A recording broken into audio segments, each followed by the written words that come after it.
Do do do, theme song. Do do do, I'm broke so this is my theme song. Do do do, just imagine this is an awesome theme song. Do do, theme song. Left of the box.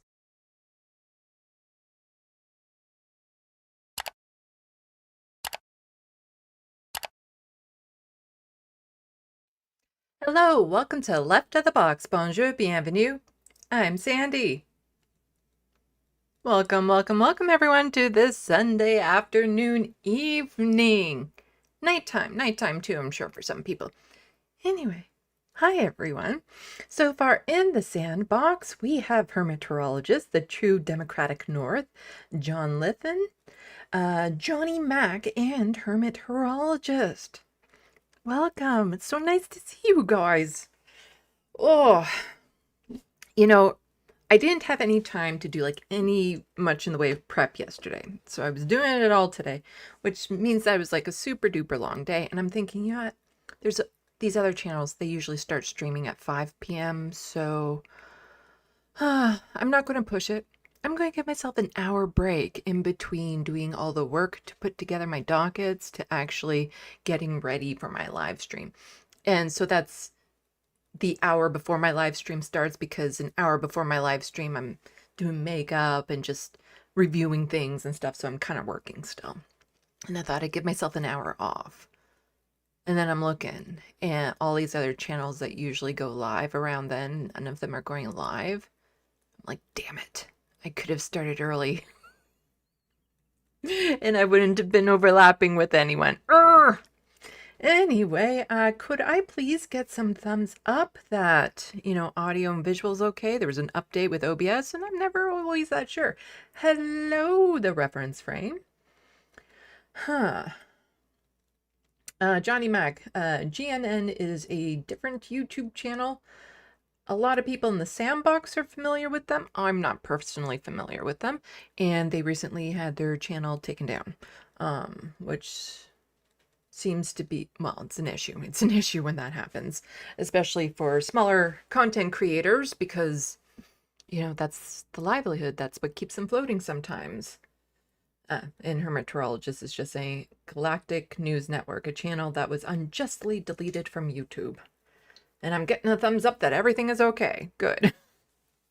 Because I hate to be rambling on for 10 minutes and then realize there's been no audio, or I haven't actually hit go live.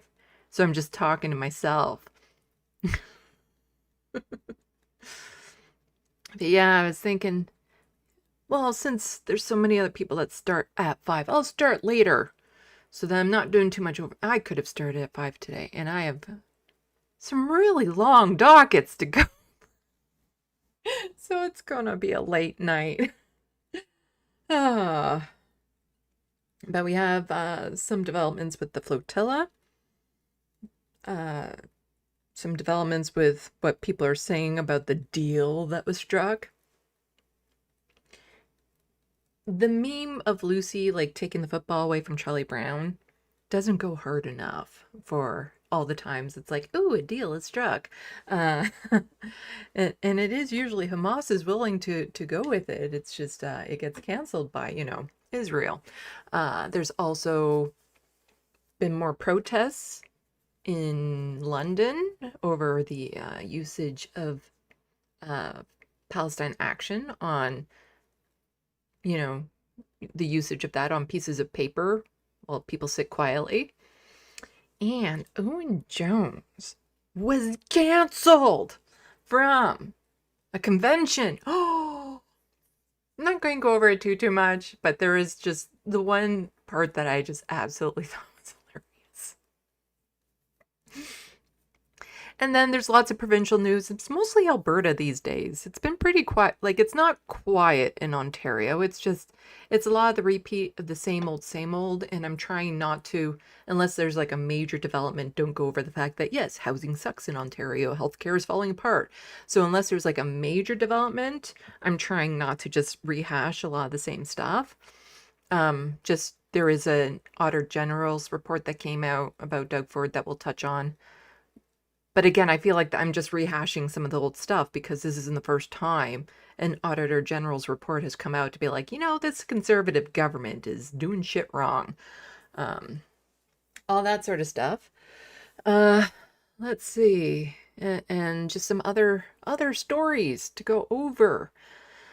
Also, update on the Charlie Kirk video I'm doing. I have actually been able to put some really good work into it. It's taking a lot longer than I thought, though, because I'm reversing how I used to make video essays in that I'm building it with the script.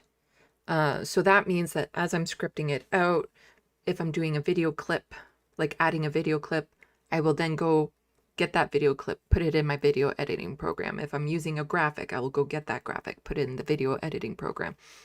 So that way, when I do the recording of me speaking and I have to edit it in, all of that other work is already pre-done, which will make that part of it much faster, but it's making going over the script taking a lot longer. I only have a few more pages to go. So hopefully I'll be able to get that out in the next few days, because I just want it off my chest, even though it's like, am I putting my life in danger by doing this? Because there's a couple stories out there of Charlie Kirk fans going absolutely, oh, but it's the left. That's the problem. The left is the violent ones. Not the Charlie Kirk fan that went and stalked 2 teenage girls and murdered them for saying bad stuff about Charlie Kirk. That's just one of the stories. Like it is horrifying and scary, but at the same time, we can't keep silent on this type of whitewashing. We can't let this happen. We can't allow for Charlie Kirk's image to be sanitized and him put up on some sort of pedestal like he's a Confederate soldier or something. We have to try to keep the world grounded in reality as best we can.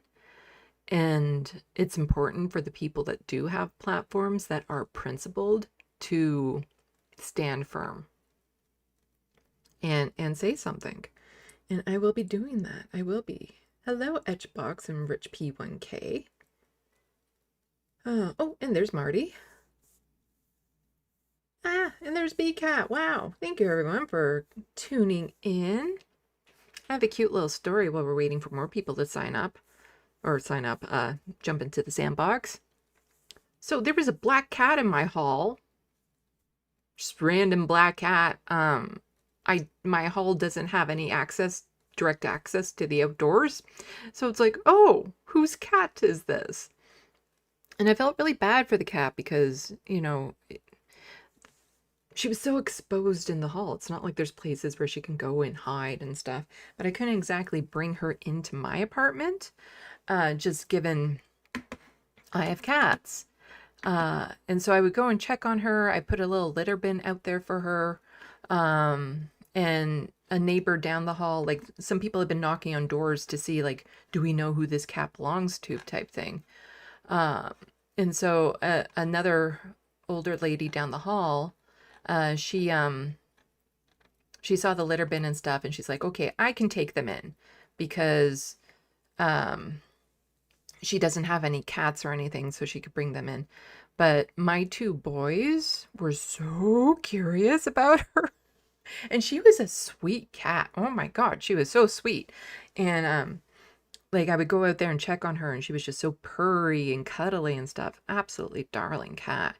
And when I would have the door closed, Lanier in particular would be sitting on the other side of the door looking at it like, can we meet her?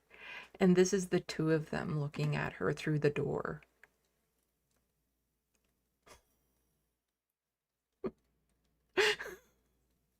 Oh my gosh. They're so cute.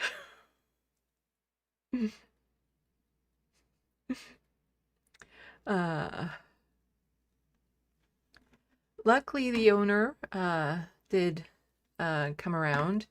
I guess he has kids, and the kids let the cat out into the hall, and he seemed like super upset, relieved to have her back. Like, he seemed like he was upset that he was missing her type thing, and seemed super relieved that she was okay and everything. Because the worry about her being in the hall is there are people with dogs on this floor. And bad things could happen, and that was the biggest worry. So yeah, so luckily she's back home safe and sound. But now I'm thinking I need another cat. And I don't like that thought because I have three and I wasn't planning, like when Frodo passes away, I wasn't planning on getting a third. But I think it might help with Lanier. Because Lanier was more interested in this cat than Abernathy. And I would have the door open and they were kind of sniffing her out. And she was unnerved, like she was worried about them, but they were calm and completely, not being aggressive and everything. So that was a good sign. And Lanier has been having a lot of behavioral issues. And I think what part of it is even though he gets along with Abernathy and Frodo, he's not bonded with them. He's not really connected with them. He's not like friends with them. And I think that's what he really wants, is to have like a bonded relationship with a cat. One that's roughly his size and one that would like love to cuddle with him and things of that sort, because he likes to play. He has a lot of energy. And even though he can play with Frodo, Frodo is 18 and can only handle so much. And Abernathy is a little chunker and he doesn't play so much. So I think he needs another playmate that's roughly his size that would love to cuddle with him and stuff. But I don't really want to get in there a cat. But at the same time, I'm losing my mind with Lanier. Like, he's become very problematic. And so I'm thinking, like, is this a good idea, bad idea? But then how do you do that? How do I find a cat that gets along with him? Because I'm the type of person of once the cat is in my place, the cat's mine. So this idea of like, okay, I'm going to bring in a cat for a week and see how it goes. It's like at that point, no, the cat's mine. So I don't know.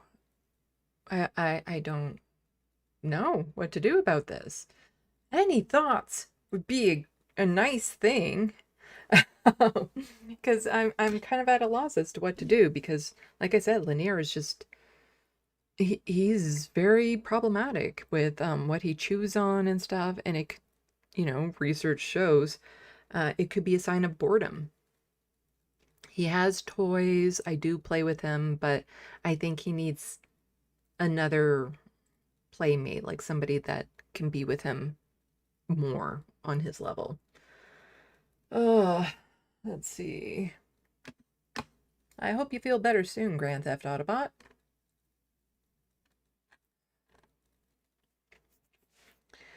Yeah, I don't know. Let me know what you think. I think at this point, what will happen though is, like, let's say I'm out for one of my walks and a small cat comes running up to me that's clearly a stray and jumps into my arms and speaks in English and says, "Take me home."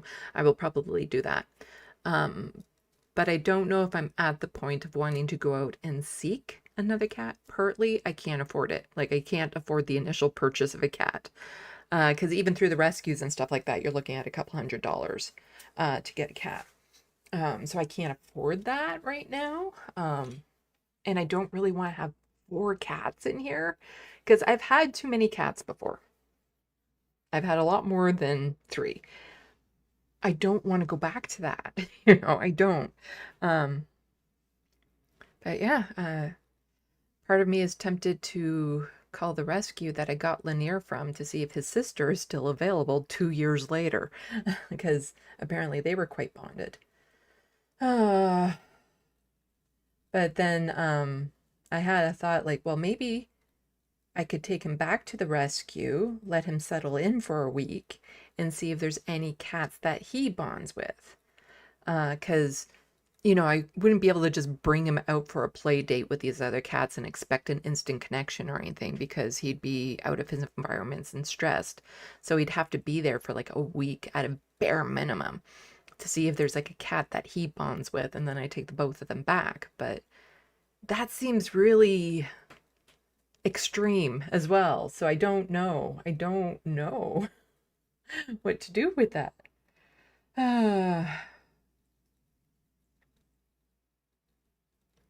Let's see. BCat, I'm not sure how you go about that without testing it out with kitties. I hope someone else has an idea how to go about that. I think if that little black cat was game, Lanier would be very happy with her.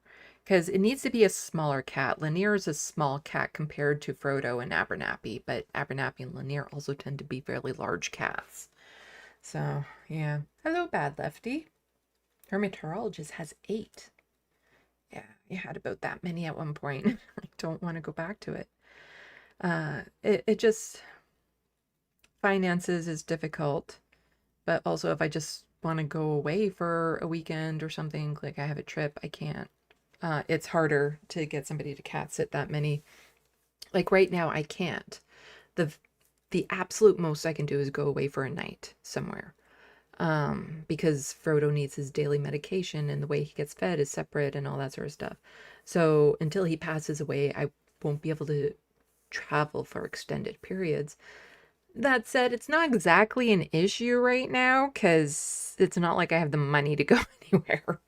So at most, it's like a night out somewhere.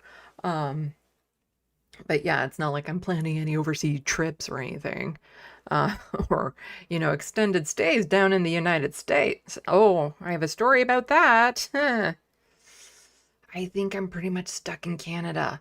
But there's lots of places in Canada I would love to go visit, but still run into the problem of not enough money to be able to go and travel. Anyway, I've been chit-chatting a fair bit. Are you liking the book, John? Are you liking my book? My book. I don't know if you've even had a chance to read more of it. I'm just curious. I'm curious. I have now officially sold 100 books between this book and my other secret book. So that's something. So I guess I've recovered the cost of the cover for my other book, but I can't really say I've made a profit yet because things involved with the books and stuff like that. So I can't say I've earned any money from them yet.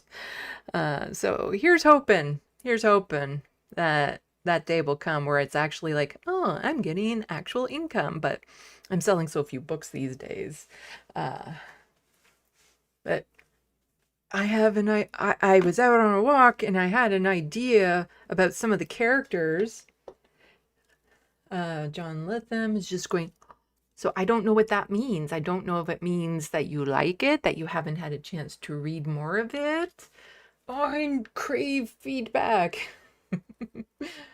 Hermeteorologist says, my ex was supposed to take some but never did. Ah, one of those things. Hello, Bad Lefty. Did I say hi already? Maybe. Yes, reference frame. I have a secret book that I kind of talk about sometimes because I'm autistic and I overshare. But I can't tell people what it is. I wrote it under a pen name due to safety concerns. The author of that book would definitely become a target. And somehow I have not been a target for harassment. It's probably going to change after I release my Charlie Kirk video. But, I want to keep those worlds separate with my other book as long as possible. So as much as I would love to talk about it, I can't. Other than I've already talked plenty of times about a secret book I've written and the cover that I had to get for it and all that sort of stuff. So yeah, it's written under a pen name and I'm just not divulging it for actual safety reasons.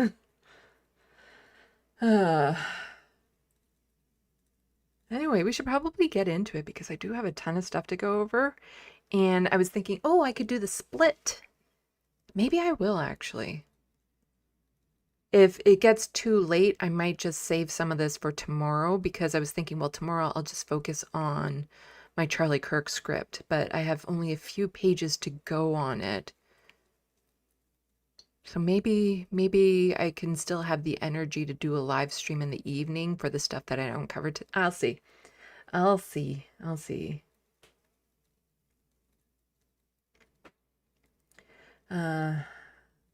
Because, yeah, there's a lot about Gaza-related stuff to go over. I should probably just get to it then, huh? Oh. Okay, so there has been a flotilla of 40 boats that was heading towards Gaza to try to break the siege. And they got intercepted. And this was happening live last week. On a lot of channels were covering it and whatnot. And as far as I know, none of the boats actually made it to Gaza. One was actually able to get into the waters of Gaza and then kind of went missing, and I don't know what happened to that boat. uh because like there's so many updates, and unless you catch it right away, it's easy to miss certain updates. So hopefully everyone is, well, we know everyone is not fine. That's the thing, because the people who were taken in by Israel were extremely mistreated, like tortured, abused. And this is happening to public figures, like famous people you would think other countries would be like, hey, shouldn't do that. Still, Israel can, apparently, do whatever the fuck they want. So this first video that we're going to watch is of somebody who was taken hostage by Israel, but this was a statement he sent out before that happened. Let's see. Rachel Atwood, nobody is dead. That's what you mean by fine. Yeah, that's what I think. That's pretty much just like, they're alive, as far as I know. I don't know about the missing boat, though. But hopefully everyone is alive. But so this is former Army Ranger Greg Stoker before being taken hostage by Israel. Let's get the proper earhole one in. And this is just, it's a warning, and it's a good warning. And we're going to get into why this warning is so relevant in some other dockets and whatnot later on. Veteran kills himself every 15 minutes in the United States. You know, holdover from a war that we didn't need, had no business being in. And one of the reasons I'm on this flotilla is because a lot of people see, you know, Palestine or what happens in the Middle East, conflicts in the Middle East is just, that's what happens over there with those people. You know, what can I do about it, right? You know, because of the 20 years of the global war on terror, people have been normalized. Like having military engagements in West Asia is just kind of what happens. And how does it affect them? So I'm on this flotilla to use my status as a veteran to say, like, hey, whatever violence we do overseas, whatever forms of repression and colonialism, immediately get implemented back in the States. The same technology used to enforce occupation and apartheid through AI targeting programs, spyware, mass. There's been lots of training between forces in Israel and like Canadian and American forces. And I'm talking like police forces, not just military, but also police forces, and sharing of spying technology and stuff. And there's been reports that have gone out to show that Canada has had their fingers in some of these spying technologies. It's all overlapping. So what he is saying is very, very relevant. Like, we see what Israel is doing to what they consider the others. How long before all of that starts happening here? And it's already started. And it's already started. And if we allow these atrocities to happen anywhere in the world, it sets a precedent that it's okay for these atrocities to happen anywhere else. So whenever we see atrocities like this, we need to be speaking out. We need to be saying something, because, like, not just, despite just being the human thing to do is to speak out against these atrocities, it spreads if you don't. And we can think we're safe here, and we might be for now, depending on where you are here, because in the United States, you can't say so much. But, you know, 5 years from now, 10 years from now, 15 years from now, who knows what it's going to look like if we allow this to keep going unchecked. drone warfare is coming to is actually already at a local police department near you. So if we accept the premise that there's a fascist takeover happening in Washington, D.C. and extending out through the entire continental United States, it started over here. It started with, the expansion of the police state after 9/11 and the national security state after 9/11, and it's only getting worse. And people need to understand that whatever our government is willing to do to Palestinians, they're willing to do to you. They just can't do it yet.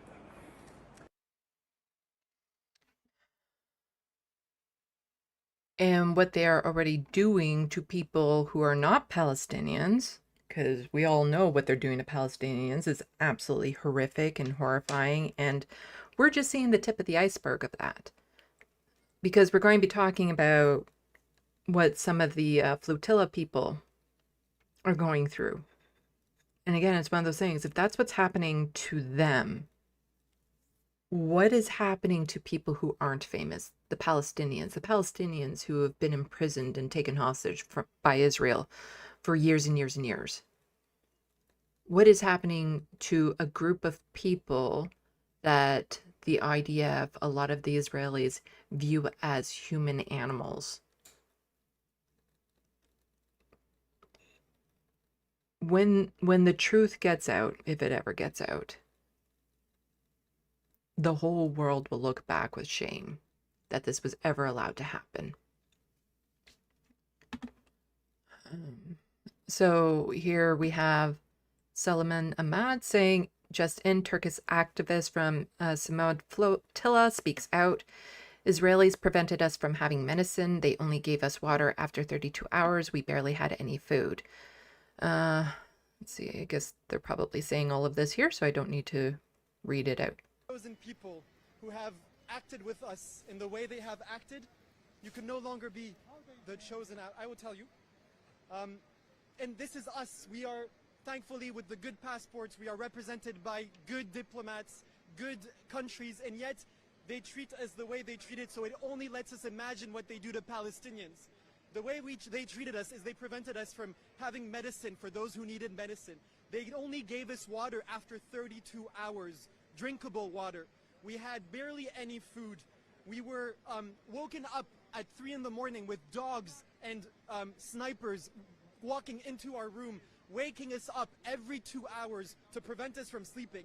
They do this to us citizens, innocent civilians, and it could only let us imagine what they do to the Palestinians. Chosen people. And these people in the flotilla, they were on international waters. It's nothing short of piracy what Israel did, and then kidnapping and taking them hostage and torturing them. And they were being nice, probably because they knew these people would get out. So if they take someone in and they don't really have an intention of letting them out, the amount of torture that they would receive under these people, I can't even begin to imagine, and I don't want to imagine how bad that is. But a little bit more from Progressive International. Breaking: flotilla participants report that Greta Thunberg was dragged by her hair, beaten, and forced to kiss the Israeli flag as a warning to others. Yes, they are torturing a young woman as a warning to others that you will also be tortured and beaten should you try to do anything to stop their genocide. This news comes amid reports of other disturbing incidents of violent humiliation of flotilla members. And it's not the first time that this has happened. The last major flotilla that went, there was one participant, Smalls is his name? Something Smalls. He's black, and the way that he was treated from the other participants was drastically different, and he was also beaten by the Israelis. So Dropsite is also reporting on it, saying breaking. Greta Thunberg says she is being subjected to harsh treatment in Israeli custody after her detention from the Gaza aid flotilla, according to correspondence from Sweden's foreign minister seen by The Guardian. So again, these people are being traumatized. all because they were trying to get supplies to people who are being massacred. And they're seen as the villains for trying to do such an audacious thing as taking baby formula and medicine to people suffering. Tungbird also told embassy staff she is held in a cell infested with bed bugs with too little food and water and has developed rashes. She is reporting sitting for long periods on hard surfaces. Another detainee said Israeli forces photographed her while forced to hold flags. The flotilla's Italian legal team confirmed activists were left for hours without food or water until late last night, with the exception of a packet of crisps handed to Greta and shown to the cameras. Lawyers also reported cases of verbal and physical abuse. Freed Turkish activists described even harsher treatment. Journalists, I do not know how to say that person's name, said the Israeli tormented Greta Thunberg, dragged her on the ground and made her kiss the Israeli flag. This person said women were kept in a dog shelter, denied food, and for 3 days, forced to drink toilet water, and that Greta was beaten. An Israeli flag was tied to her back, and she was walked across the room with her hands tied behind her back. Like, just absolutely despicable, horrific treatment. I don't know if this is going to be, let's see. Biz bir güzel protesto ettik Bengü'yle. Biz bir güzel protesto ettik Bengü'yle. O koca çeneni kapat soykırımcı pislik. Yeah, it's not in English. Shut your big mouth, you genocidal filth, I said. Diye. O bizi de I think that was the slogan that made the Beraberinde prison ondan sonra conditions more difficult for us afterwards. I'm not sorry we threw it. I think we did the right thing. The treatment there is mentioned, tortured is mentioned. The activists here also mentioned these things as soon as they can give a little bit more detailed information on the subject is being asked. What exactly did the Israeli do to the people? They forced a lot of people to stay together in very small spaces.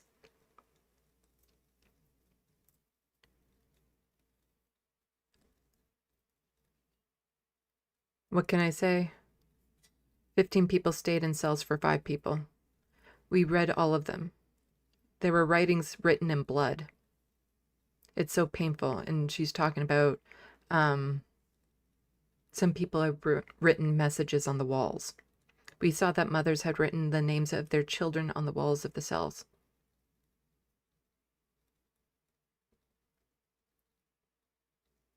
We actually experienced a little bit of what the Palestinians have been through. They didn't give us water, clean water. They told us to drink water from the toilets and things like that. Were you left hungry? It's being asked, of course. We didn't eat for about 36 to 40 hours. The following period, they proceeded very absurdly. Perhaps the fact that they had not treated such a large number of people in a similar way before may have had an effect. There were very scattered, fast, disconnected procedures. We were generally calm as activists. How was the psychology of the...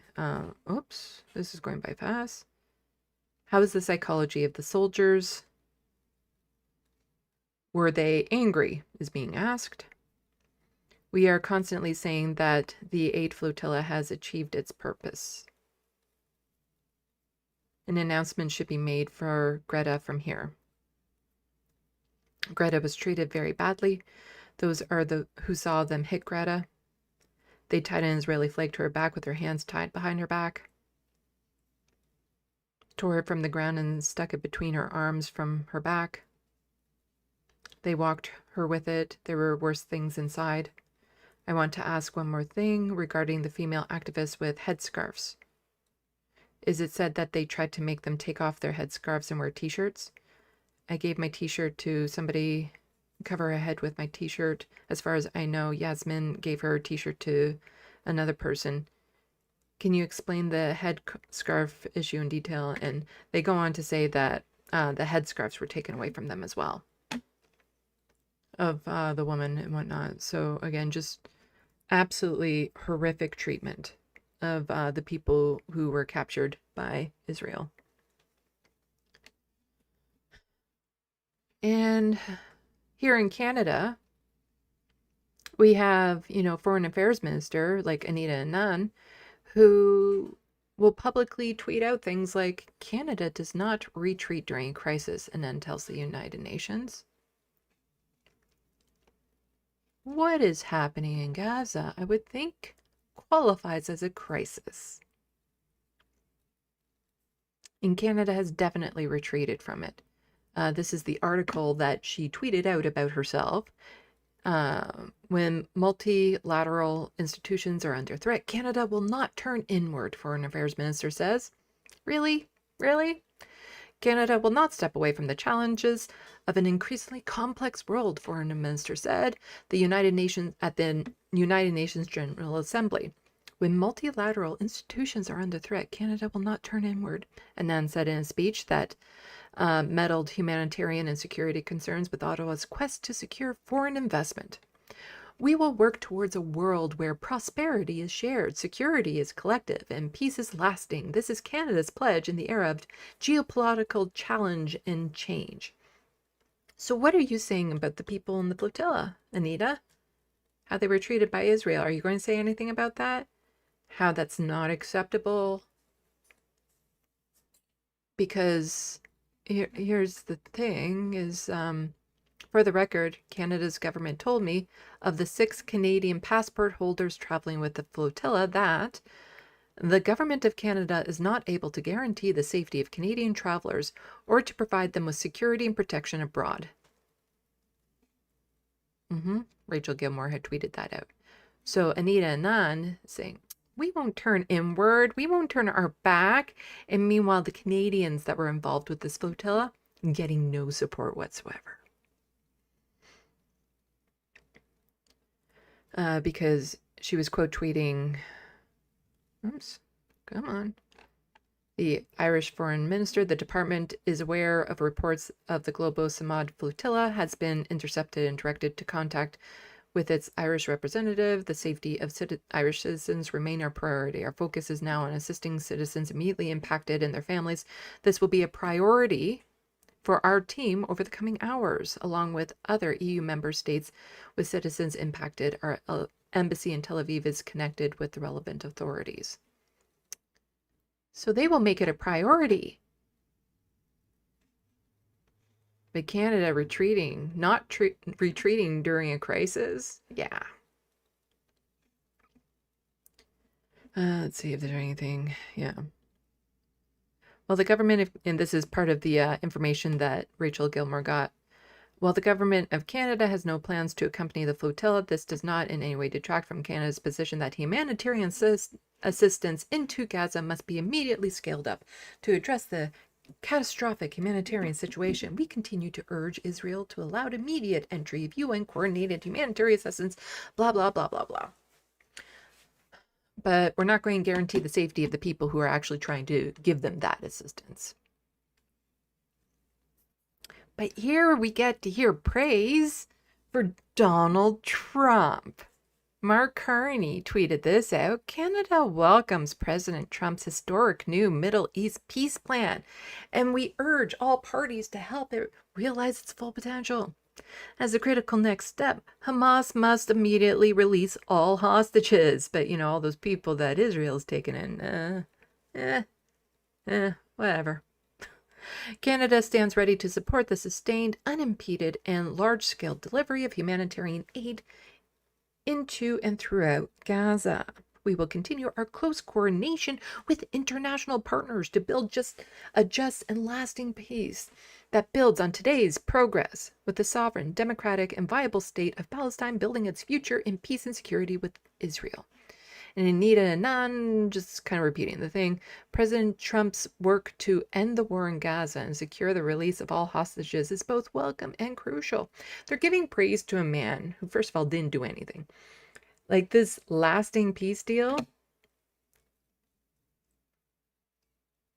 Does anyone believe that this is real anymore? Like it just, with a lot of things in politicians, especially with liberals, whenever they say that they're going to do something, I believe it when I see it actually in policy. I don't believe that anything they say until it's policy. So until the ceasefire and aid is allowed into Gaza, I do not believe them. And Trump will say a lot of grandiose things to make himself look good. But the thing is that you also need the buy-in from Israel. Israel needs to participate in this, and I don't think they want to. So unless you have both sides agreeing to it, it doesn't work. And they were trying to accuse the flotilla of mucking up this peace deal. And Israel's going to look for any reason they can to not honor it. It's absolutely like to just sit around and give praise to Donald Trump for doing nothing is sickening.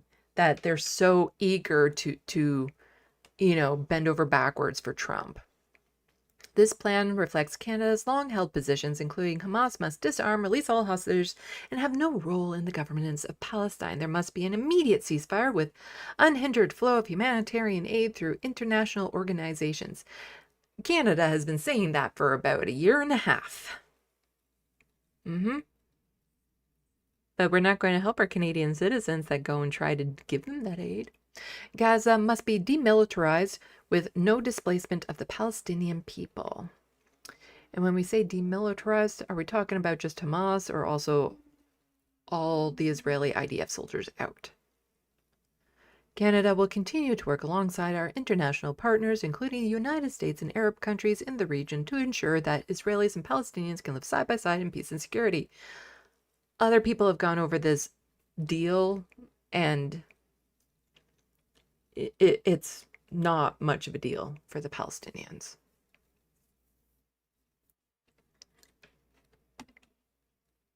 I see that football again and again and again. Lucy holding the football for Charlie Brown.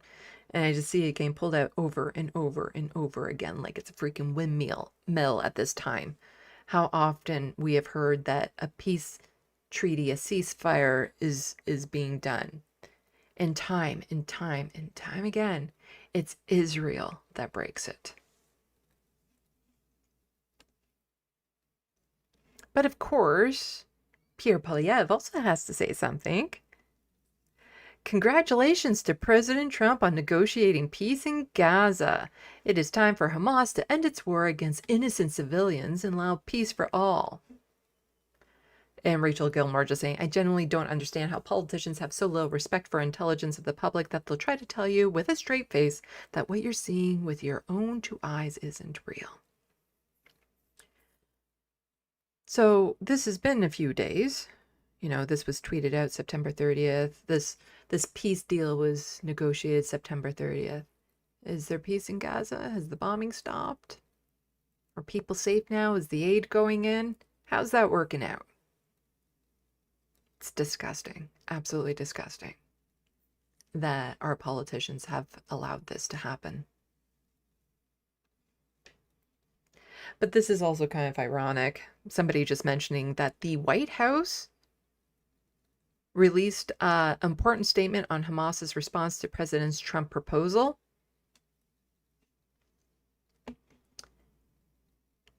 And it signed the Islamic Resistance Movement, or Hamas. And so it's just kind of very ironic that after all this talk with Hamas, the White House is like, oh, this is an important statement from them, and we'll go with it. I'm surprised Netanyahu hasn't told them that, the American government, that they're being anti-Semitic yet. Because, well, a large number in the American government are. But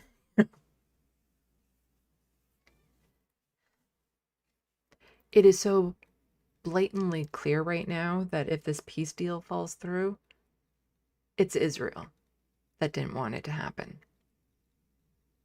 It is just so blaringly obvious at this point that it's Israel that's preventing this from happening. And these next couple tweets, I think. No. So again, just Anita and Nan, she was tweeting out, on this National Day of Truth and Reconciliation, we remember the children who never returned home and the survivors of their families affected by the painful legacy of residential schools. I went over a lot of Truth and Reconciliation Day, what that means, Orange Shirt Day, on this space on Wednesday. So if people want to learn more about that, you can go and catch my segment on this space, which aired at 4 p.m. So you can scroll through the 11 hours of content to find where I was talking about what Truth and Reconciliation Day is, what it stands for, the orange shirts and stuff. And again, it's just disgusting that Anita and Nam would tweet this out while Canada is still helping to arm a genocide happening overseas.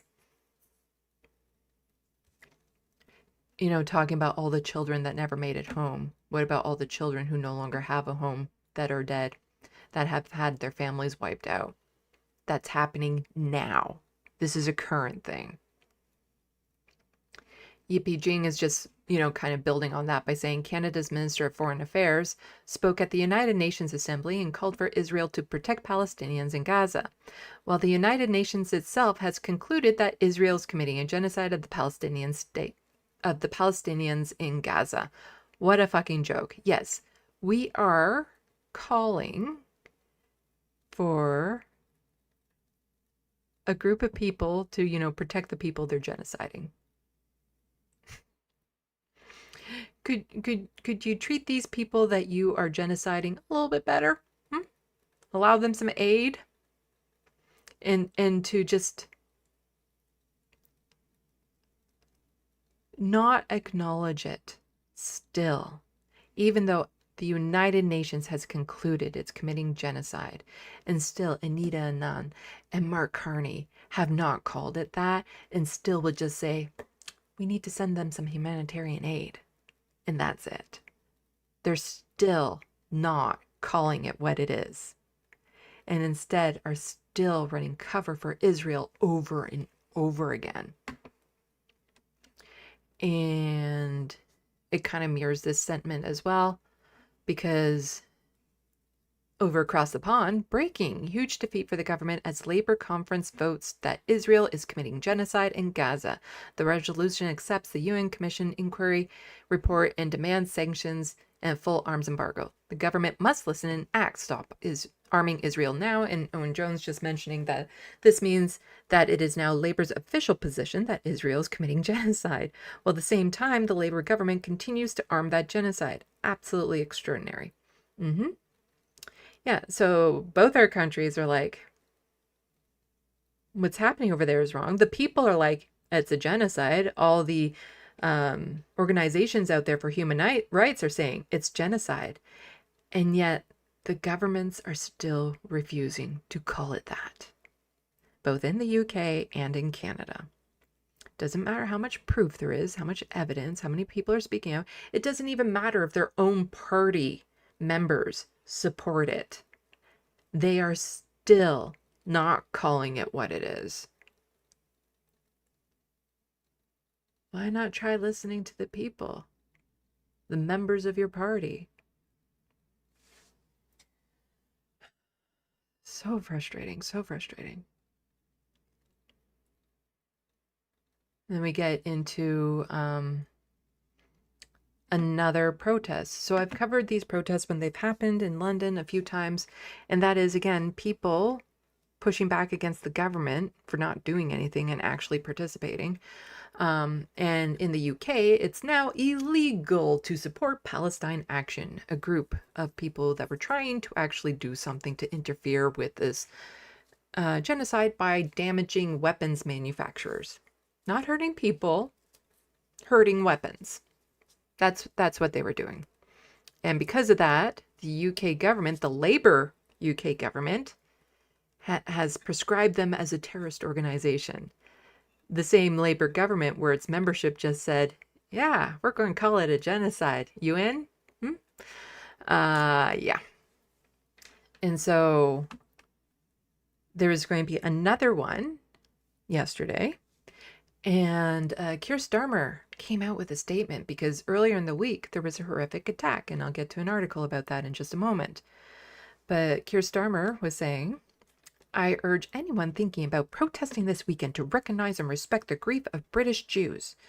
This is a moment of mourning. It is not a time to stoke tensions and cause further pain. It is a time to stand together. We are a country that welcomes people, no matter their faith, to stand under the same flag as neighbors and friends. That is who we are and who we will always be. Hatred and violence will never win. And Mehdi Hassan just saying that people protesting, many of them Jewish, are protesting against Starmer and the UK's arming of Israel, a foreign government. They are not protesting against British Jews. It is Starmer here who is conflating British Jews with Israel and doing the anti-Semites' work for them. Yes, there was an attack on a synagogue, and a couple people, unfortunately, were killed in it, and it is horrifying. That is not connected to a group of people protesting a genocide that's happening overseas, because it is the Israeli government that is doing the genocide. It's not Jewish people en masse that is doing this genocide. It is the Israeli government, which is being supported by the UK government. It's not connected to this horrific attack on a synagogue. They are different things. And it totally makes sense to me that they would try to find any way to delegitimize these protests, because it's wearing on them. Each time they get more attention, each time they look more and more ridiculous for the amount of people they're arresting for simply peacefully protesting, holding up a poster with the words, I oppose genocide, I support Palestine action. And they're seen as terrorists. But here's a little bit more on the attack at the synagogue. British police may have shot 2 of the Manchester synagogue attack victims, 1 fatally, officials say. Ooh, okay. So, half the victims in that attack was a result of the police? Then maybe people who are the most dangerous thing at this protest would be the police. You might be saying, I urge any police officer thinking about going to the protest to not go, because you're putting people's lives in danger if you do. That would make, like, if our police accidentally shot and killed someone during a horrific attack, maybe we shouldn't have them in these situations. Maybe we shouldn't be sending them out to the protest to go arrest grandmas and veterans and people with disabilities. Those shot appeared to have been inside the Heaton Park Congregation Synagogue at the time. British police said on Friday that they may have accidentally shot 2 victims, including 1 who died, in their attempts to bring under control an attack on a Manchester synagogue during Yom Kippur, the holiest day of the Jewish calendar. It is currently believed that the suspect, I don't know how to say that, was not in possession of a firearm, and the only shots fired were from GMP's authorized firearms officer, the Greater Manchester Police statement said. It follows, therefore, this injury may have been sustained as a tragic and unforeseen consequence of the urgently required action taken by my officers to bring this vicious attack to an end. Greater Manchester Constable Steve Watson said in a statement. Police have added that one of the 4 people injured and currently receiving treatment in hospital also suffered a gunshot wound.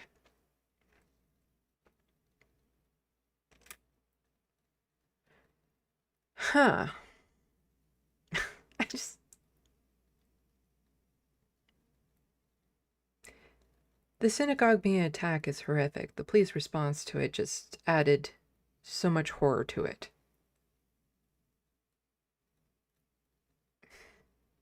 Like, where do you even go from this? So much tragedy because police don't know how to handle a situation. That some people who maybe are legally allowed to carry guns shouldn't be carrying them. Just an absolute tragedy. And then to use this as a way to say that a protest opposing genocide shouldn't happen, it's just partisan political shit. You know, like it is just being used. It's being politicized in such a horrific way. To say, you know, since this tragedy happened, you're not allowed to protest against another tragedy that's unfolding. It's yeah. And where's the same outcry for this one? So, breaking, shocking footage shows an arsonist setting fire to a community mosque in Peach Haven, East Sussex. A male inside managed to escape safely. Firefighters have now stood down. Sussex police are investigating. Read more. Where's the outcry from the politicians at this mosque being burnt, being attacked? So Owen Jones just says, in 2017, a far-right terrorist attack in Finsbury Park Mosque, killing a worshipper and injuring several others. There was no uproar, no demand for a crackdown. The same will apply here too. Overtly anti-Muslim prejudice is not just acceptable, it's respectable. I'm sure Keir Starmer is all over this, you know, with statements and stuff saying how horrible and tragic this is. Hatred attacks in general are on a rise, and this is a big problem that needs to be dealt with. And you don't deal with it by cracking down on the people who are trying to stop a lot of this hatred and bad stuff from happening. You don't stop this from cracking down on peaceful protesters who are against the genocide. You don't stop this by ignoring your citizens that were kidnapped and being tortured by the Israelis. That's not how you stop this hatred from infesting the world.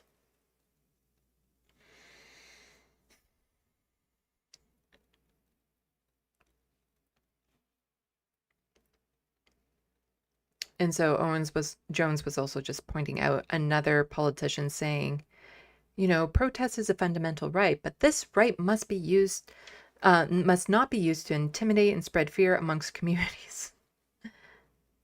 Opposing genocide is spreading fear. So Owens was saying this is a shameless opportunism by Israel's apologists, and the net result will be that the right to protect against anything will be left in tatters. And so this is Shabina Mahmood. And so she says that she will grant police forces new powers to put conditions on repeat offenders.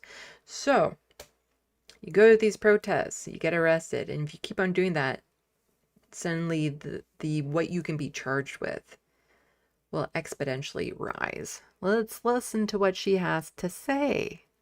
The strengthening of the legislation that I'm going to bring about is based on the ability of the police to place conditions and restrictions on protests. And what I will be making explicit is that cumulative disruption.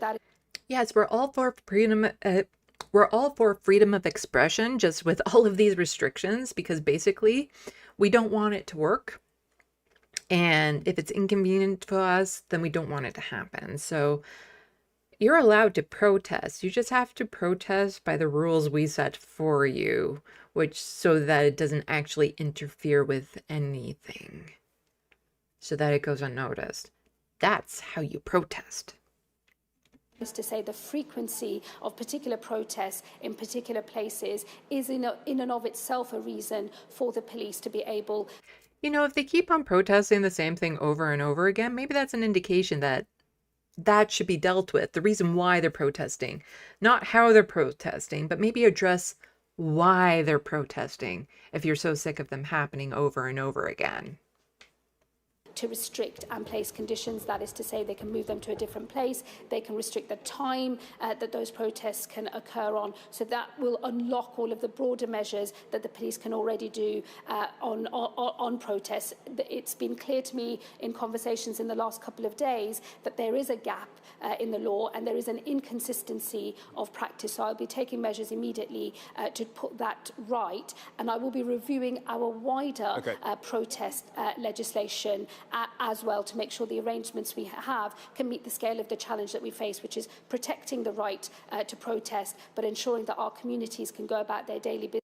Protecting the right to protest, just Just so long as it doesn't interfere with anybody's day-to-day life, so long as no attention is brought to it, so on and so forth. You know, we don't want these to actually work.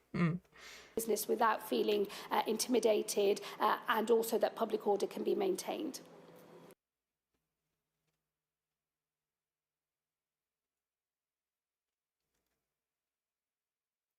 Actually, I'm going to skip ahead I'll get back to it, but I just wanted to point out something about her. Where is it? So I saw this too.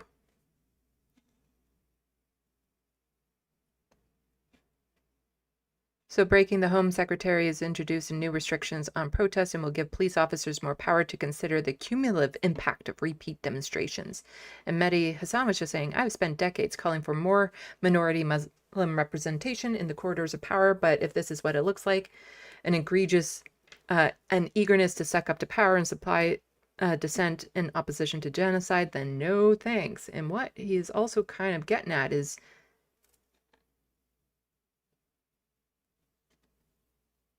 isn't that the same person? Right there. Isn't that she's holding a free Palestine and Israel occupation, and this was August 9th of 2014. Shabib, okay, yep, that's the same person that seemed to be proud about trying to end the occupation in 2014. And she's now, that's weird.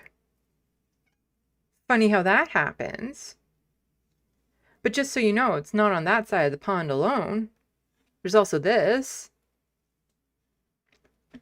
Van Jones made a joke at the expense of dead Palestinian babies. I can't show the clip because, you know, they'll get mad at me. The Real Time with Bill Maher. He made a joke about dead Palestinian babies.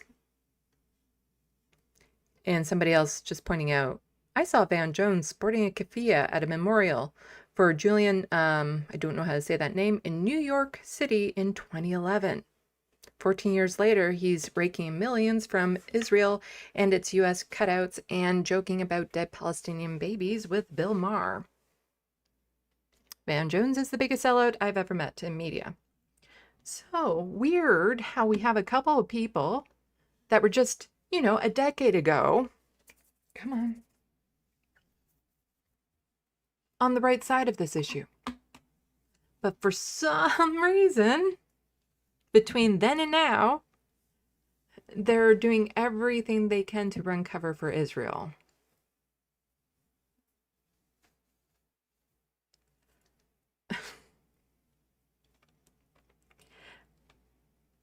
I can't empathize with that.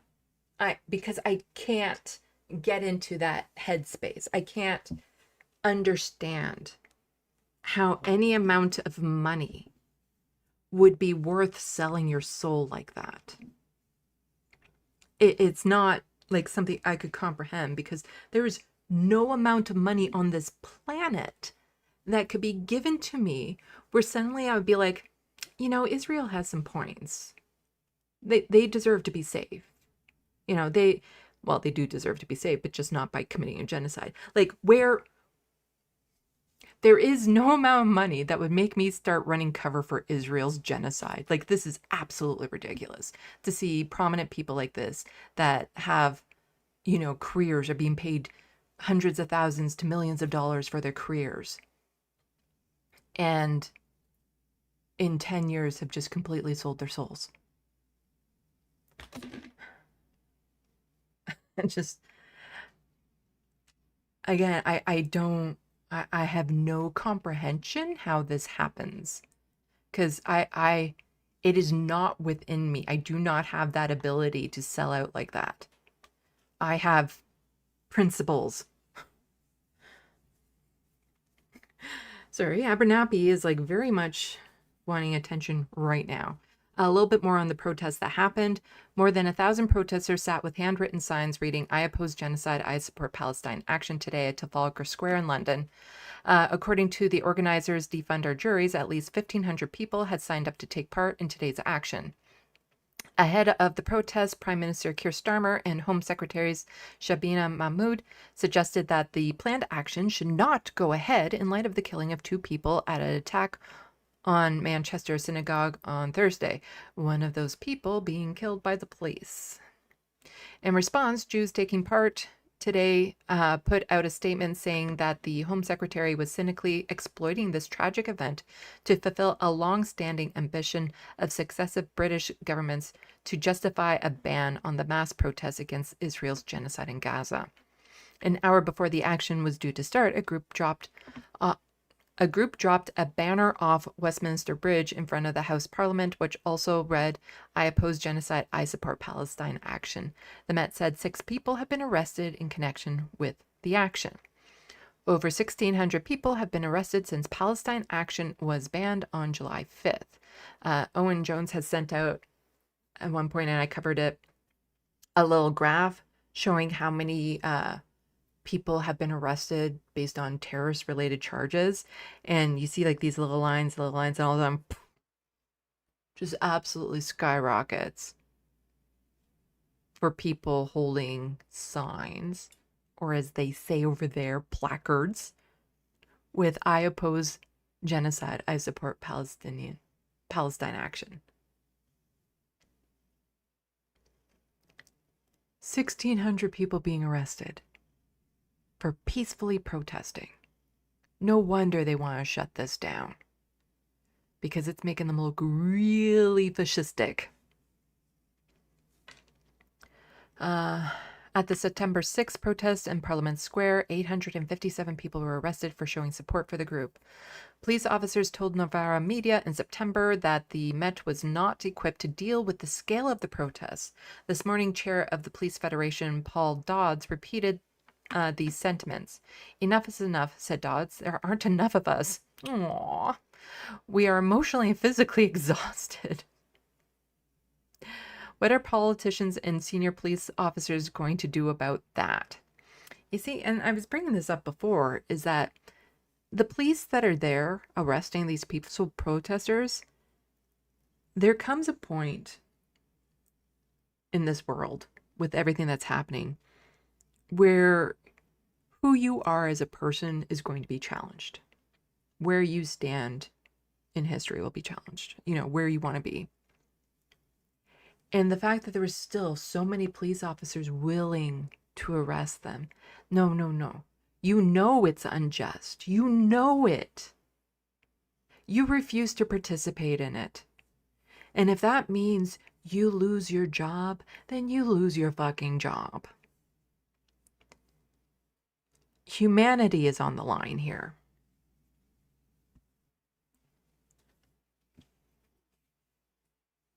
It is a choice to be a police officer going around doing, enforcing a law is unconstitutional. Not all protests in support of Palestine action today were met with arrests. However, earlier today, 6 people holding signs reading "I oppose genocide, I support Palestine action" sat on the steps of Truro Cathedral in Cornwall, but were not arrested by police. The protests are working. They're working. Keep it up. So here from Defend Our Juries, breaking mass arrest taking place in Trafalgar Square under Terrorism Act for holding signs that say "I oppose genocide, I support Palestine action." The police were urged to prioritize protecting communities over arresting peaceful protesters. It's working. It's working.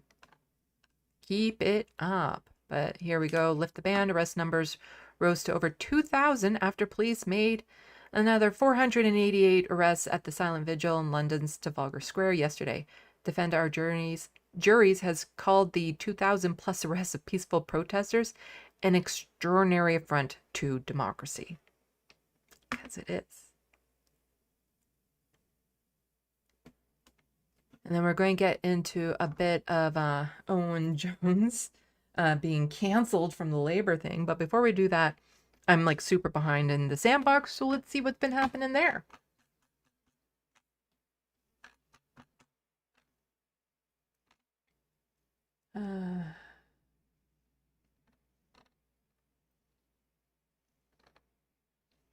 There.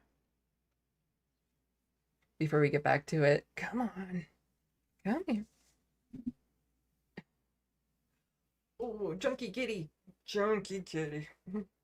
There we go. There we go.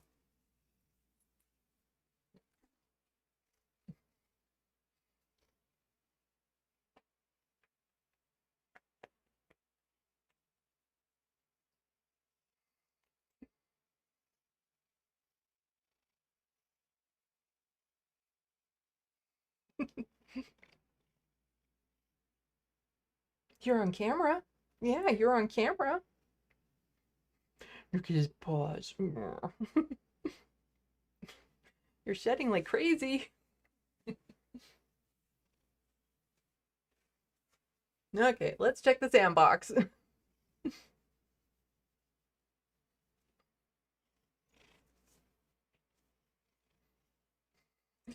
Oh.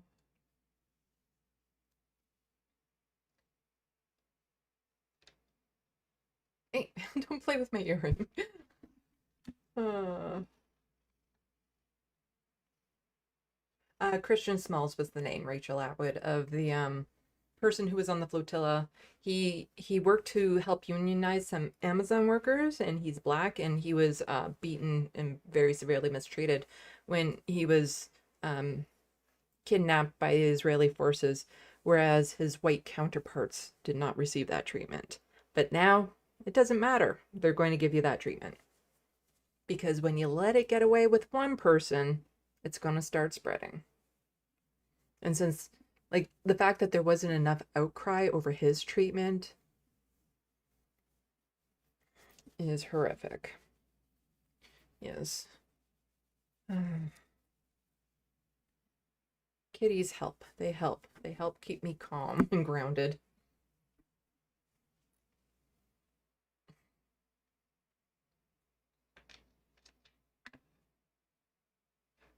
Grand Theft Auto bot, are we the baddies? Well.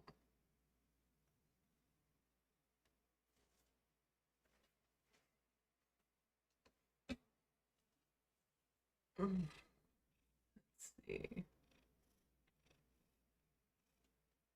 Hello, Moomy Bye. From Nova Scotia. Welcome to the SandBox. I just started watching. I'm wondering what it is that we are watching right now. I was just, well, I'm sure you know by now, covering the flotilla and some stuff happening over there with protests and stuff related to Gaza and Palestine.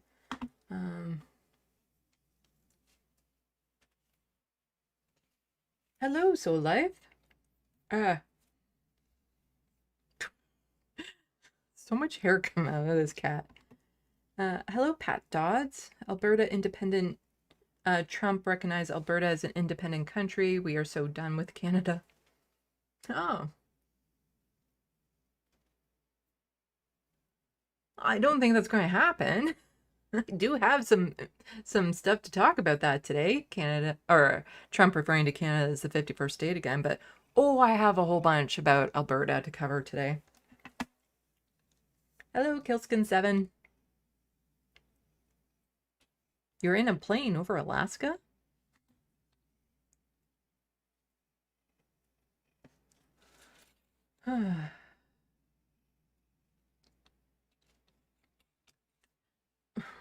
Don't get that.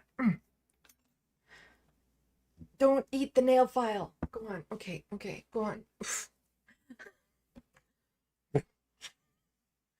Ah.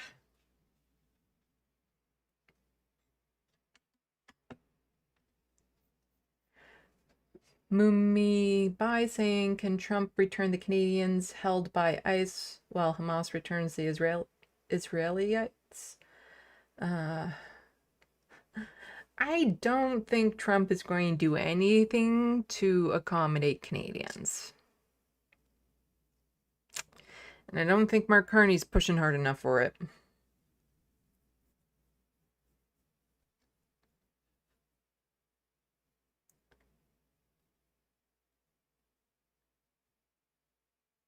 Let's see.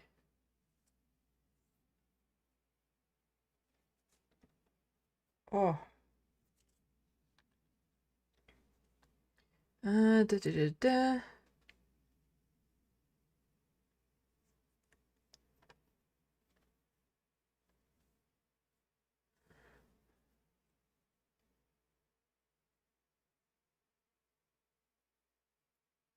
I'm trying to catch comments. I know the stuff too. Rachel Atwood. When the IDF was busy apprehending flotilla boats, local fishermen were able to bring their catch to the shores of Gaza. Some of the first food people there have seen in weeks, months. Oh, yeah. Again, people don't understand how bad it was in Gaza to begin with because it was an open air prison.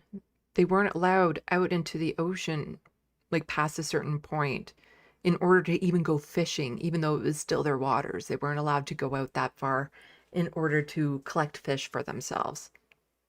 This was well before October 7th. Like the restrictions and what has been put on these people for decades, it is absolutely obscene that it was allowed to go on for that long. But if you called for like BDS or anything like that, ooh, you were a bad person. Uh,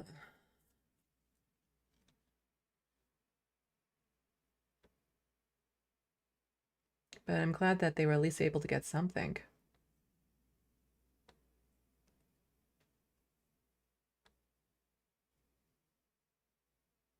Bad Lefty, Keith Starmer has been at this shite for years since he was subverting the Labour Party under Jeremy Corbyn. Sneaky snake, Keith. Killskin7, we need to protest more. If only we could safely do it here in Canada. If we push too hard, we risk pissing off Trump and might cause problems due to our borders. I won't deny it is a bit of a tricky situation because, you know, one false step and yeah, what Trump has the ability to do to Canada far outweighs anything that Canada can do to protect ourselves. It's not a great situation to be in, but I also think the way that Mark Carney has been going about it is just wrong. Wrong. Like there's been no, again, it goes back to the, you know, sometimes the police just have to make a stand and lose their job if that what it means to have principles. I think Canadians would understand taking like an economic hit here or there if we actually saw something happening, like a very strong stand in principles when it comes to something. Instead, what's been happening is Mark Carney has been capitulating and conceding and, you know, giving Trump everything he wants, and we're not getting anything in return. You know, this hasn't helped Trump's treatment of Canada get any better, and he's still talking about us like the 51st state. So Mark Carney has just bent over backwards for Trump to do everything he can and got nothing. Whereas I think the people would be more on Mark Carney's side is if we at least stood strong on issues, like kept the digital service tax, you know, kept tariffs on American products. If we showed that we had a lot more independence, then I think Canadians would be backing Mark Carney a bit more. But I think Mark Carney, he's just done too many things to capitulate to Trump that a lot of people are just looking at him now like, you said that you would be the guy to stand up to Trump. You're not it.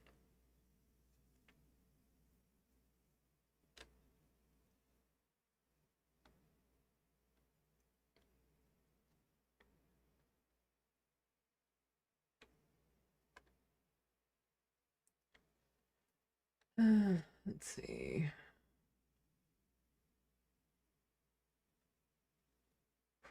The reference frame. This Owen Jones fellow keeps coming up a lot on the stream. Yeah, it happens in the algorithms when I start following certain people. Another person you see quite regularly is Rachel Gilmore, because I follow her a lot. And so then articles and stuff related to them or related to stories that they're posting about pops up even more, because when we move on to like Canadian subjects, you'll see a lot about from Rachel Gilmore. We've already seen a bunch from Rachel Gilmore. And part of it is to the reliable sources, because sometimes I might want to cover something, but it's coming from an account that I don't know if they're legit or not. So I have to stick to accounts that I know are legit people that are good, you know? And yeah, I might have a slight crush on them. Grand Theft Autobot. Maybe America would be more safe if a zombie apocalypse occurred. Maybe. I think the zombies would starve, if you get the lore.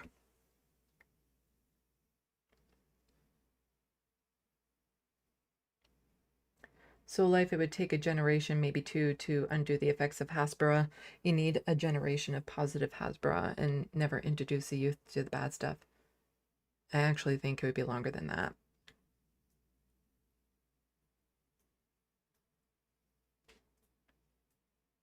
BCAT, fascism is incredibly infectious, unfortunately. Yeah. I still have cat hair like all over my face.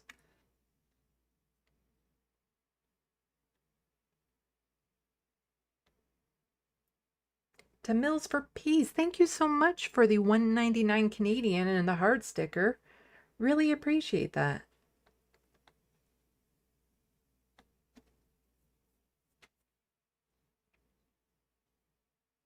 Hello, Orb Frumer.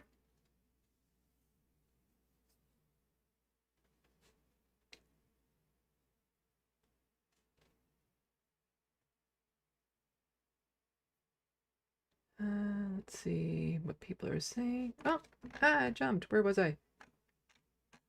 Oh, there we go. Rachel Atwood, thank you so much for the $5. Would you be interested in doing a live stream with Katie Marshall discussing disability advocacy efforts in Canada and the UK?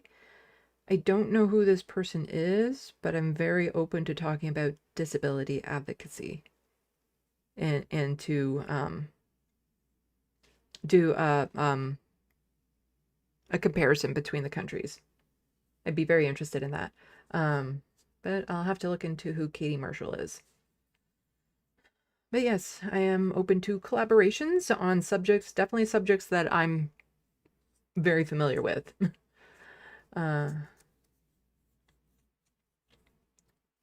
Kelly Brading, thank you so much for becoming a member of the SandBox, who is now a Feldspar. Yes, all my memberships are elements of sand, because you're in the SandBox. Because there's also granite and quartz. Thank you so much. I really appreciate it. Rachel Atwood, they aren't allowed to collect their own rainwater either. And that's in the West Bank as well. You know, that's just not Gaza we're talking about. That's the West Bank, that they're not allowed to collect rainwater, and a lot of their wells get cemented over.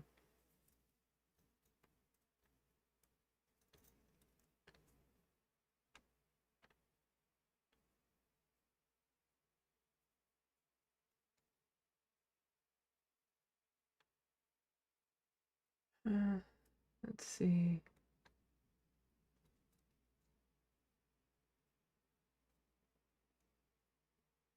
Moon My Bee saying, I don't think Mark Carney is not pushing at all. I think his instincts are just wrong on everything.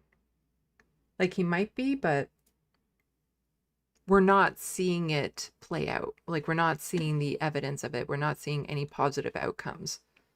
Because behind closed doors, he might be a little bit more vocal, but we need to see the, what's the word? The results. There's another word. It's not results, but that's kind of what I'm going for. We're not seeing any positive, I guess it's results.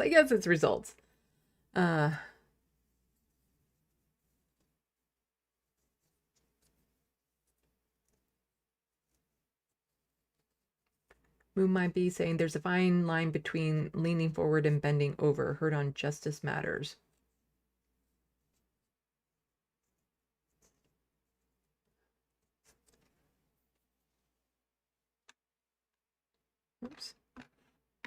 Grand Theft Autobot says most zombies do not eat brains. The only ones that have done are Return of the Living Dead zombies, who brought the term brains into the zombie lexicon in the first place. It's still there. Still there. And everyone knew what I meant by that.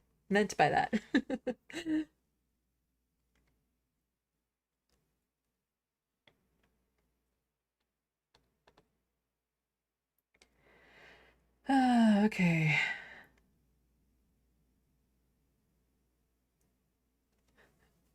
Okay, let's get back to this Owen Jones dude.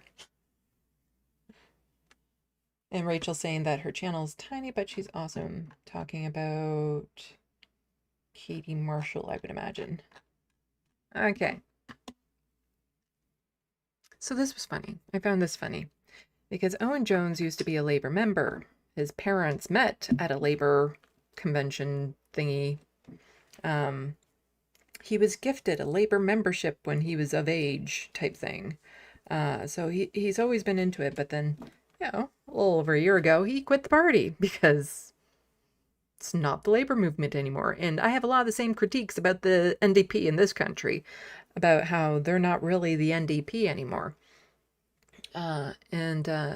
He is a reporter, a journalist that goes to conventions to talk politics. That's kind of what he does. And he ended up getting banned, or his press pass canceled. But that was after he had already talked to some of these labor folks, and my God, you can go to his channel and watch the whole thing. It's all quite ridiculous, but this one clip in particular, I'm looking at like, I don't actually know what a lord is, like what kind of title that represents in the UK. Like, I know what lord is, but I don't know what that represents as a title on its own in the UK, like if it's some sort of honor or something like that. And I'm just wondering, are they all this much of a dick? Because I just found this funny. So somebody from maybe one of the pond jumpers might want to educate me on what it means to actually be a lord. Sounds funny to me. Oh, all the hierarchies and stuff like that. It sounds so fancy. So Owen Jones was asking this labor lord some of his opinions on stuff. And this is what happened. That's loud.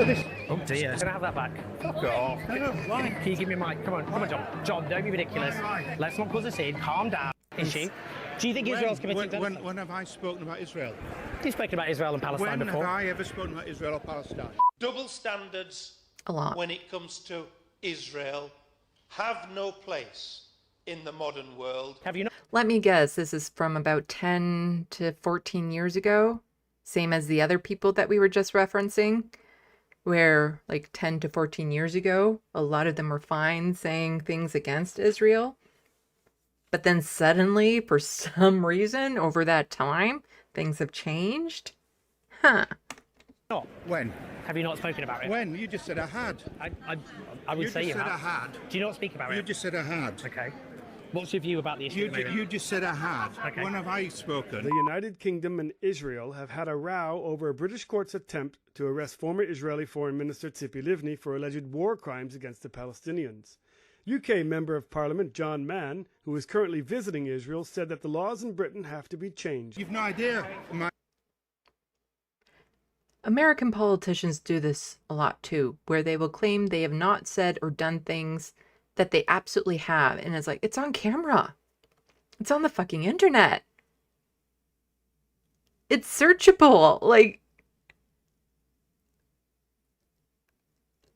again, this is something that I can't empathize with. I don't understand how they can be so blatant in their lying. When they're like, well, when has this happened? I've never done that, blah, blah, blah. And it's like, no, it's right here. And there's been American politicians where they're even shown the footage of them being hypocritical. And they're still like, no. Do not believe your lying eyes. My views are what I do on that. Okay. Well, what are they then? You have no idea. What have I got wrong? What are they? Well, you know, you said when you. I haven't. Do you think we're arming genocide? We're providing crucial components for F-35 jets. I think what we should be doing. We're going to be talking about those in Canada later on. Is making sure there's peace and working with all sides. Does providing crucial components to F-35 jets, which Israel are using to incinerate babies, does that make peace happen? I think us working to get peace is a very good thing. The more we do it, the better we do it, the more effective we do it, the more we do it with Palestinians, the more we do it with Israelis, the more we do it with other states. What about the components? What about the components for F-35 jets? And that's what I do. Sure. I do my little bit in relation to that, and I'm going to continue.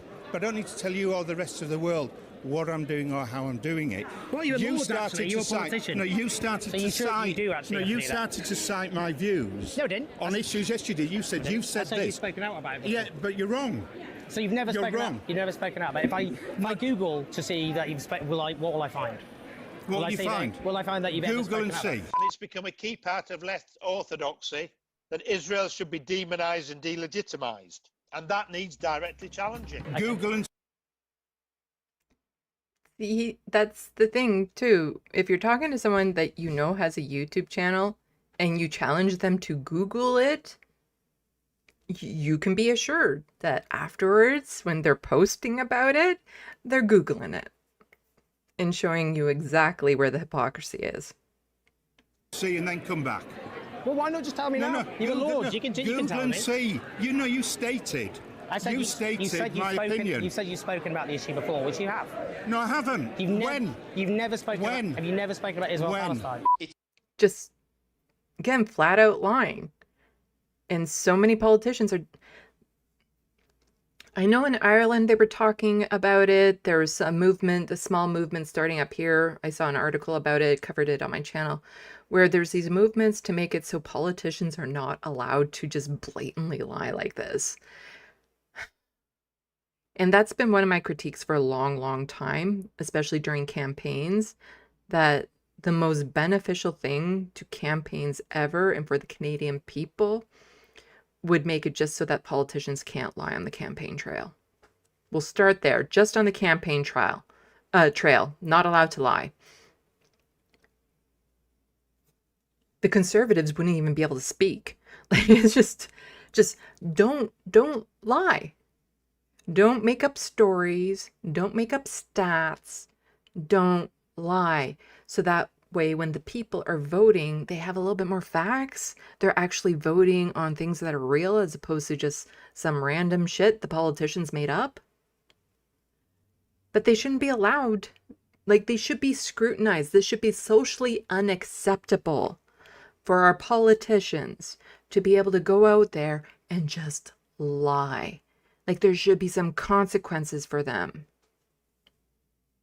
It is double standards that we see when it comes to anything Israeli. That is a major problem. When? So have you never spoken? Okay. When?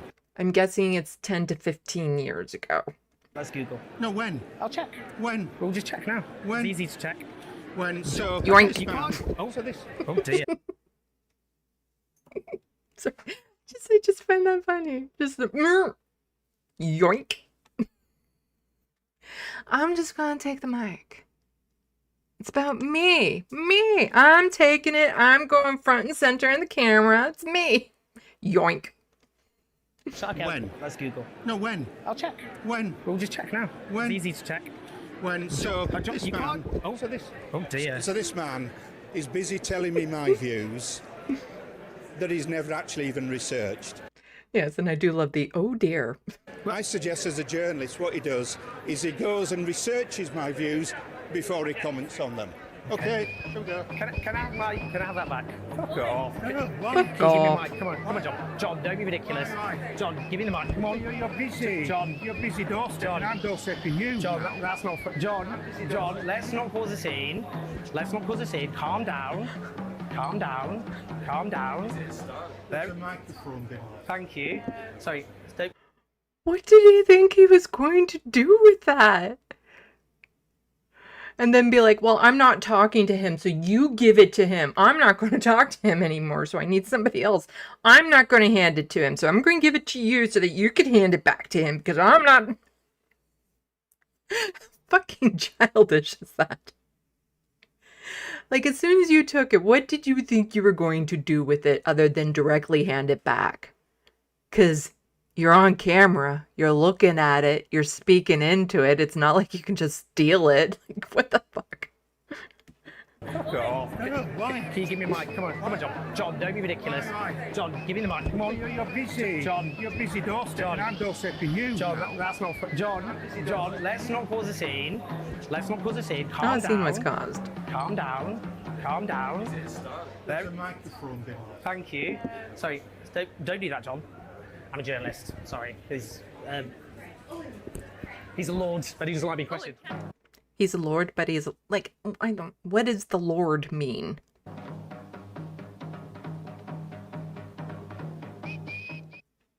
Yeah.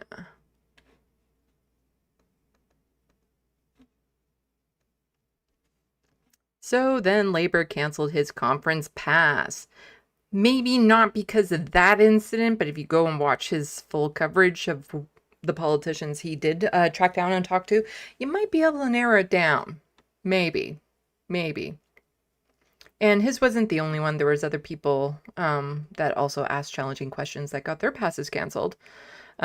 So he's saying, like, absolutely pathetic Trumpian behavior. They are here suggesting that attempts to question cabinet members about MPs about Britain's facilitating Israel's genocide is safeguarding issue. This is clearly insane. And then we go into other subjects here. Okay, so now I need to rephrase.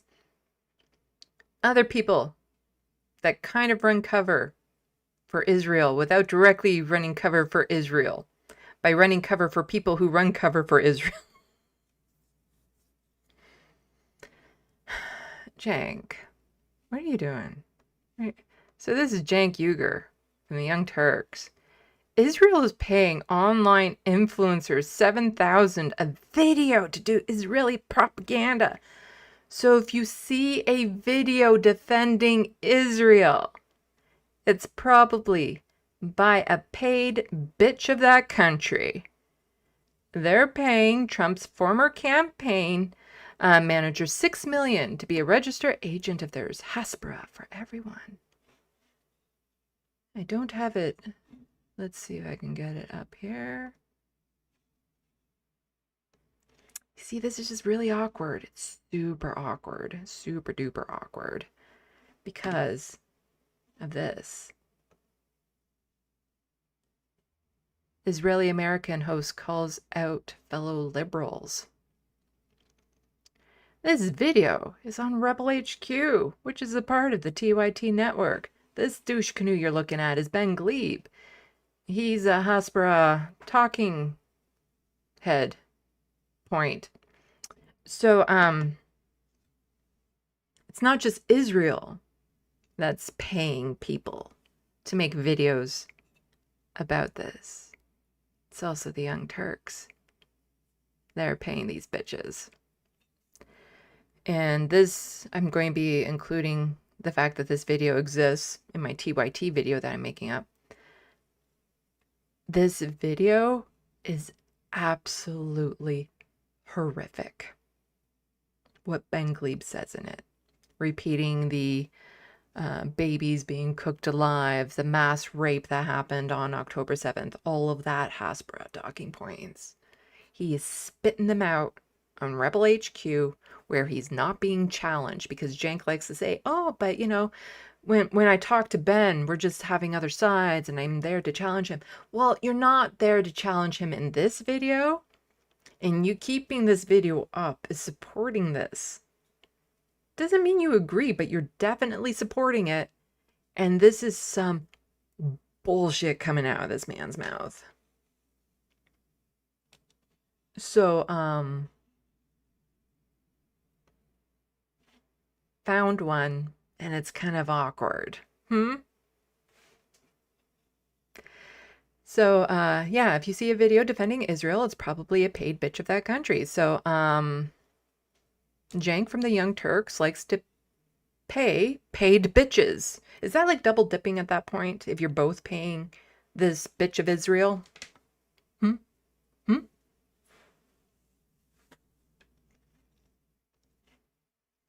But here, our government's actually starting to crack down. So breaking, Spain officially closes its airspace for the U.S. to carry arms to Israel. We need more of that. A lot more of that. We need complete arms embargo, but we need other countries to start doing things that prevent it from happening. Like anything a country can do to make it harder, to make it illegal, to do whatever they can to stop this genocide, they need to be doing it now. And keep on saying this phrase. We are writing the history books of tomorrow. What chapter do you want to be in? And, this is a bit late. Everything is a bit late. But it's good that they're finally doing something a little bit more concrete. And I wanted to say this, Yi Jing, who has been on a flotilla, he's a doctor, he's gone over to Gaza. I haven't seen the interview yet, but he's on Rachel Gilmore's show. So I would, before even seeing it, I'd recommend that you go and watch it because I'm pretty sure it's good. Hey, get away from that. I put tinfoil around the wires so that Abernathy won't chew them, and then Abernathy starts chewing the tinfoil that's on the wires. So I recommend everyone go and check out that video. I will probably be watching it soon. But here's something that he had tweeted out, and I just thought it was a good message. So he says, people often ask me, how do you keep going? We must keep going. We are not the ones living with bombs falling from the sky when we have food on our tables and clean water to drink and money to spend. We have to put our feelings aside for a moment. We have work to do. Be unshakable, be relentless, be courageous. I know it's tiring, it's exhausting, it's grueling. But for those of us not in Palestine, we are not the people subjected to Zionist colonial violence and erasure. We have work to do. We don't have the luxury of being hopeless. Our friends and colleagues are being targeted, killed, exterminated in Gaza. Pick yourself up and get to work. Organize and help create the political pressure for the structural conditions to change. Sacrifice and risk something from your life so that an entire people and its community isn't wiped off the face of this earth.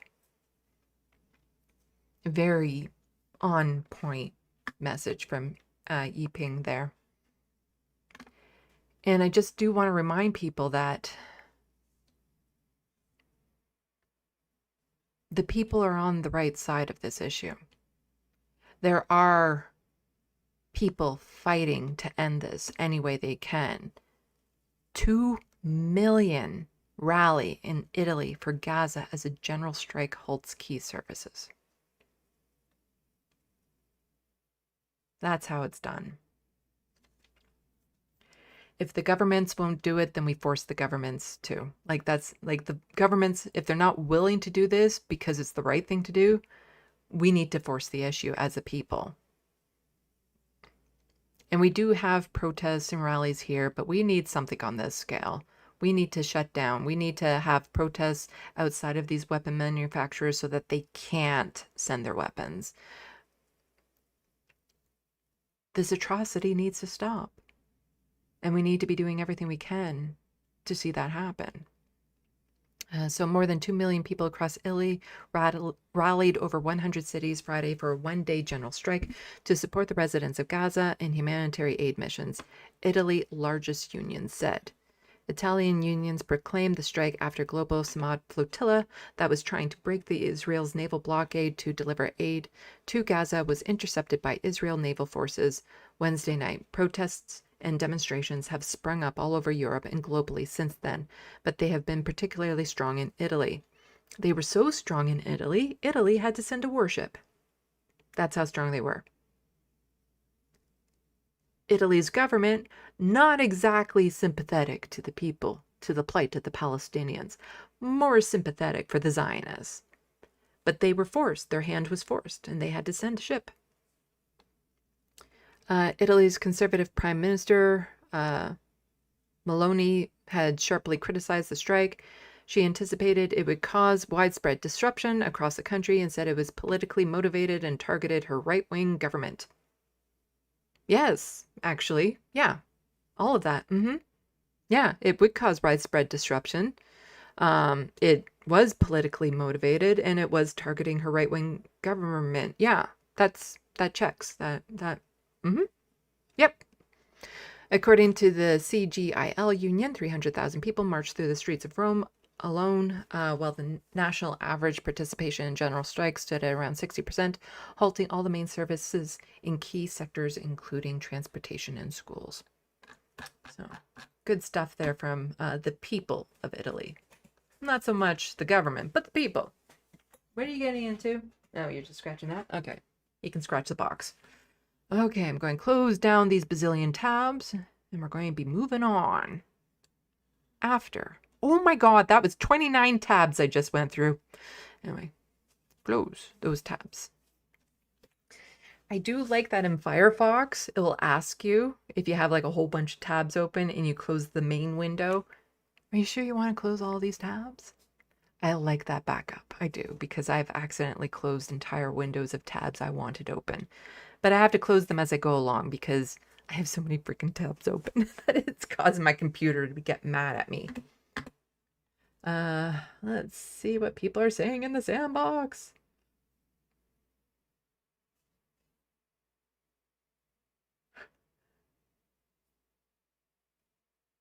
Carly Bratting saying thanks for having me and being lovely. I'd love to be your cat. You'd love to be shedding seasonally? Didn't have to shit in a litter box? Okay.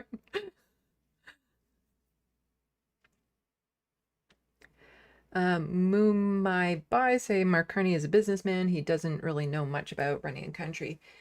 And that was like a pro and a con because I was waiting to see, like, I was cutting him a lot of slack during the election because he wasn't a politician. Let's see how it goes out. I quickly, all that slack I cut, whew, that went away fast.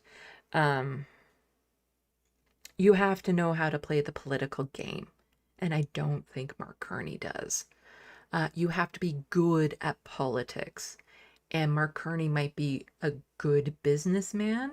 That doesn't mean he's going to be a good politician. And I'll have more critiques about playing the political game when we get into, I'm going to be covering the NDP leadership race. And just, here's somebody who's doing good politics and somebody who's not doing good politics. So we'll be getting into that in just a little bit.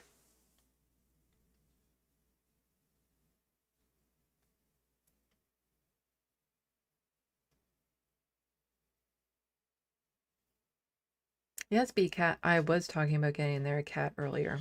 Hey, no. Abernathy! Stop that. Get down. Get down. Go. Scooch. Out. Go.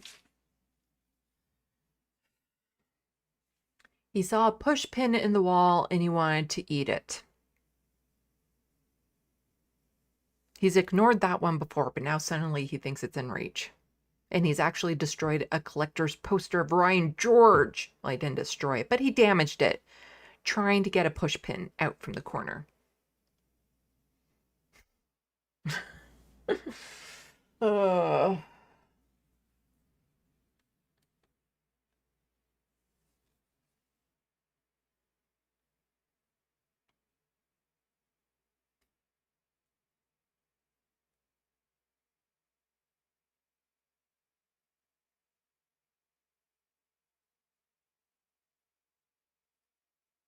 If I had a soundboard, I'd probably get the oh dear Owen Jones did, and the fuck off that he did, because those were both fun. If I had a soundboard, I'd have the oh dear and fuck off.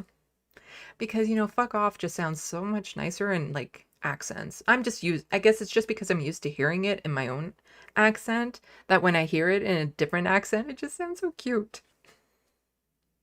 Like, that's the thing. If I ever were to go over to the UK, not that I could ever afford it, and I were to get in a fight with someone and they'd start like yelling and cussing at me, I would just be sitting there giggling. Like, I'd be having to hold in the giggles because I would just be like, oh, you're so cute. Oh, can you say that again? I would be like, oh, this is just so endearing. I love the way that you're cussing me out.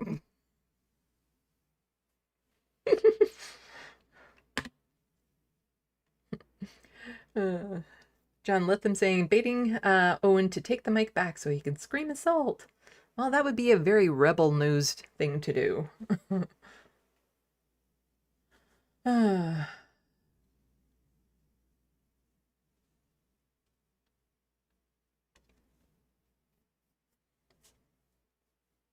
Also, I don't know a lot of the slang of the UK, so they could be calling me something and I'd have to interrupt them and be like, can you please explain? What do you mean by this turn of phrase? Like, I just want to know what level of insult you're throwing my way. I'm too autistic for a lot of these arguments. You're like, so I've put together, though, if somebody says, are you taking a piss? That you're saying, are you fucking kidding me? I think those are the same thing. So it's like, are you I can't do the accent unless I hear it right before I try to say it. Are you taking a piss? Yeah, I'm pretty sure that's the same thing as saying, are you fucking kidding me? But there'd be so many things that they might try to throw my way and be like, okay, that sounded really cute. What does it mean? Like, you know, what are you calling me exactly? Like, how offended should I act right now?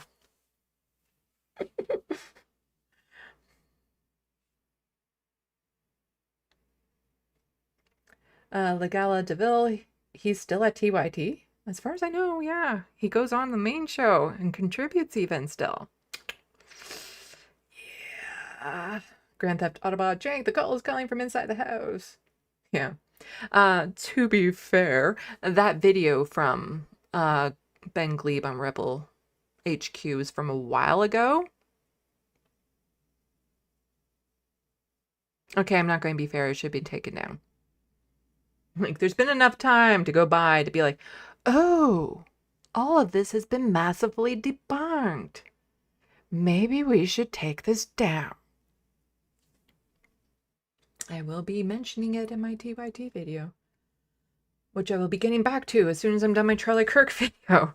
Kind of got sidetracked with the Charlie Kirk video, which is close to being done. I only have to go through 3 more pages of script, which again, it takes a while because I'm building the video as I'm doing it. So taking clips, putting the graphics together ahead of time versus trying to do it afterwards. And then this way I'm finding it's going to come out smoother, like all my talking and stuff, because I have run into the problem where it's like, then I have this commentary about this clip we just saw, and then I edit in the clip and I'm like, I misremembered something in that.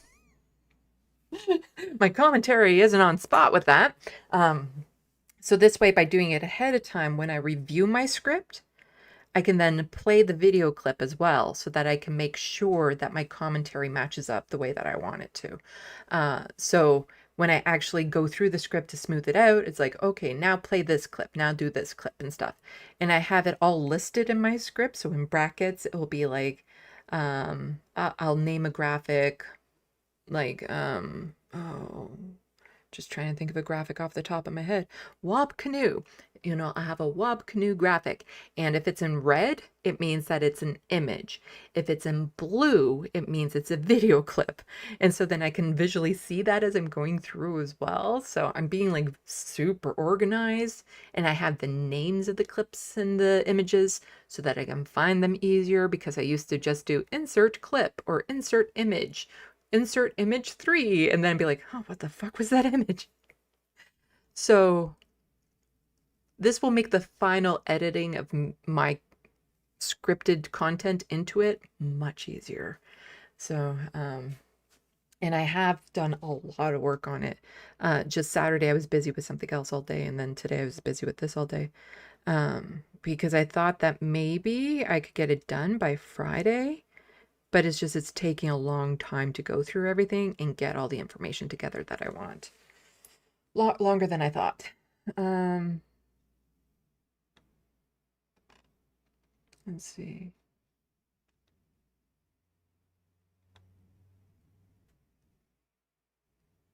Grand Theft Autobot. I used to like Ben back when he pawned Charlie Kirk in that debate. No, can't stand seeing his. Now I can't stand seeing his fucking face. Yeah. Ben Gleib's rise to fame was a debate with Charlie Kirk, where he said, "Do you believe this picture of a fetus is a human life?" And Charlie Kirk's like, "Yes." And he's like, "This is a fucking dolphin fetus." Yeah, it was a good bit. But my God, all the publicity he got for that one joke, all the credibility he got because of that one joke that landed. That one gotcha. Let's just say his positions aren't really earned through, you know, a lot of actual commentary and thought and insight and all that sort of stuff.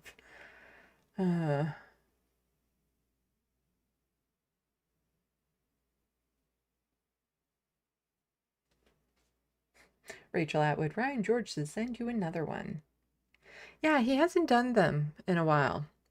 Because I don't buy stuff from people online all that much because I'm broke. But also it's like sometimes you learn things about people after the fact. Like, I'm so glad I never bought any TYT swag. I almost did. So glad I didn't. I have bought a lot of Majority Report swag that has been like birthday/Christmas gifts to myself. Was buying Majority Report swag. And I have a little bit from the Letter Hack. So it's really just Majority Report and Letter Hack. I haven't bought anything else from any other like content creators or anything except Ryan George. So for a few years in a row, it was he had these posters made up, and proceeds of the posters went towards charity because he's a really good guy. And you can see that in his humor, and we're going to be going over some of his videos probably during my Halloween special. Some of his videos that are, you know, Halloween or horror theme. And he delivers politics in a really subversive way through his humor. And it can break the barriers sometimes, I think. Just the way he does it. He's so talented. So talented. And he's Canadian. Like that matters, but it does. He's on Team Canada. And so in part because I love his content so much and the proceeds were going towards a charity, I've bought all 3 posters. He did it 3 years in a row. I do have duplicate of one of the posters, but not the one that got damaged. And the only reason why I have a duplicate of it was when I ordered the new one, they sent me the old one. So I don't know if this I forget what company made it. I don't know if they would have the old poster or not, but they were limited runs. So I'm surprised that a year later they still had some of the old posters. So they sent me the new one at no charge. So I have 2 of the same one, but not the one that got damaged, unfortunately.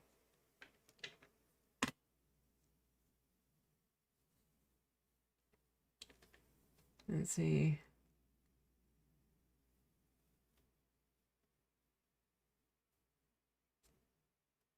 Legala Davila says, yeah, they're the same. And Rachel Atwood says, taking a piss equals taking the piss. Soul Life had a woke as fuck Uber driver. Cool. Leave the piss.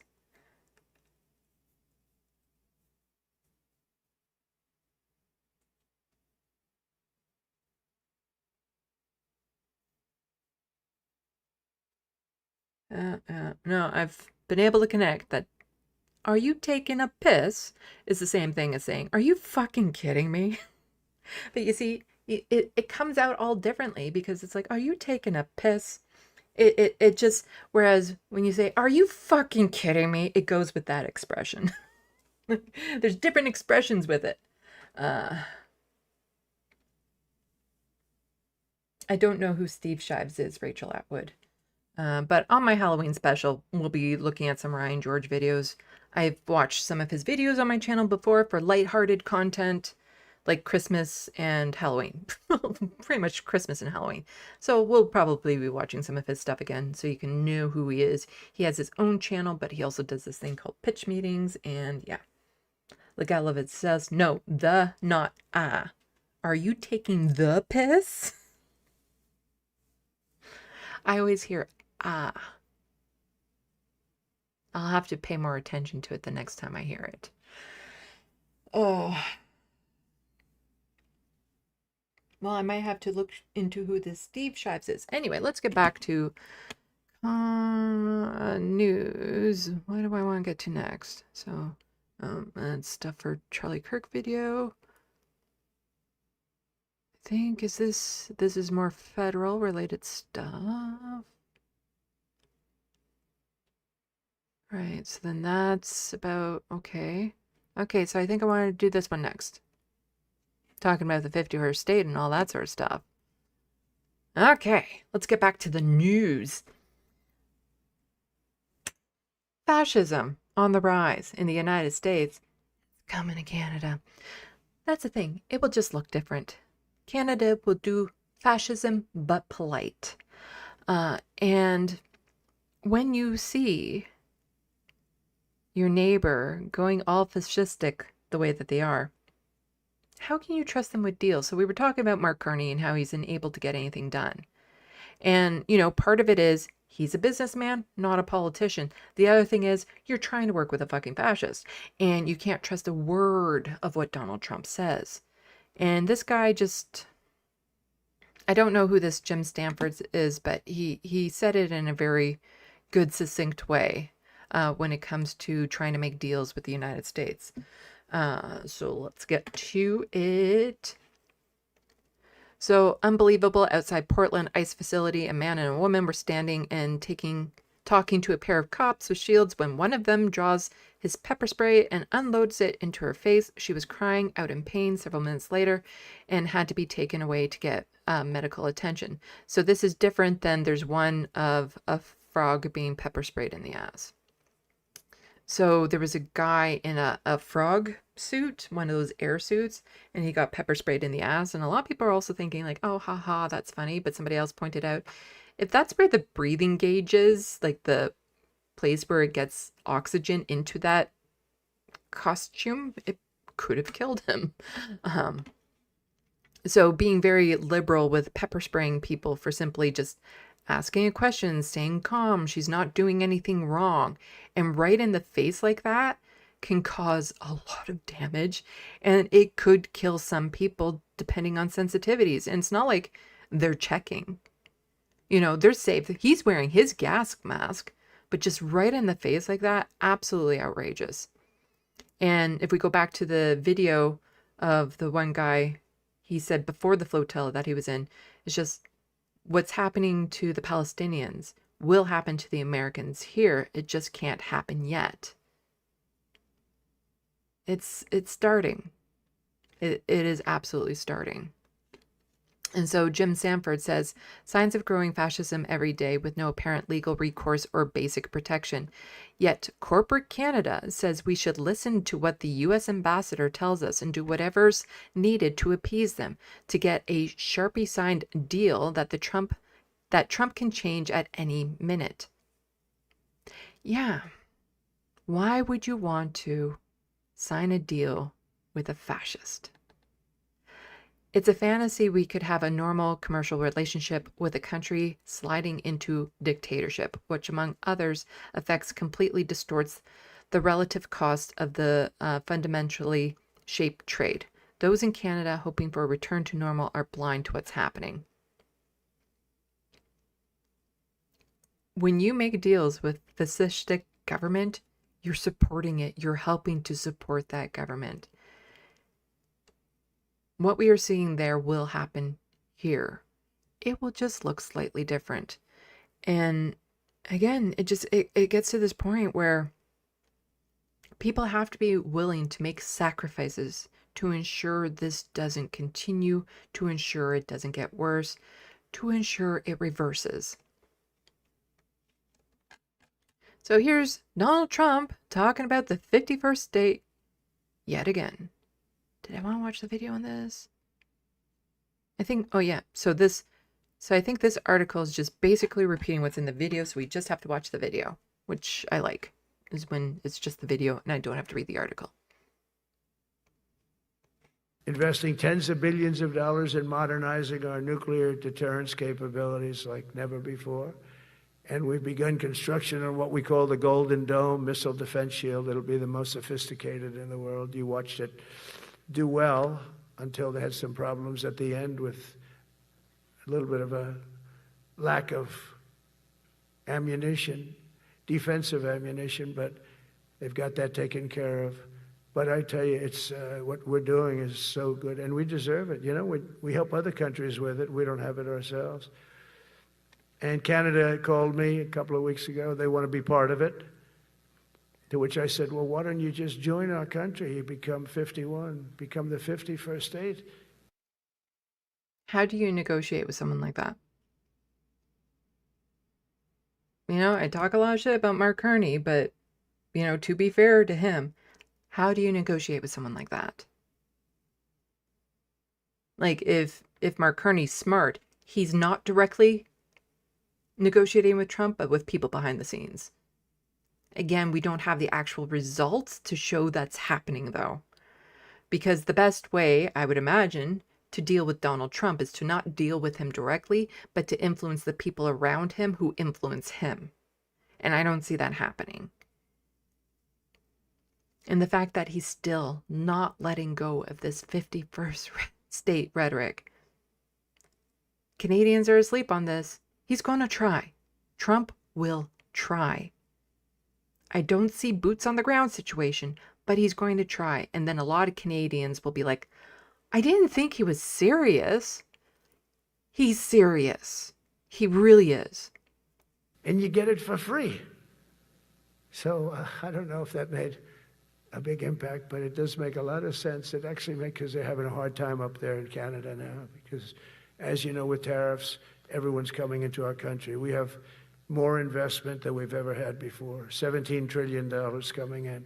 As an example, in 4 years, Biden didn't have $1 trillion. Okay. And that's where I ended it, I think, because he just is rambling.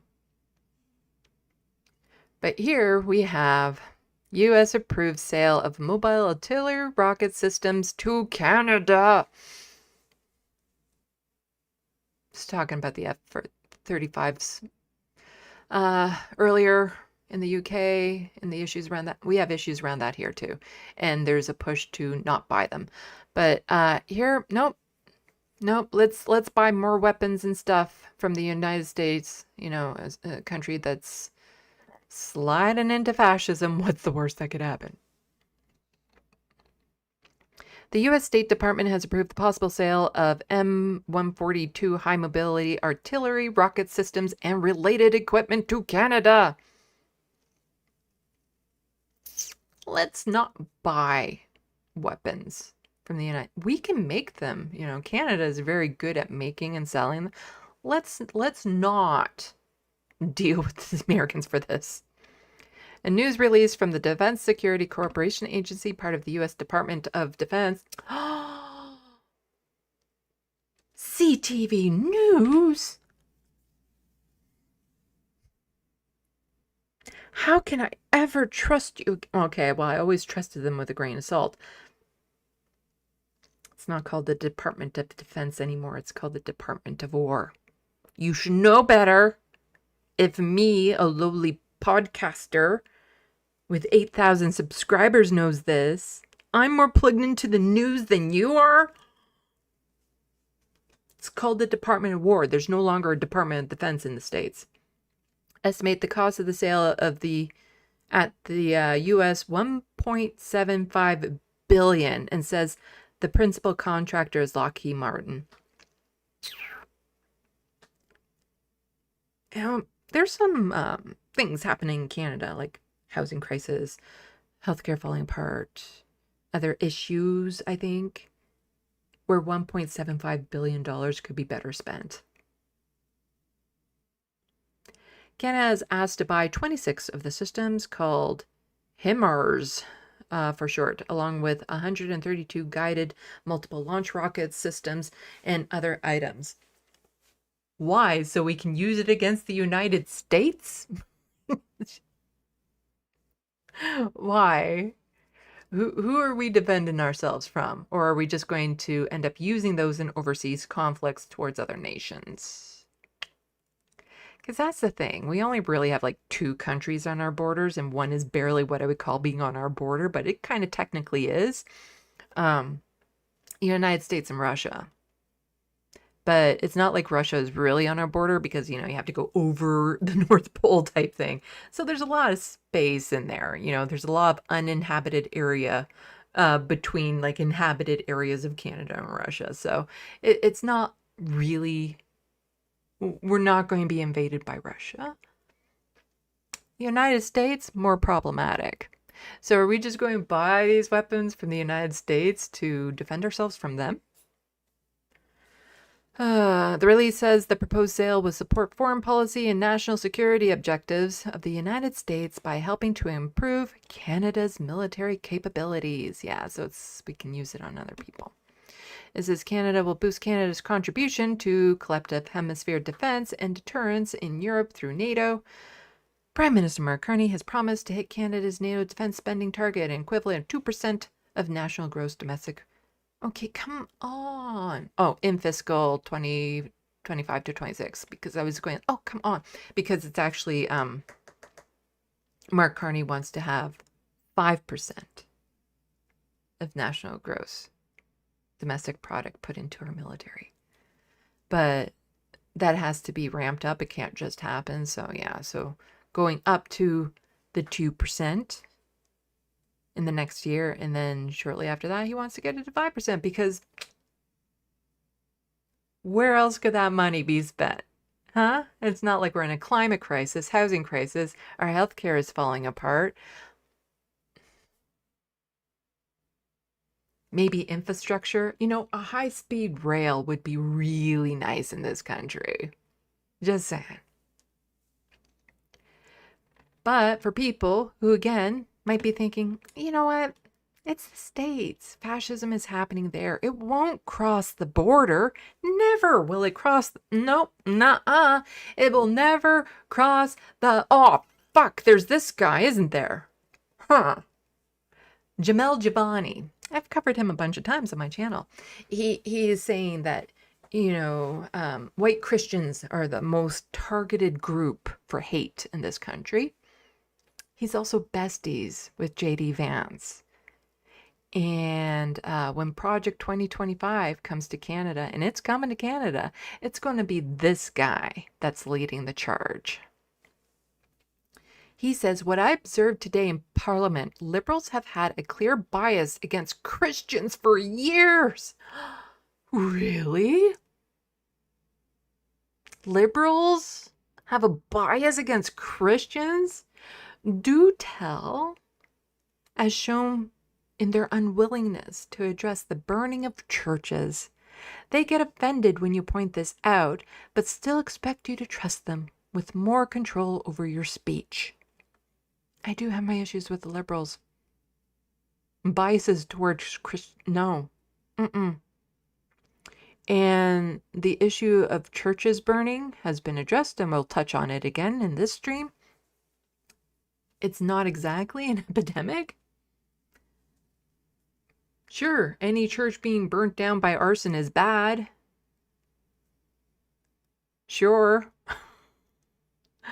But Christians in this country are not under fucking attack. It's just no. You know, things like allowing gay marriage is not an attack on Christianity, which, you know, to Jamil Jivani, that would be the equivalent. He will absolutely be the one leading the charge of Project 2025. And, you know, I'm not the only one to point that out. Just so you know, this is Project 2025's pick to replace PP, so Pierre Poilievre. Also, I'm just going to remind Canadians every day that this man is in the pocket of J.D. Vance and is a danger to our country. And I wasn't thinking it ahead of this, but then I'm like, oh shit, yeah, that makes a lot of sense. That PP probably does not have long for the leadership of the Conservatives. because he's failed too spectacular. They're going to have a leadership review soon. He's a dweeb. His party doesn't even like him. He is not charismatic at all in front of the camera. He lost his own riding. And if the Conservatives had had anyone else as leader for the last election, they would have won. Pierre Poilievre is dragging the party down. So it wouldn't surprise me if during the leadership convention he loses. It would make sense that the person who is besties with J.D. Vance would get a lot of support from, networks, dark networks behind the scenes. So here he's tweeting out, "Let's go. Restore the North Campus tour kicks off October 14th. Restore the North. Oh, do you mean fix climate change so we have winter again?" No. No, he's talking about returning to make Canada settler again. Not that it's never not been, but, make it white. Completely white. Not through snow, but even though he's not exactly white, but, you don't have to be to be a white nationalist. But it's just this Christian nationalist fundamentalism he wants. And the thing is that here in Canada, we don't really have the same argument as they do down in the States, because a lot of American Christian nationalists will say America was built on Christian nationalism. And that's not true. The founders of the United States were actually more secular when it came to policies and stuff like that. Like, that was part of the reason why they pulled away from the Confederacy, was to erase themselves of that. Canada was specifically built on white nationalism. It was in John A. Macdonald's language, words, everything. We don't have that same thing. It was actually built on white nationalism. Specifically. And so that's what he wants to get back to, is like a Christian nationalism, white nationalism ideology.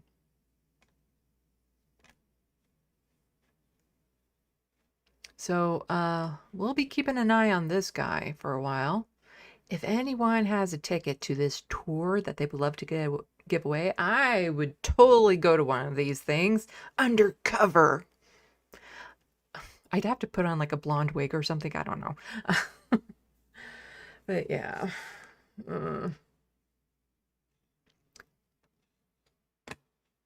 But you see, it spreads because Poilievre claims Christians may be the #1 victims of hate-based violence. Only not even close. Conservative leader Pierre Poilievre said Monday that Christians and their places of worship are being targeted. If elected, he will crack down on religious-based hate through tougher sanctions on crimes like arson. So this was from, So it's not, they're playing for the same game here. Jamil Jivani and Pierre Poilievre, they're playing for the same funding base right here by claiming this. The difference is Jamil Jivani is friends with the people who are doing this down in the States. Pierre Poilievre is a puppet. But Jamil Jivani is friends with the people who are doing this in the States. So he's going to get more support. Speaking to reporters at an announcement of food inflation,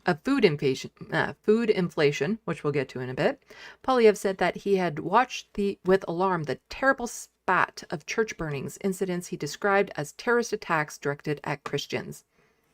100 churches have been burned, Poilievre said. Christians may be the #1 group that are victims of hate-based violence, but of course it's not politically correct to say that.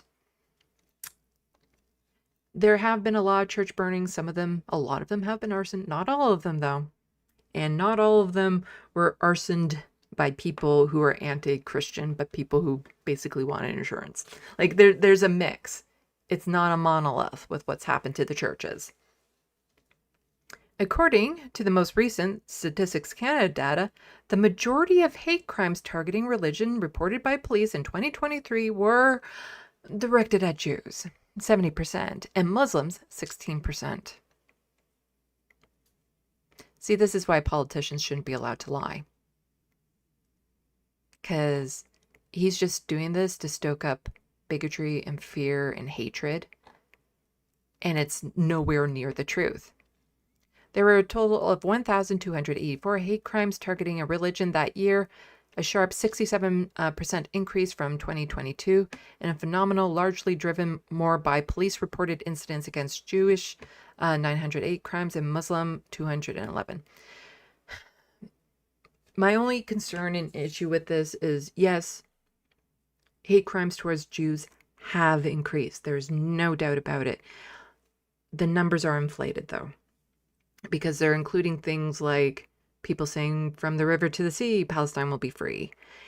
And I really don't like that they do that, because to me, it diminishes actual anti-Semitism, and it takes the focus away from actual anti-Semitism when it's just somebody saying, free Palestine.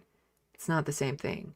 A protest, a anti-genocide protest is not a hate crime, but some of those are being lumped in with it, and it's not helpful. So Statistics Canada just showed there was an uptick in hate crimes directed at Catholics in 2021. Religion-based violence that came after Tecumseh First Nations said primarily findings from a radar surveys of the ground of the former Catholic-run Kamloops Indian Residential School indicated as many as 215 children could be buried on the site. There were 43 police-reported crimes targeting Catholics in 2020, according to Statistics Canada data, and the figure jumped to 155 the year after. Since then, the number of crimes against Catholics has dropped. Yeah, shocking that, a church responsible, the primary church responsible for residential schools, would be targeted after finding, the mass grave or unmarked graves of children. Shocking how that would happen.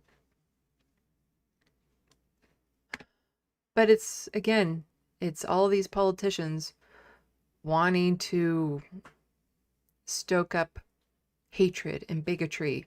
And this is the 2025 playbook. Because Quebec minister calls for people to wake up to radical Islamism.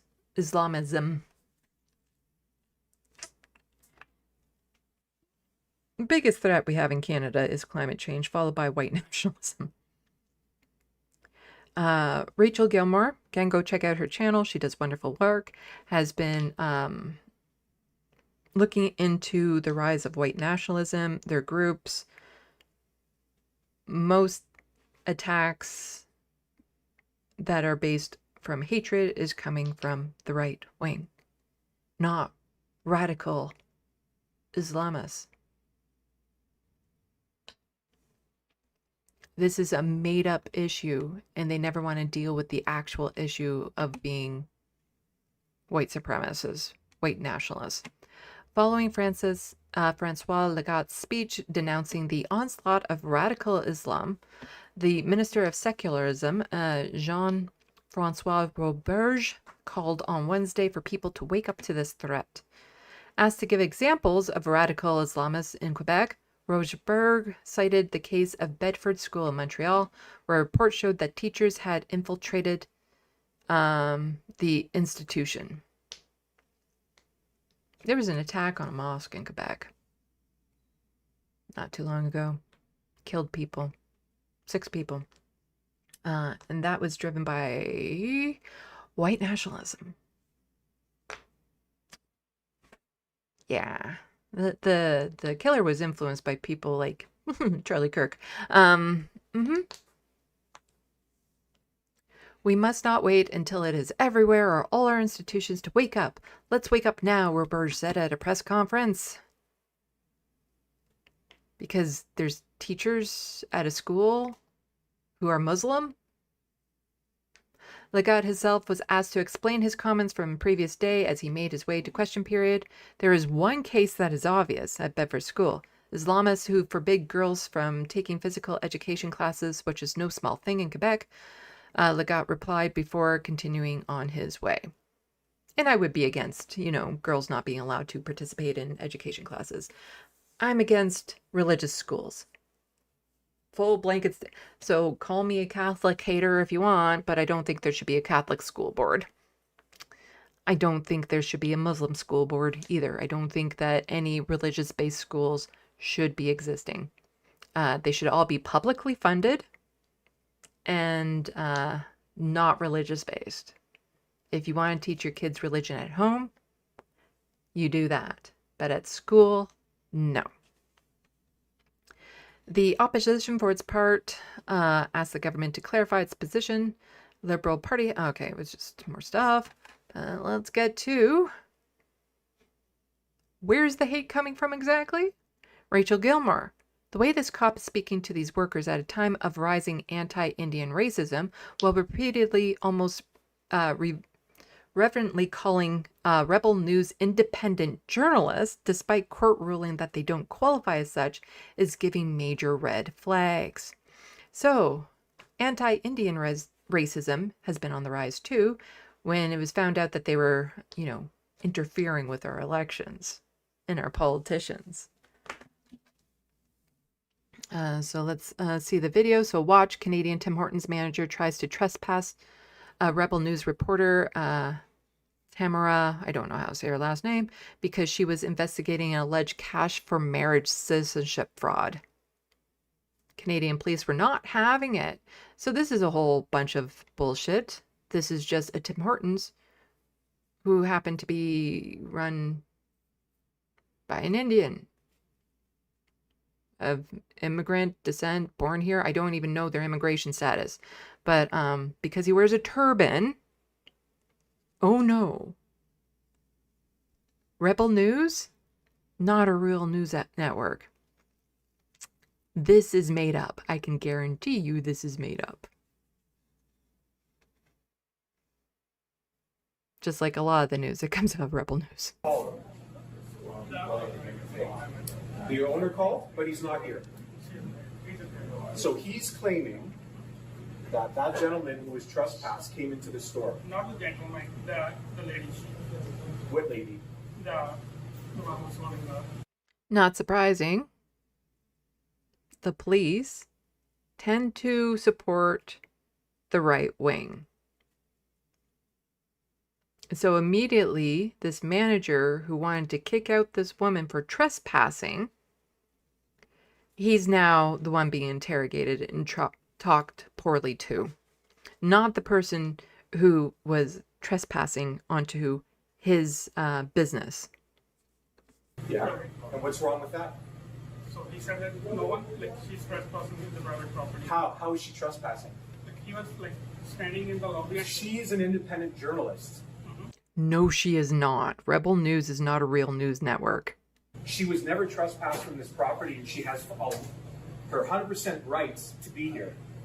Just because your boss doesn't like the fact that an independent journalist is in here video recording, that's not up to him. She has the right to do that. I can call him. I'm not going to, no. It's a private business. She does not have the right to do that. No, I'm not going to talk to him. You tell him that she has all the right to be here. I'm not going to entertain that.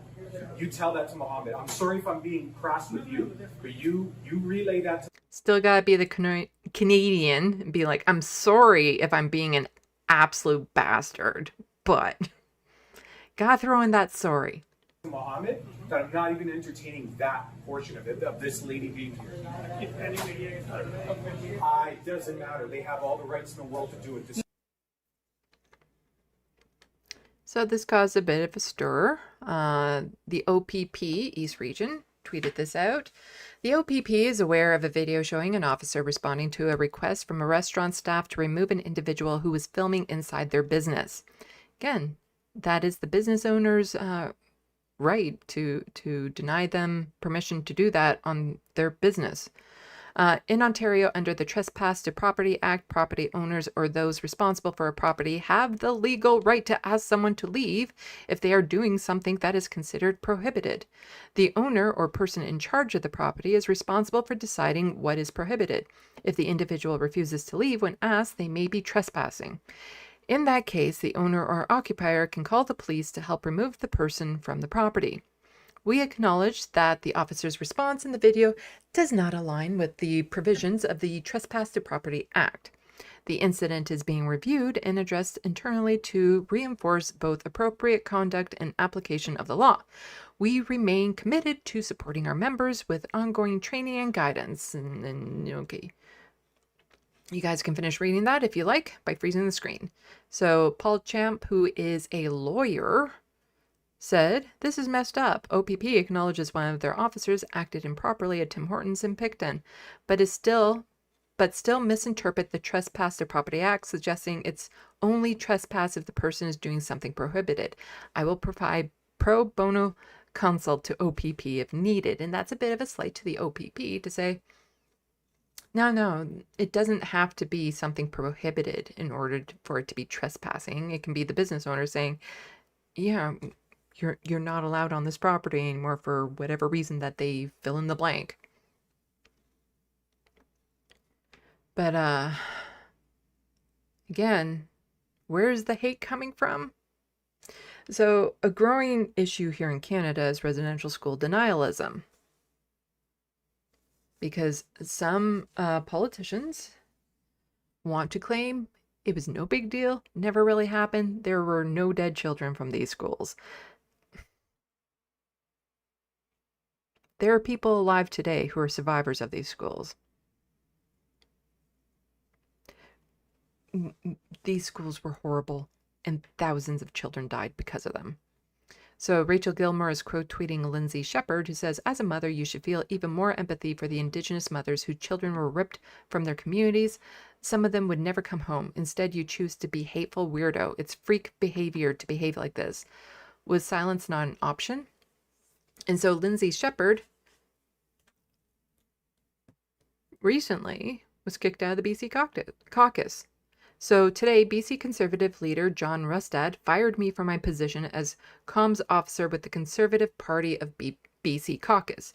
It was because of this tweet. "I'm a mother of 2 young children and I'm 32 weeks pregnant.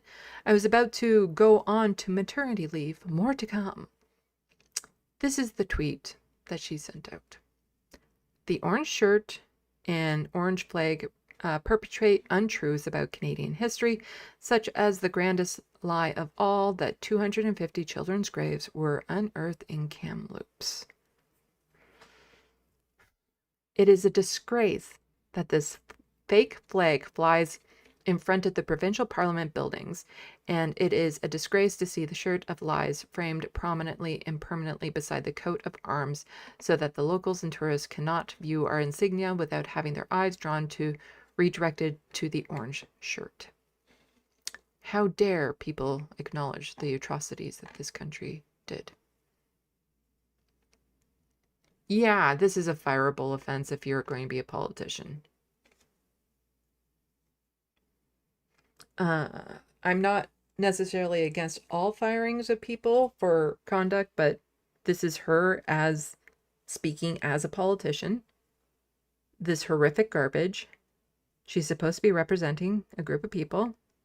You can't have that. You can't have that. That is hate speech. But at least the Conservatives have a line. Who knew? Turns out they do. They have a line. And considering when I was covering the election in BC, some of the candidates that they had, it's astonishing that they did this. It is actually quite astonishing that they did this, as opposed to saying, "We don't agree with what she tweeted, but we still support her as a candidate," considering the absolute horrendous people they had running for their party. And so here's the serfs just countering this, because she posted a video, which we're not going to watch because it's 14 minutes long. And my live streams are already long enough, where she is all she's doing, she's missing the ukulele. That's really it. She's just missing a ukulele in this.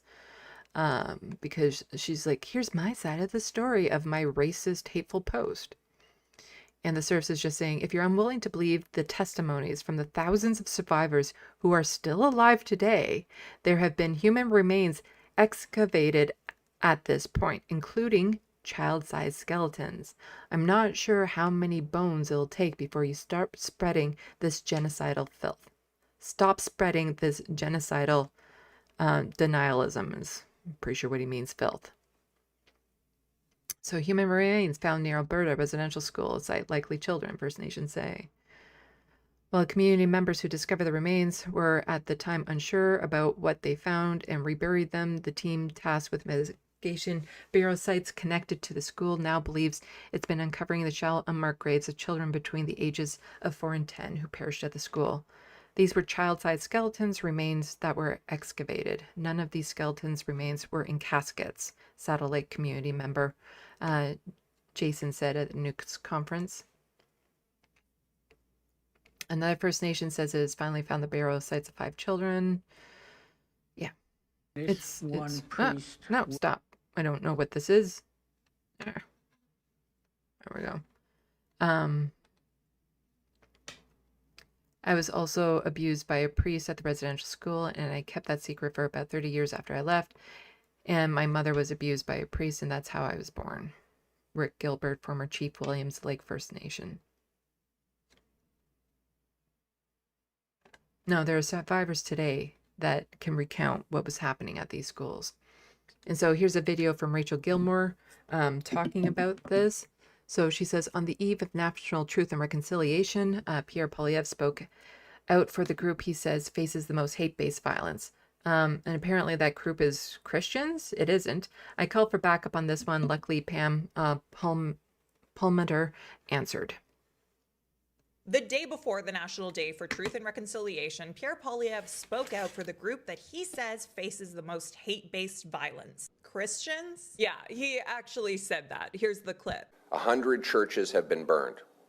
You hear almost nothing from the Liberal government about this. Christians may be the #1 group that is victims of hate-based violence. But of course, it's not politically correct to say that. 100 terrorist attacks against Canadian churches. Before I say anything else, I just want to remind you guys that these resources are available, and I'm going to be talking about some upsetting stuff, so if that's not something you're up to today, that is totally fine, and I'll see you next time. The context here is that after the discovery of unmarked graves at residential school sites about 4 years ago, there was a string of incidents where churches were vandalized and burned. But even as Indigenous leadership and residential school survivors have spoken out against this, residential school deniers have been using these arsons as a weapon to decry what they claim is an impact of a mass grave hoax. Sorry, I'm eating a bit of cookie right now, but that's one of the differences between the right and the left. Like, people, Indigenous folks, were speaking out against the churches that were being burned out of vengeance over what happened. It's not like they were trying to justify it, endorsing it. When violence is committed on the left from the perspective of a leftist, hey, get out of there. We call it out. We don't believe in violence. Sorry.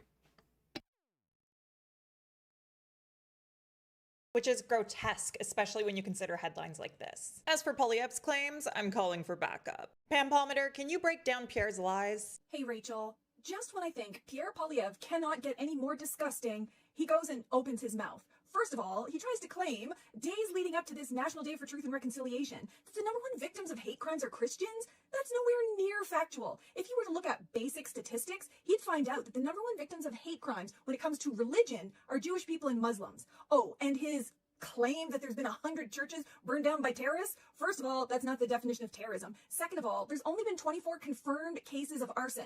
There's more than 12,000 churches across the country. That's not even 0.02% of churches. So give me a break, Pierre Poilievre. But do you want to talk facts? Facts are Canada was built on historic and ongoing acts of genocide, confirmed in the National Inquiry into murder of missing Indigenous women and girls. Thousands of Indigenous kids were abused brutally. Some even lost their lives. Some we don't know even where they are. So give me a break. The least we can do is honor the residential school survivors and the families of kids who never made it back home today and make a commitment to end all of the injustices that continue in the present that had its origins in Indian residential school days. Thanks, Pam. And she's right to call out the present day impacts. So just another example of politicians lying. Not 100 churches, 33. And not all of them were acts of arson because of, people wanting vengeance for what happened. Indigenous women are 4 times more likely than non-Indigenous women to be victims of violence. And Indigenous folks are murdered at 6 times the rate of non-Indigenous folks. Oh, crap. Right. I remembered I wanted to bring up another statistic to make sure I'm remembering it right, that Indigenous women, it's the only group of people where there's more murders committed by people outside of that group than in that group. So like most white people are murdered by white people, most black people are murdered by black people.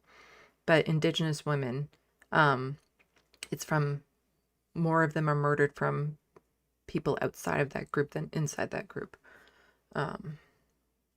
Which, there's a reason why we needed the Murdered and Missing Women and Girls report, is because of how severe of an epidemic this is.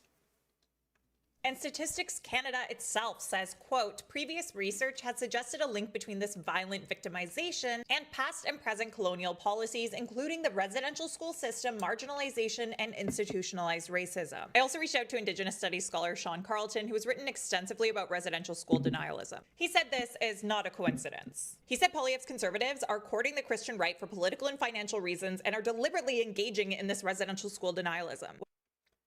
J.D. Vance will win that battle. Or, well, yeah, he will through Jamil Jivani because of J.D. Vance. So if it becomes a battle between J.D. Vance and Pierre Poilievre, oh my God, I said J.D. Vance again, didn't I? Jamil Jivani. So if it's a fight between JJ and PP, JJ's going to win that fight because he has the support of J.D. Vance. So it's JJ with the JD and not the PP. Sure. What do you think of all this? The day before...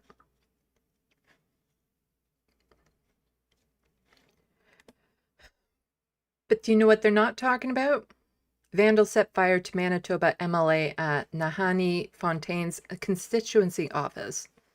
That in the last little while in Manitoba, 2 Indigenous MLAs have had their offices targeted for fire. So here they are trying to make this church burning issue way out of proportion. Meanwhile, there's people burning down the offices or trying to burn down the offices of politicians, Indigenous politicians in Manitoba. The Winnipeg Police Major Crimes Unit is once again investigating an act of vandalism at the constituency office of MLA Nahanni Fontaine after the fire department extinguished an earlier morning blaze. I'm going to be talking about her in my Charlie Kirk video. She actually was made to apologize for something that she should have never had to apologize for, which could be part of the reason why her office was targeted. Fontaine is a First Nation politician who sits on the cabinet of Pierre Wab Canoe. At an event earlier today at National Truth and Reconciliation, Canoe asked people to support Fontaine and not engage in political violence. Everyone deserves to be safe when they go to work, Canoe said.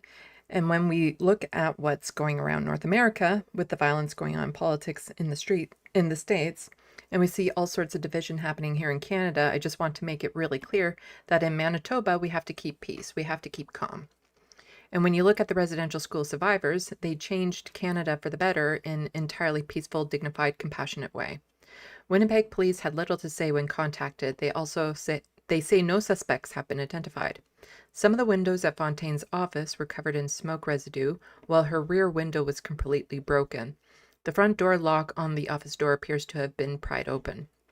2 weeks ago, police were called to the office after her front windows were smashed. So this is another attack. It's not the first one.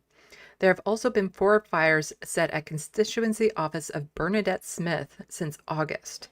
Smith is also an Indigenous politician and member of Canu's cabinet. So, repeated attacks on these 2 women. Police have not made any arrests in that case either. This is a serious matter that is currently under police investigation, so we will not be commenting further at this time, said a statement from the provincial government. According to the fire department, a call came at, the fire was under control in about 30 minutes. Yeah, where's Pierre Poilievre's statement on this? It seems, bad.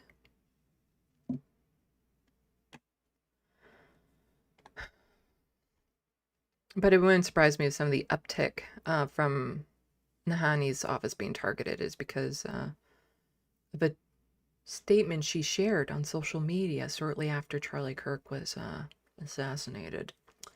It's going to be in my Charlie Kirk video.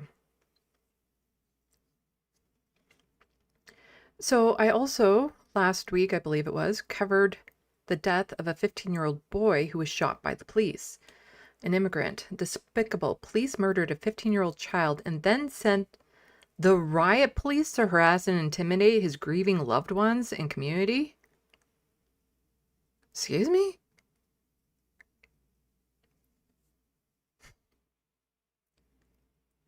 The police tend to be on board with the right wing. Just saying. Just saying. So, a pathetic display by the SPVM riot squad at yesterday's March for Nuran. No riot, no problem. We'll deploy anyway and see if we can provoke one. Pleaded with everyone to keep things peaceful.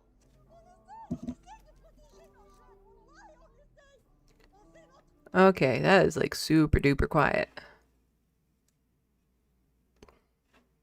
Pleaded with everyone to keep things peaceful.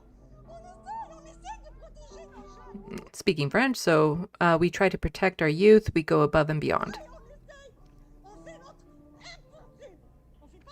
We do our best to protect them, and this is the response. How are we supposed to work this way? Pleaded with everyone to keep things peaceful. Yeah, usually in these situations, it's not the people that instigate the violence. The police.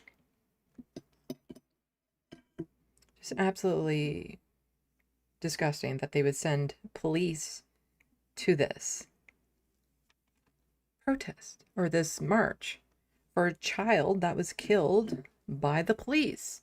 A child that had no weapon.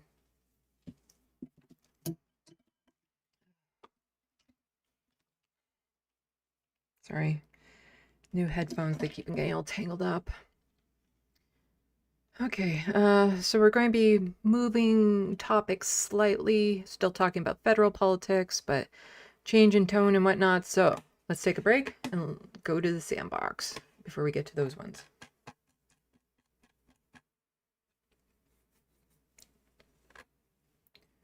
Let's see.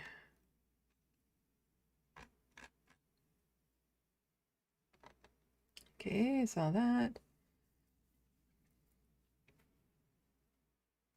So Mumibai, who is Jamil Jivani, he is a conservative MP. I've covered him before when he talks about his attack on Christians.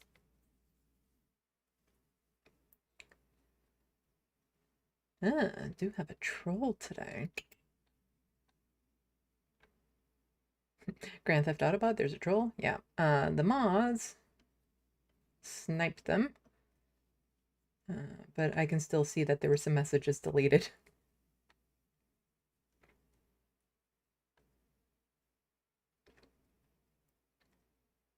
Okay. Have I said hello to you yet, Atticus Among Us? Let's see.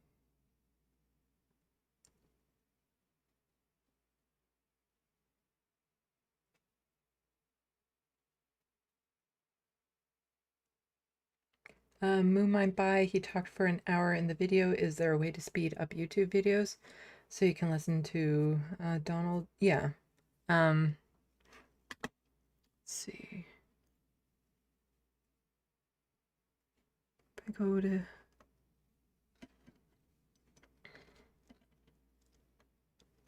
So in a YouTube video, if you go to here, it's the little settings, and you can do playback speed and increase it or decrease it here. So you got normal, and then you can up it by like 1.25, 1.5, 2 times the speed, and you can also decrease it.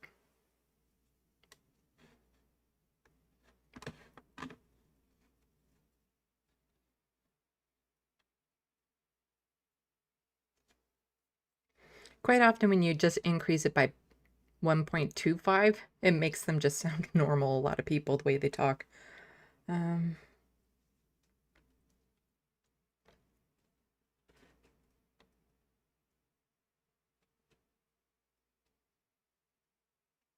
Edgebox, I feel like the US just puts a kill switch in everything they make so they can disable it. They claim that's not the case, but that has been a concern.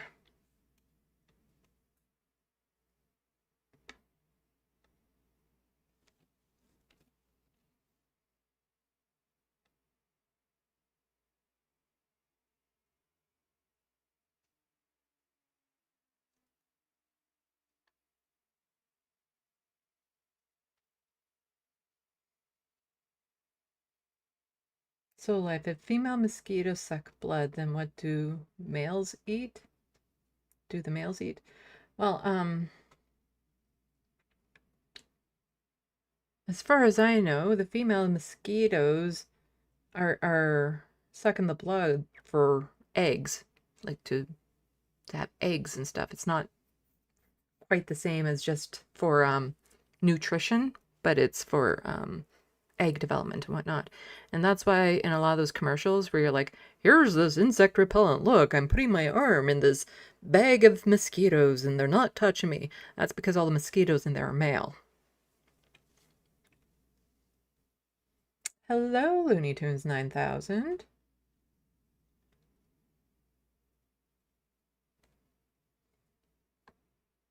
If Canada becomes the fucking 50th state, Canadians will get free Popeye's chicken and biscuits. Thank you for all your attention to this matter.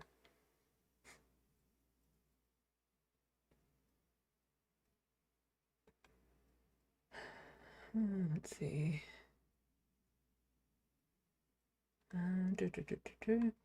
Yes, Jordan Peterson has moved to the United States and his health is apparently not very good right now. Good.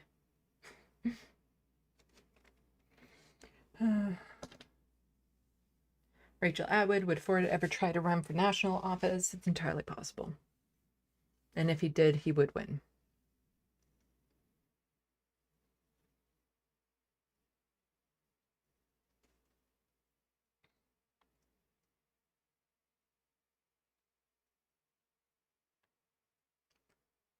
Let's see.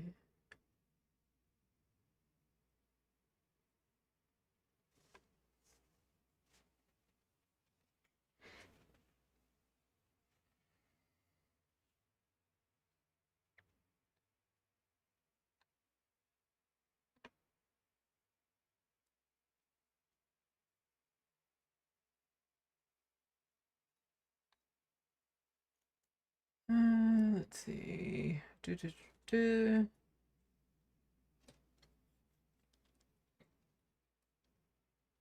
Wild West. Welcome to the SandBox. I only agree if homeschooling is illegal. I also want homeschooling illegal too. Public school, publicly funded, that everyone goes to. The same across the board. We're going to be talking about homeschooling briefly in my Alberta docket. Hello, Angela W. It's been a while. Welcome to the SandBox. You're late. One of my friends co-wrote a great article in the conversation about residential school denialism. You have to tell us the name of it.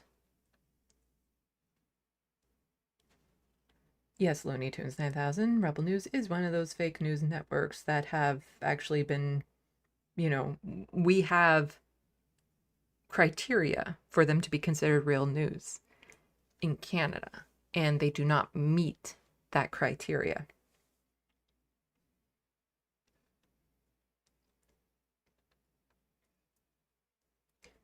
Let's see.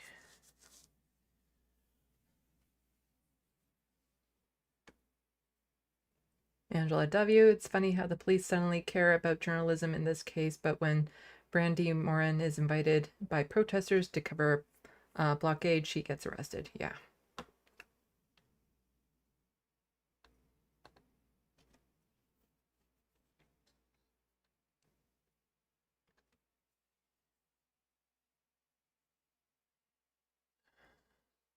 Hello, Bobby. Let's see.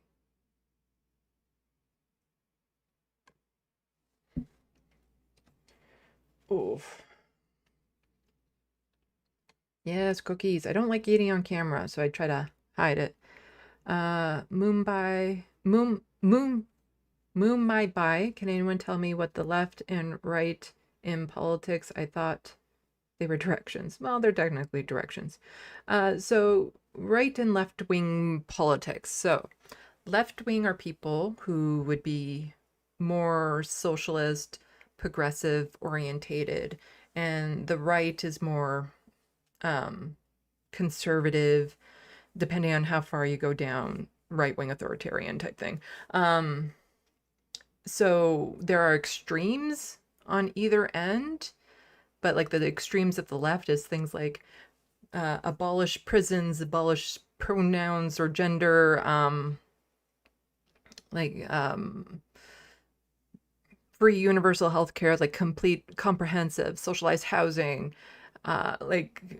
workers should own the means to production, that sort of thing. But the extreme right wing tends to be like the Christian nationalist authoritarian type, where they want to make it so trans people and gay people don't exist in society through various methods, often quite violent. The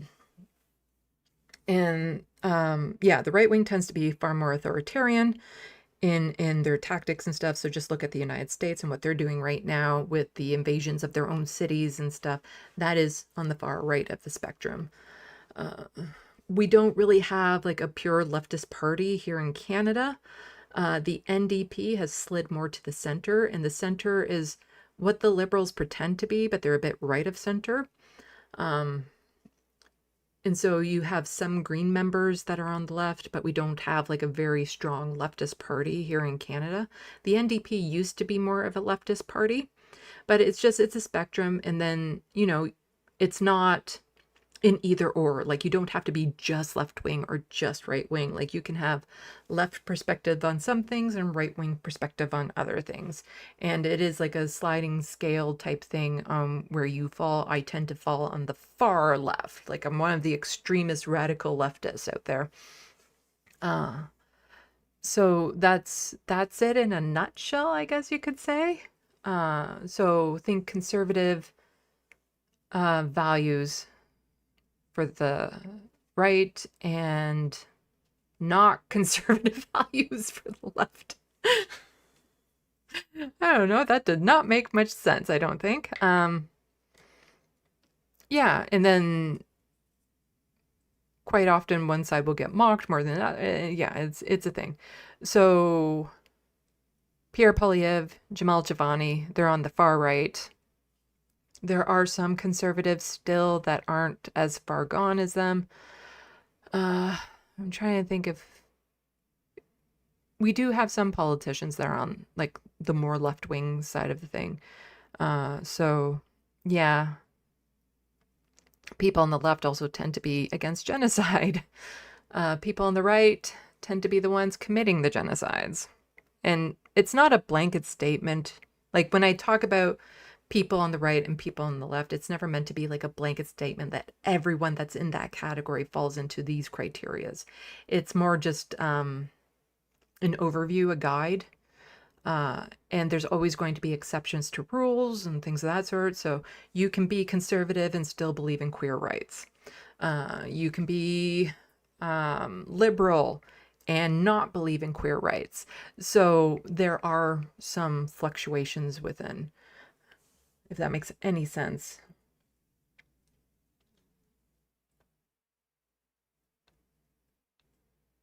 Grand Theft Autobot, 1 out of 200%. It's an epidemic. Run to the hills. They're coming from the hills. Run from the hills. Yeah.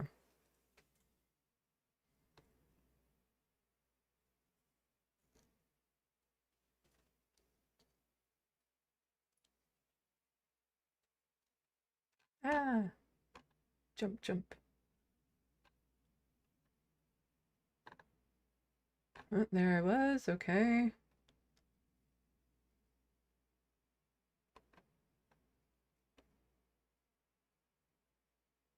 Looney Tunes, I think you're behind.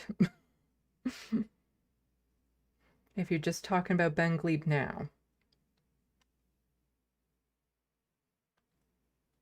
And that's why you don't think I think you're not there, because you're behind.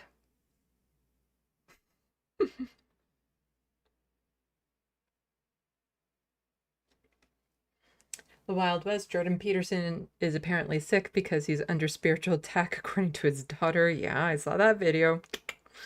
There's so many illnesses in our family. It's because we're under spiritual attack. No. It's because bizarre diets and lifestyles and stuff that you are choosing to do.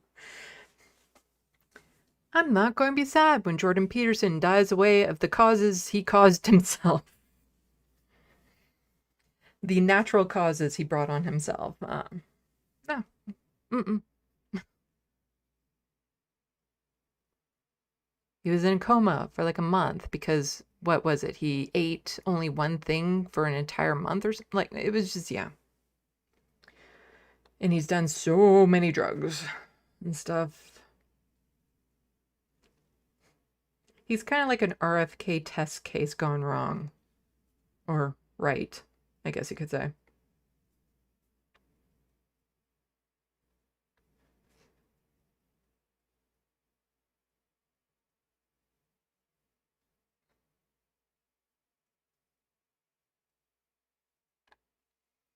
Okay, let's get back into it.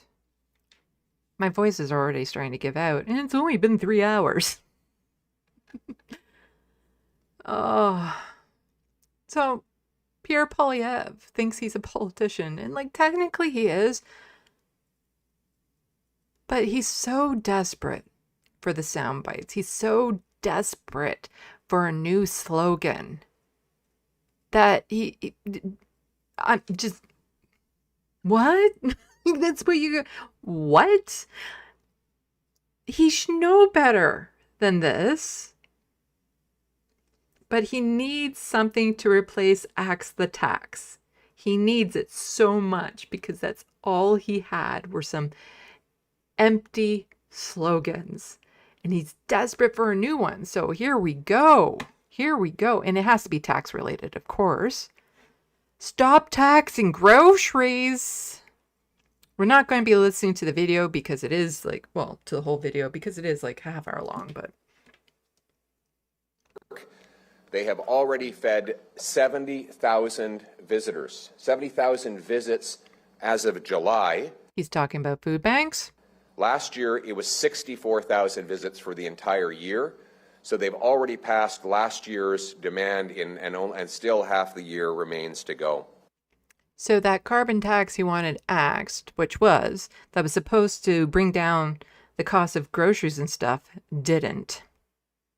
It's almost like he was lying. It's a big change.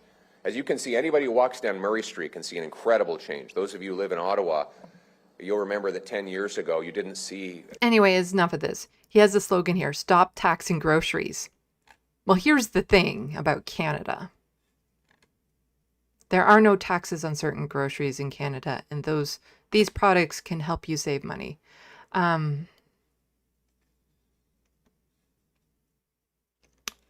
A lot of basic groceries, yeah, don't have taxes. You want to stop taxing things that don't have a tax. Huh? We should put through a motion to stop all the missions to the moon. We would save so much money if we stopped the missions to the moon that aren't happening. There are a lot of tax-free groceries in Canada. Buying these products while shopping at grocery stores in Canada won't make your bill more expensive since there's no tax added at the checkout. The federal government considers basic groceries to be zero rated, which means there is no GST or HST on those items. Whether or not you already know that there are no taxes on certain groceries, you might not know all of the food and drink products you don't pay tax on in Canada. Now, quite often when you get a grocery bill, there is taxes on it because not everything in that you can buy from a grocery store is exempt. But your basic groceries, yes, it's tax-free. But if you buy like a box of tissues, those tissues will have taxes. If you buy some food products, they will have taxes. But your basic groceries are not. And so let's see what those things are. Explore the list. Fruits and vegetables, meats and bread and stuff. And so it goes down. So let's see. So these are things that do not have taxes. Some tax-free groceries here in Canada. Fresh, frozen, canned, vacuum-sealed fruits and vegetables are tax-free. Mixed cut vegetables that are packaged and promoted as stir-fry or chop suey mix and mixed vegetable sprouts are also tax-free. Fresh meat, poultry, fish is tax-free. Don't pay taxes on most milk products. Includes unflavored whole, skim, and partly skimmed white milk in all serving sizes and packages. Flavored milk like drinkable yogurt is only tax-free when sold in pre-packaged multiples of single servings. Bread products like bagels, English muffins, croissants, scones, tea biscuits, and bread rolls that don't have sweetened fillings or coatings are tax-free. Ooh, includes some tortillas and taco shells and soft pretzels and pie crusts. Doughs of all kind are tax-free. Puffy pastry, pizza, cookie dough. Cookie dough. Tax-free. Yum. Crackers. Soda crackers, salted crackers, table water crackers, cream crackers, rice crackers, crisp bread, snacking crackers, wheat things, thins, toasts, breadsticks, rusks, unsweetened rice cakes, cereals. Like, yeah. You could easily do a whole bunch of grocery shopping and not pay any taxes. So here's the outrage from this conservative saying breaking. Liberals, Bloc, and NDP vote against conservative motion to cut taxes on groceries to lower sky-high grocery prices so Canadians can afford to feed their families. You have to look at the companies like the Westons that inflated their own prices, especially during COVID, because they could get away with it. It's the corporations that are the issue. You know, cost of living and all that sort of stuff too. It's really bad, and the government has a lot to do with it. But cutting taxes on groceries won't help, because not there to begin with. The Liberals have voted to keep grocery prices high, even though, according to the Daily Bread Food Bank, there's lots of people and blah, blah, blah. All those opposed to the motion will please rise. Food taxation. Mr. McKinnon-Gatineau. Mr. Ali. Mr. Lamoureux. We don't need to watch the whole thing. That's...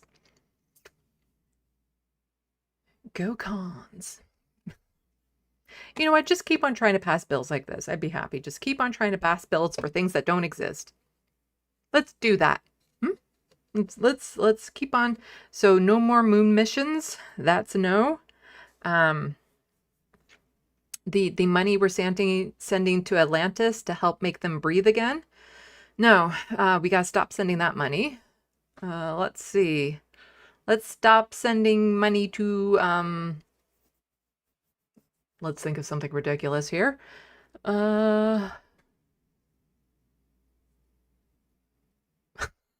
It's getting late.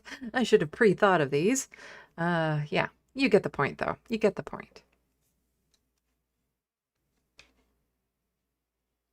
But here's Pierre Poilievre also saying, you want to save the planet and end poverty? Here's the solution, Canadian energy abundance, not carnies, because we all know how much abundance works. Not carnies force energy scarcity that costs billions and crushes our industry. Open our markets to unleash our industry and workers to bring clean Canadian energy to the world. Oh, so you mean green energies, wind power, solar power, powerful paychecks to our people, and displays dirty dictator energy board. Yes, all that clean coal type thing. All that clean energy that he's not talking about green energy. He's talking about oil, that somehow we can make oil clean again. It never was, but yeah, let's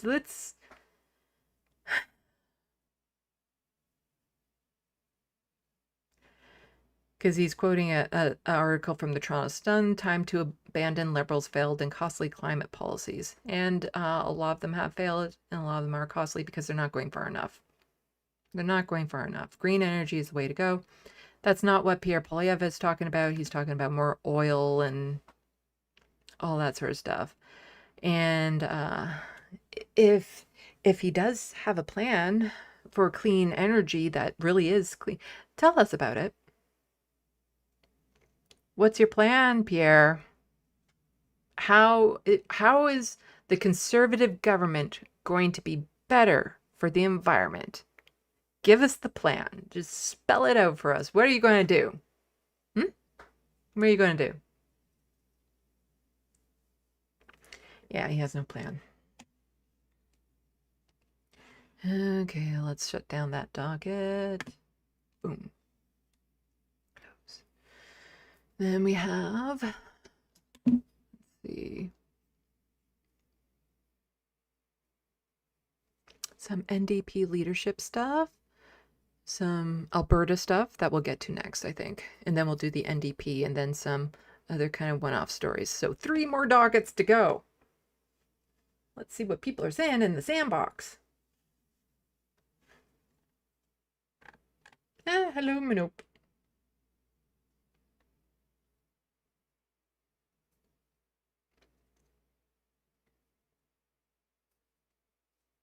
Rachel Atwood, the medically induced coma in Russia was to speedrun his withdrawal from bentos. It nearly killed him. Right, that benzos, that's what it was.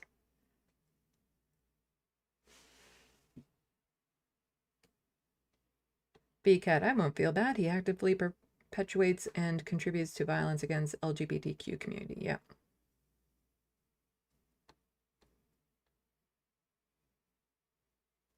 I refuse to feel bad when horrible people die, especially of natural causes. I don't agree with the way Charlie Kirk was killed. I don't believe in violence. I don't feel bad he's gone either.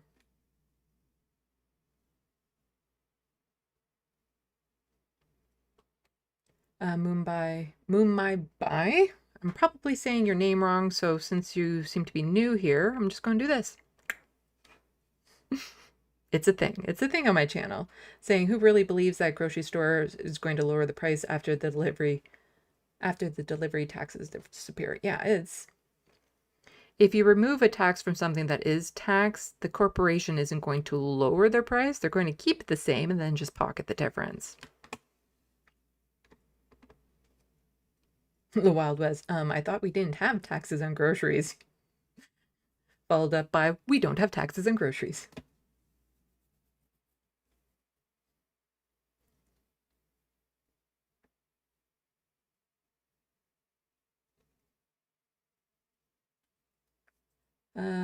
My Bio is also talking about shrinkflation and stuff. Yeah, I've talked about that plenty of times on my channel too. Where buying the same package, but there's less food in it, but you're paying more for less. You're paying the same for less, and then inflation, so then you're paying for more for less as well.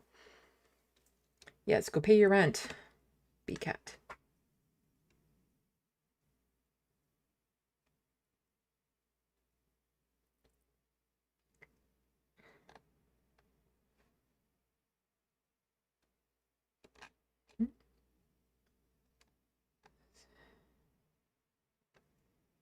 John Lytham, those poor Atlanteans deserve better. Uh-huh.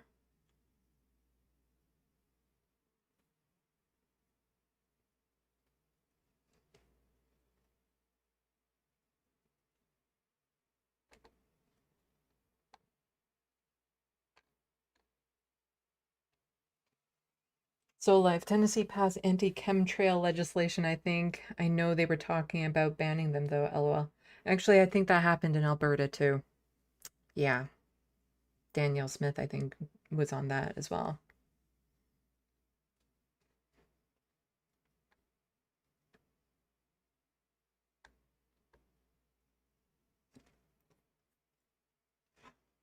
Could probably remove that by now.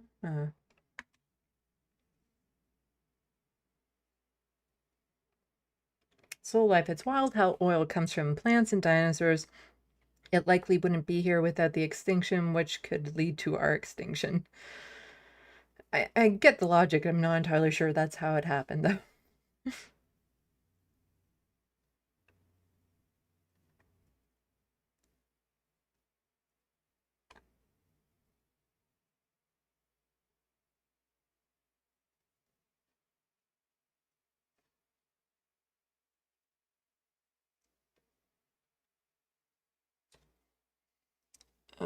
Okay.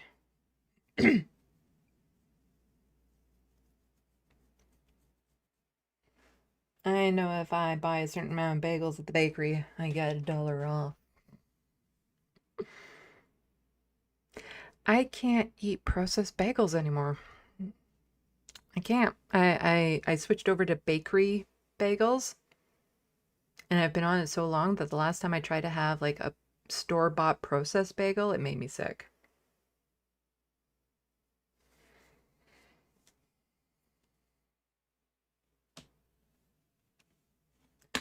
Okay, let's get into Alberta. Talking about oil and all that sort of stuff. Alberta is like, you know what? Maybe we should make the maps different and include part of like BC into Alberta so that we can have access to the coastline.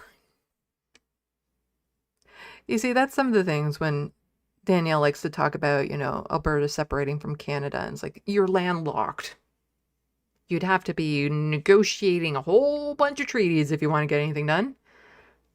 Not to mention there's a bazillion reasons why they can't separate. But anyway, here we go from CTV News.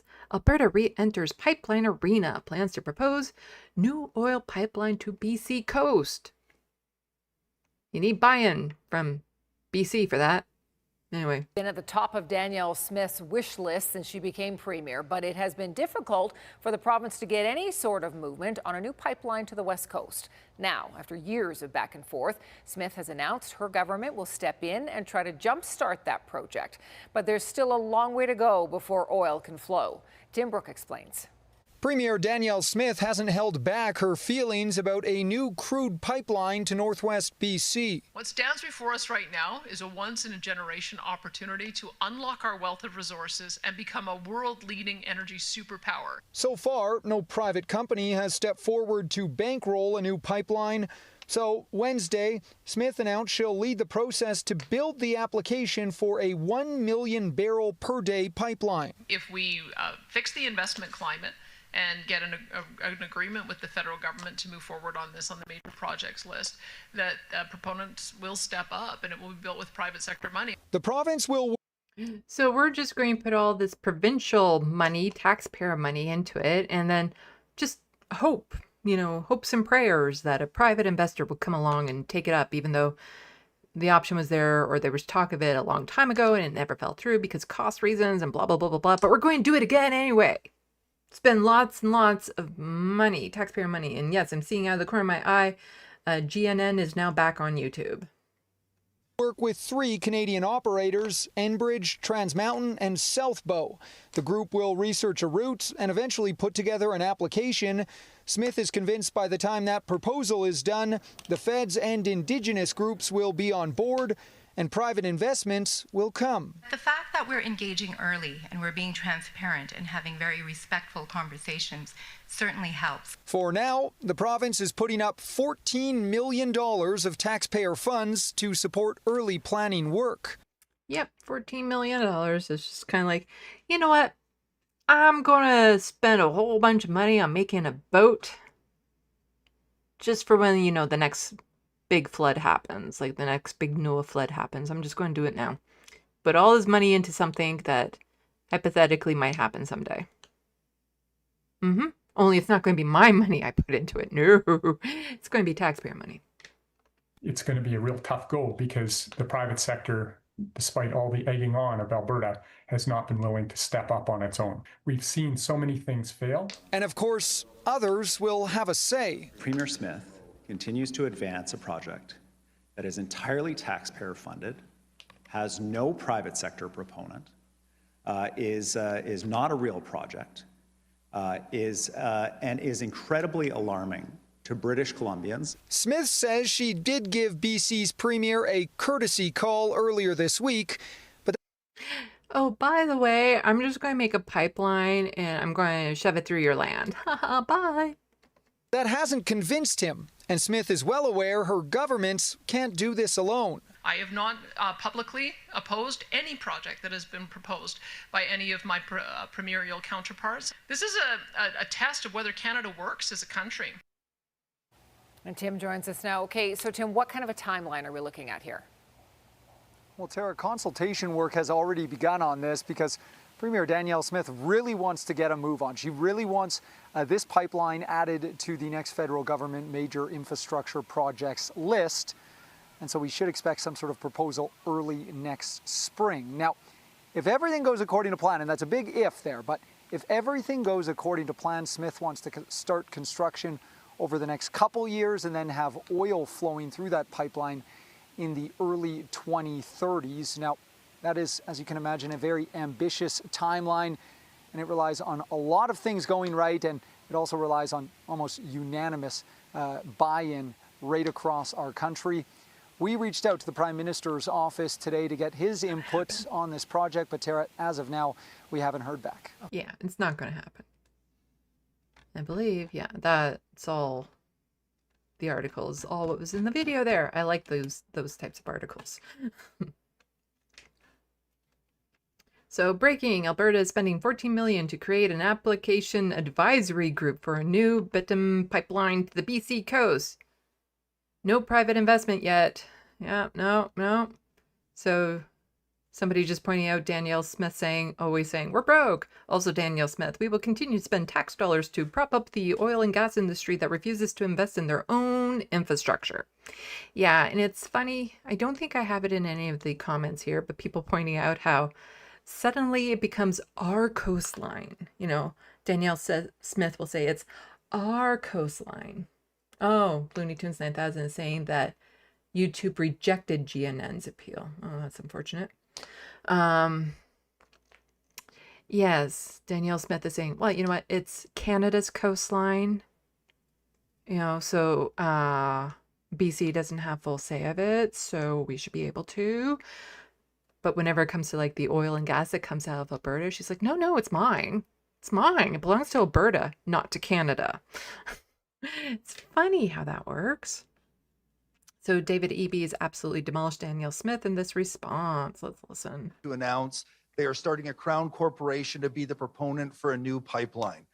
In your estimation, what does the province of Alberta now need to do to engage with British Columbia around moving oil through our province to the coast near Prince Rupert? Well, I guess, you know, it's neighborly relations are crucial between Alberta and British Columbia. And that's a relationship that needs to go both ways. British Columbia has literally tens of billions of dollars of real private sector shovel-ready projects that are going to drive forward not just... Okay, that's enough.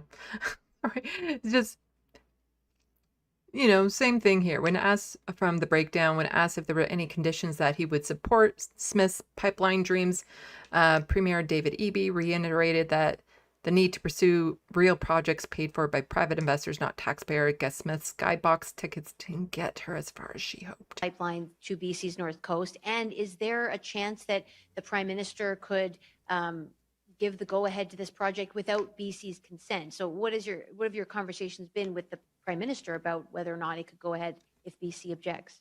My message in the quiet rooms with the Prime Minister, with the Premier of Alberta, is the exact same as the message that I'm delivering to you here today. There is no project proponent. This is a taxpayer-funded initiative by the taxpayers of Alberta currently, proposed to also be the taxpayers of Canada through the publicly owned Trans Mountain Pipeline project as well. This pipeline project requires a tanker ban off the coast to be lifted if, hypothetically, a proponent was ever found. Now, that tanker ban is in place. It is foundational for British Columbians who value our coast.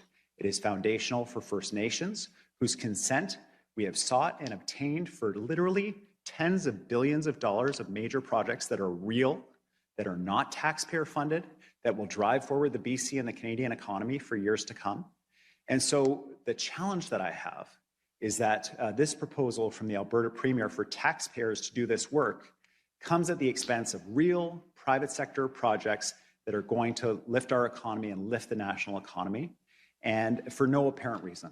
In other words, she's just spending money on this thing, but there's it's not going to happen. Kind of like her whole separation from Canada isn't going to happen. This isn't going to happen. Other than one can only assume politics.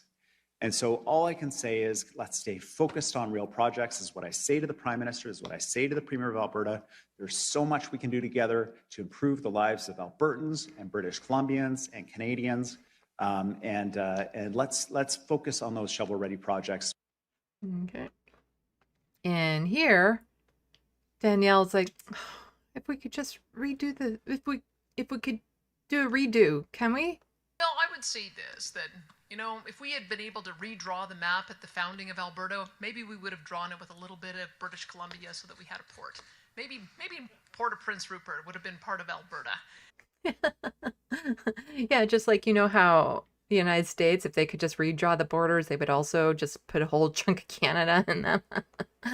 Yeah, it'd be nice, you know, speaking as Danielle Smith, it'd be nice if we could just redraw the map so that we'd have more areas where we could just trample over Indigenous rights. Yeah. Like that's what it is. Just have our own way with the land. Yep. Because, you know, all the borders in BC with all that unceded land there. As opposed to part of British Columbia. But we didn't have the luxury of doing that. Instead, to make sure that we were a country, we built the Trans-Canada. Yeah, that's really all I wanted to hear from that. And then this is another person talking about oil and gas. And this is what finally made me think of the proper analogy. Because Alberta has a culture. They have a culture. And so, like, down in the States, there is a gun culture. Well, in Alberta, it's an oil and gas culture, and they're pretty much on par with each other with how fervent the population is for it. Like, I knew there was an oil and gas, like, kind of culture, but I would say it's very close to what the gun culture is like down in the States, where their whole lives, their whole beings are about oil and gas. And it's so embedded and ingrained in the culture, it's hard to escape from that. And it's hard to move away from that, especially in a time when we need to for the sake of the planet. And yeah, some people just can't think of anything else. My friends, I am very excited. Because today we have some of the top men and women in the room today that built this province through oil and gas. And as you know, oil and gas built much of this province and much of Western Canada.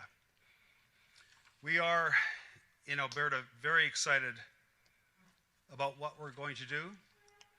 And while we continue to diversify our products, our resources, and our markets, it will, oil and gas, remain our future for the next generation at the very least.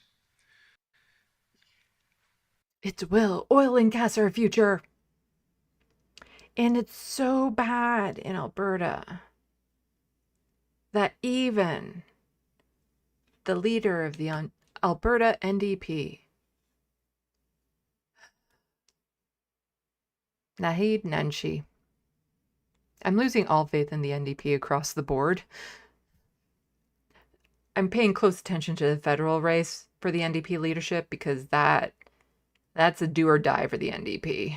They need a good role model for the NDP, and this guy ain't it. Danielle Smith has no real plan to build a pipeline. There's no route, no partner, no funding, and no consultation with Indigenous communities.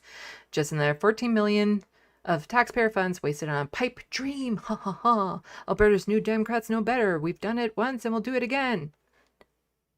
We need pipelines that all...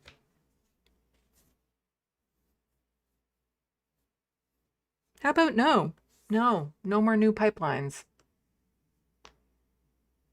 We have to find other ways of getting energy for the sake of the planet. How about no more pipelines? Because, I like being able to breathe air. It's October 5th. The temperature out today in southwestern Ontario was 28 degrees Celsius. And for you Americans watching, that's really hot. That's like summertime temperatures. I think what's happening to the climate is more important than your little pipelines that will only benefit a few wealthy corporations. Danielle Smith offers us is pipe dreams. Like many Albertans, I was kind of excited when I heard that the Premier was going to have big news on pipelines. Ooh, more pipelines. Finally, Yay. some good news. Maybe she had a private proponent for a new pipeline. And that's really all we need to hear from him.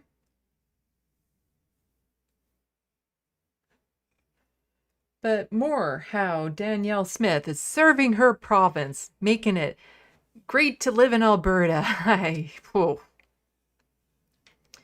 Premier Danielle Smith says Alberta will not be raising the minimum wage because doing so will continue to hurt youth employment. Youth living standards, we can hurt that. She points to the NDP for raising the minimum wage previously and blames them for Alberta currently having the worst youth unemployment rate in Canada. The Alberta NDP were only in power for about 3 years, but still somehow they're responsible for everything. Even though the Conservatives in Alberta have been in power for quite some time now and really could have fixed everything that the NDP did wrong. But no, raising minimum wage. Oh, it just wrecks. No, it doesn't. It benefits the economy. It's just whiny people like her and some business owners. But on whole, it helps the economy when people have more ability to spend money. But sure, just keep on blaming a party that hasn't been relevant in the province for years. Also got the highest youth unemployment rate. And when the NDP increased the minimum wage from $10 to $15, we saw mass layoffs of young people, and in particular in rural Alberta. So until we can make some progress on... How about you make corporations actually pay their employees a fair wage? Reducing youth unemployment, we have to make sure that the wage rate is not going to be a deterrent to that. And so we've rolled out a new program for youth employment incentive. We're subsidizing employers $10 an hour for 400 hours to just give that extra boost so that they start hiring kids on their payroll. So we're going to see if we can start seeing those numbers go down. And then we can have further conversations. But I don't want to put any more barriers in place to employers hiring young people. Thank you. We're gonna. You see, the thing is that if a company can't afford to pay their employees a wage that can help them survive, then that's a business model malfunction. Like, that is an issue with the business model. People shouldn't be forced to work for wages that won't even pay for a one-bedroom apartment, that they have to work multiple jobs just to keep afloat, have no personal time, no downtime, no social time. No. If a company can't afford to pay their employees a decent wage, then the company needs to go. For some small companies, sure, that sucks. But on whole, this is a problem of the massive corporations where their CEOs get paid millions and billions, while their employees have to use those food banks. Also, more, I was talking about the homeschooling earlier. Well, so the premier is prepared to pay $150 a week per student affected by the strike. Isn't that like 825,000 grade school students in Alberta? So the premier is willing to spend $125 million per week of your taxes to own the teachers. So there is a threat of a strike, a teacher strike in Alberta. And so here's a plan that Danielle Smith has that, like the breakdown is also saying, those $30 a day payouts the UPC is sending to parents during the teacher strike, is that a taxable income? So they're pointing this out because Danielle Smith would like to work around the strike by saying, you know what, if you keep your elementary school kids home for the day, we'll pay you $30. But you see, the amount of money that they are potentially willing to spend on this could go towards increasing the teacher's salary and end the strike before it starts. But Rabble, not Rebel, but Rabble News, which is a good source, has an article on this saying UCP says it will pay parents $30 a day to teach their kids from home during a strike. So it's not as extreme as John here is saying, because it would never be that much, because not everyone can stay home to teach their children. And there's certain criteria and stuff, but still, the point remains that Danielle Smith is willing to spend money on making parents into scabs than she is to pay the teachers. So if it feels like they're being asked to scab striking teachers, it sounds as if parents can just take the money and do nothing. So Alberta Premier Danielle Smith and her finance and education ministers yesterday announced a novel scheme to pay scabs $30 a day to teach school children in the event of a province-wide teacher strike. The rub, it turns out that it's parents who are going to be expected to do the strike breaking. Well, at least they won't have to cross a picket line. They're going to do it all from their home, whether they like it or not. As a result, one has the feeling that a lot of people may take the money, but that not a lot of teaching will get accomplished. Yeah, a lot of people would take the money. Going to pay you $30 a day. You're going to take the money, but it won't even compensate a lot of these parents for what has to happen because, you know, the kids are home, childcare, daycare, all that sort of stuff, take time off work so that they can stay. Like, there's a lot of issues with it. Do you know what would help? Negotiate with the teachers and pay them a fair wage, and then there would be no strike, and then you wouldn't have to worry about all of this. So, she says, to help to ease the extra costs families may face while children are away from their desks during labor action, Alberta's government is introducing a new payment program for parents, was the way the government's press release explained the scheme yesterday. This program would be available to parents and guardians of students aged 12 and under who attend public, separate, or francophone school and are affected by a teacher strike. The official statement said eligible parents or guardians would receive $30 a day or $150 per week per student for the duration of the ATA's labor action.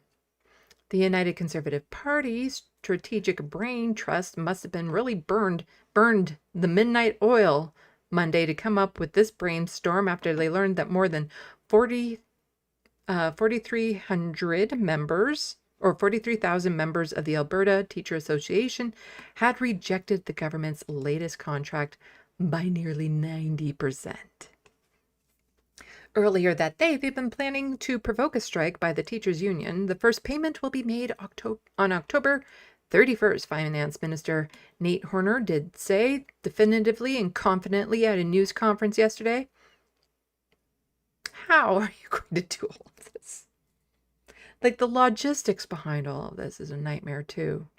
Accounting for all the children and stuff, and be like, well, what if my child just turned 13 3 days after the strike?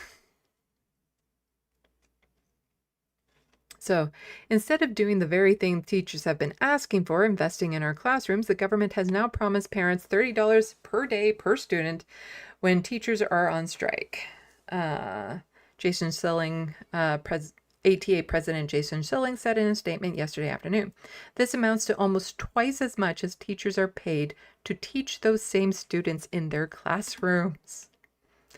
The government will finance the payments with money it saves by not paying striking teachers, Horner told the news conference, so it seems likely the UCP has decided to leave teachers out on the picket lines long enough to feel some pain.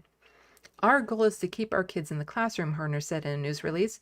No, really, he went on, our government is really willing and able to head back to the bargaining table at any time.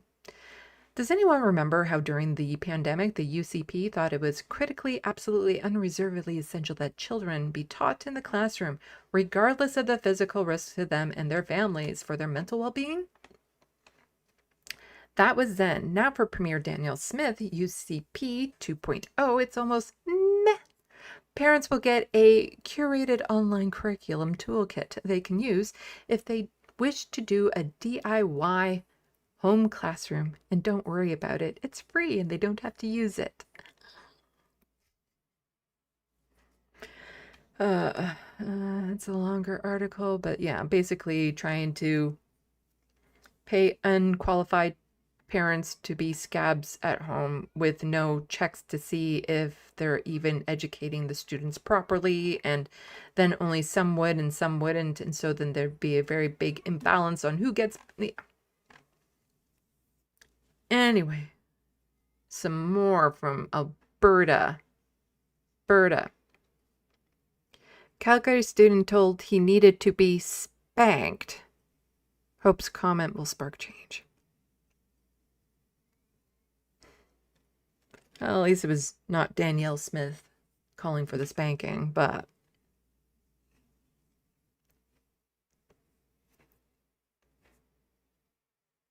A high school student is speaking out after the executive director of the Premier's office suggested he needed a spanking. The controversial comment was made at an Alberta Next town hall on Monday after the teen was cut off mid-question to the panel. Terry Fikowski has more on the teen's concerns and calls for change.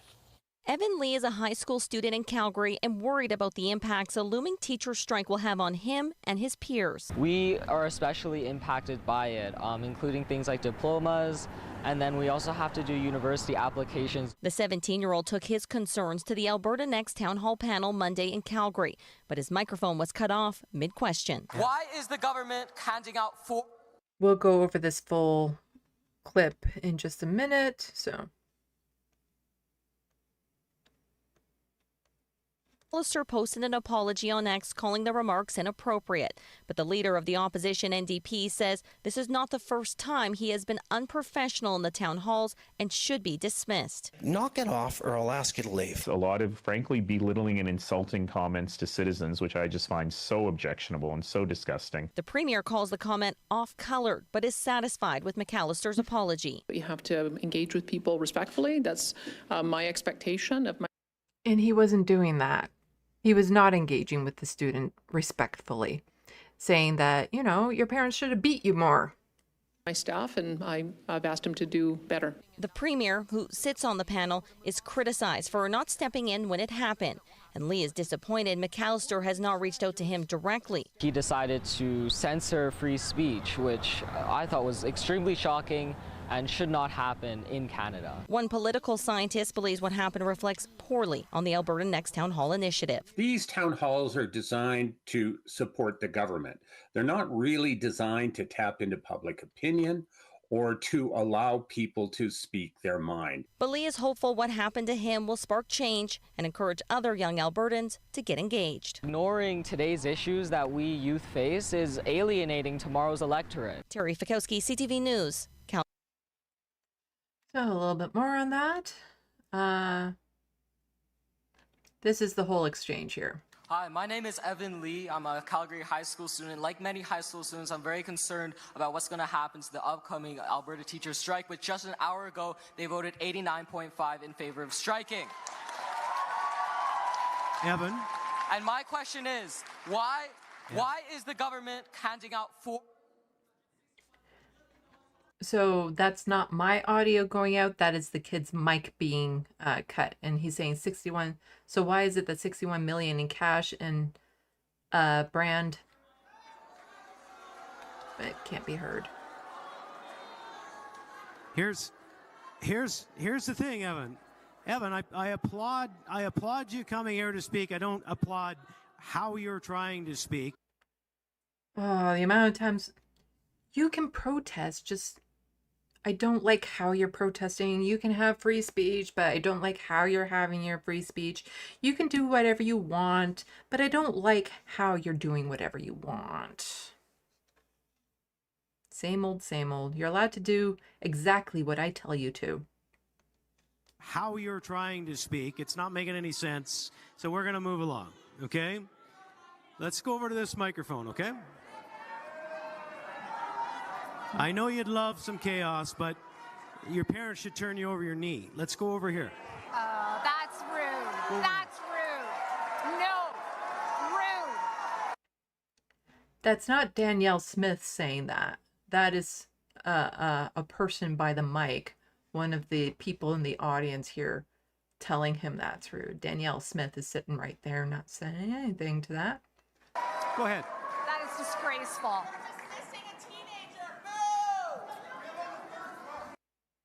Yeah, telling a teenager that he should have been bent over the knee and spanked.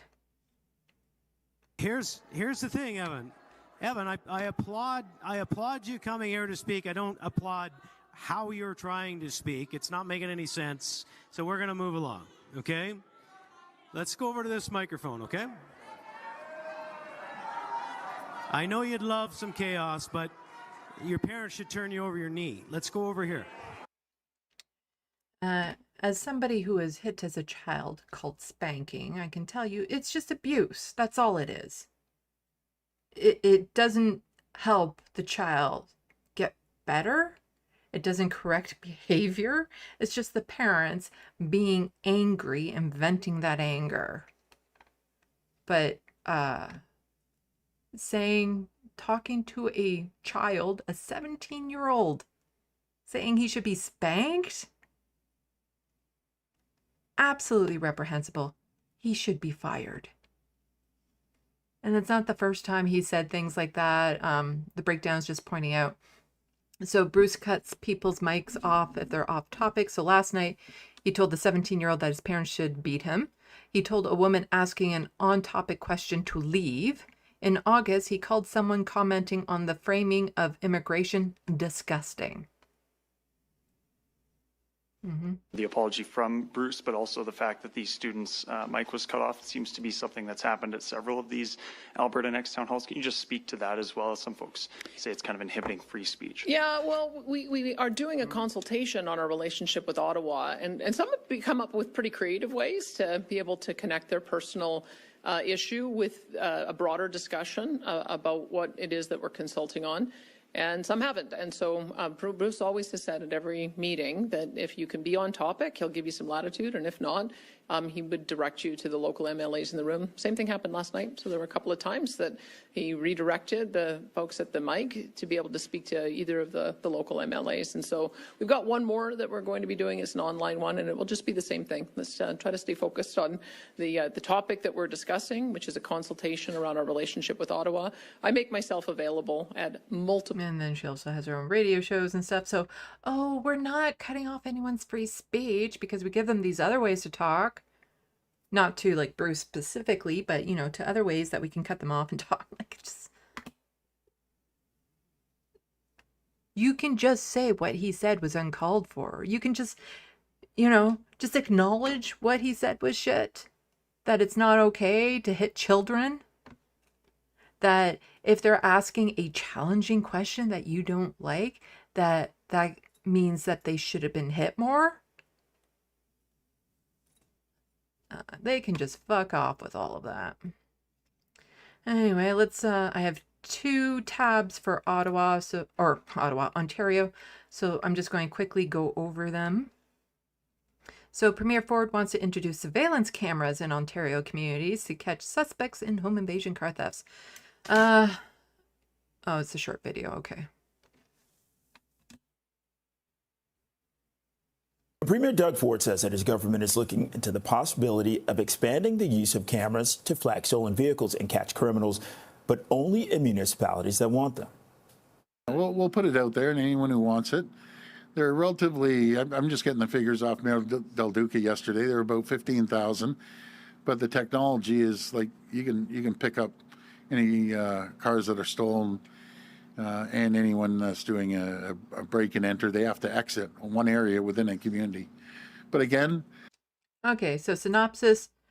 I'm going to force municipalities to take down speed cameras, but surveillance cameras, yay. That's what that is. So, I'm not necessarily a fan of speed cameras in communities. If it's near a school zone during certain school times when children might be around, yeah, but I do see it as primarily a tax grab and that it disproportionately affects people living with poverty for doing the exact same thing that people who don't live in poverty do. There are other ways, other engineering ways to make people slow down on roads, especially if it's not well marked, especially if it's not in school zones and other areas. So I'm not necessarily a fan of speed cameras all over. I'm definitely not a fan of surveillance cameras all over. Can we not go the UK way with that one? And also in not shocking news, Ontario not fair, transparent when giving out skills training and funding. Auditor General finds. I don't even think I need to. Well, okay, yeah. Let's watch this. It goes over everything that we need to in here, I think.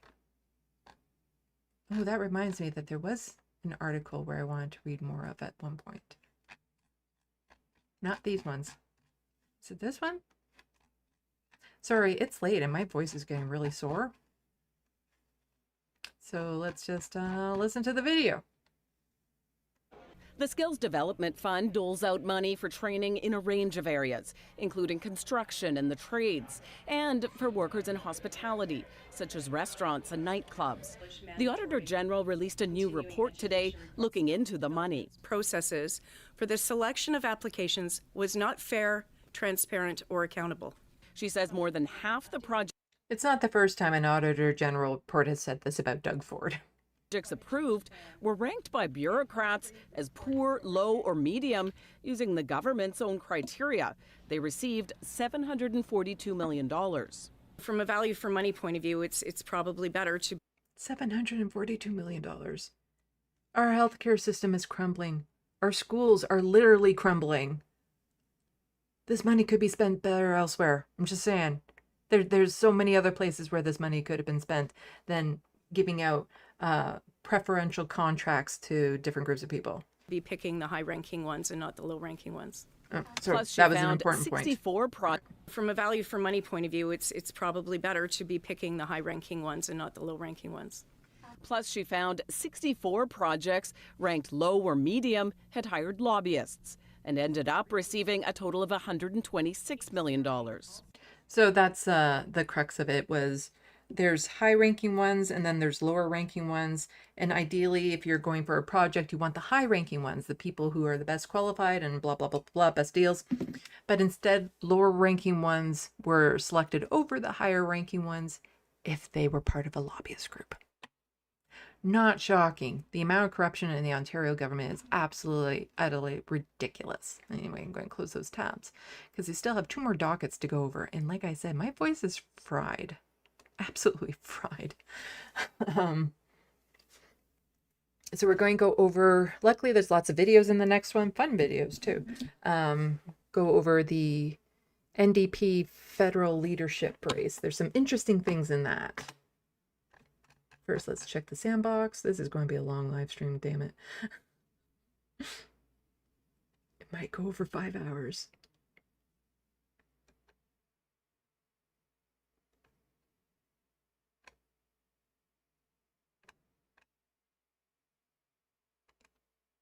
Let's see.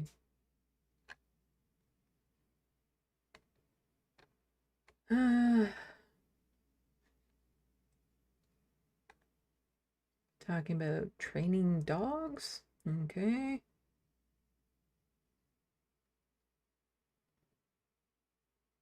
So, BCAT, comrades, please go reply to YouTube and GNN's comments below this tweet and pressure them to reinstate Streamlord's YouTube channel link to post. So apparently GNN is not back.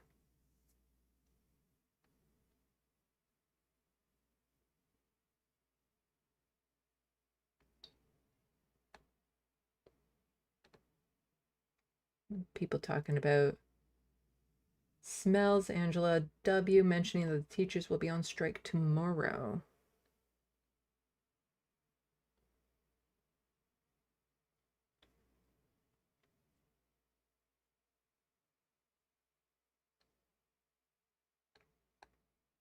Let's see.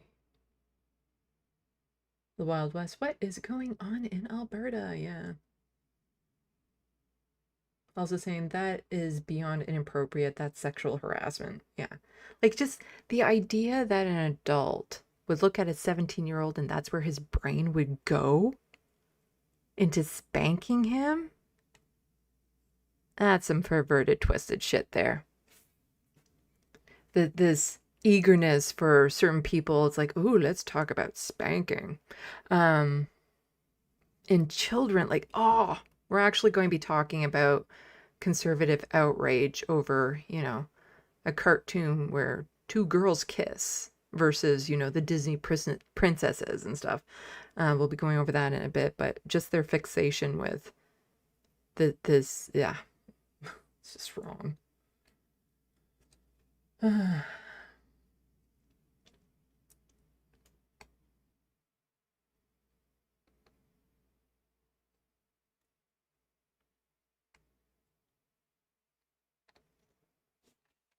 Let's see.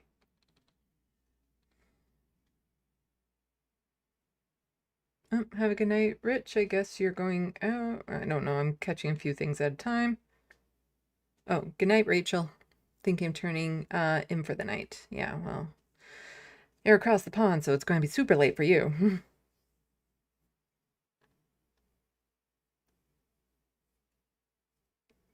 Okay, let's just hop back into it.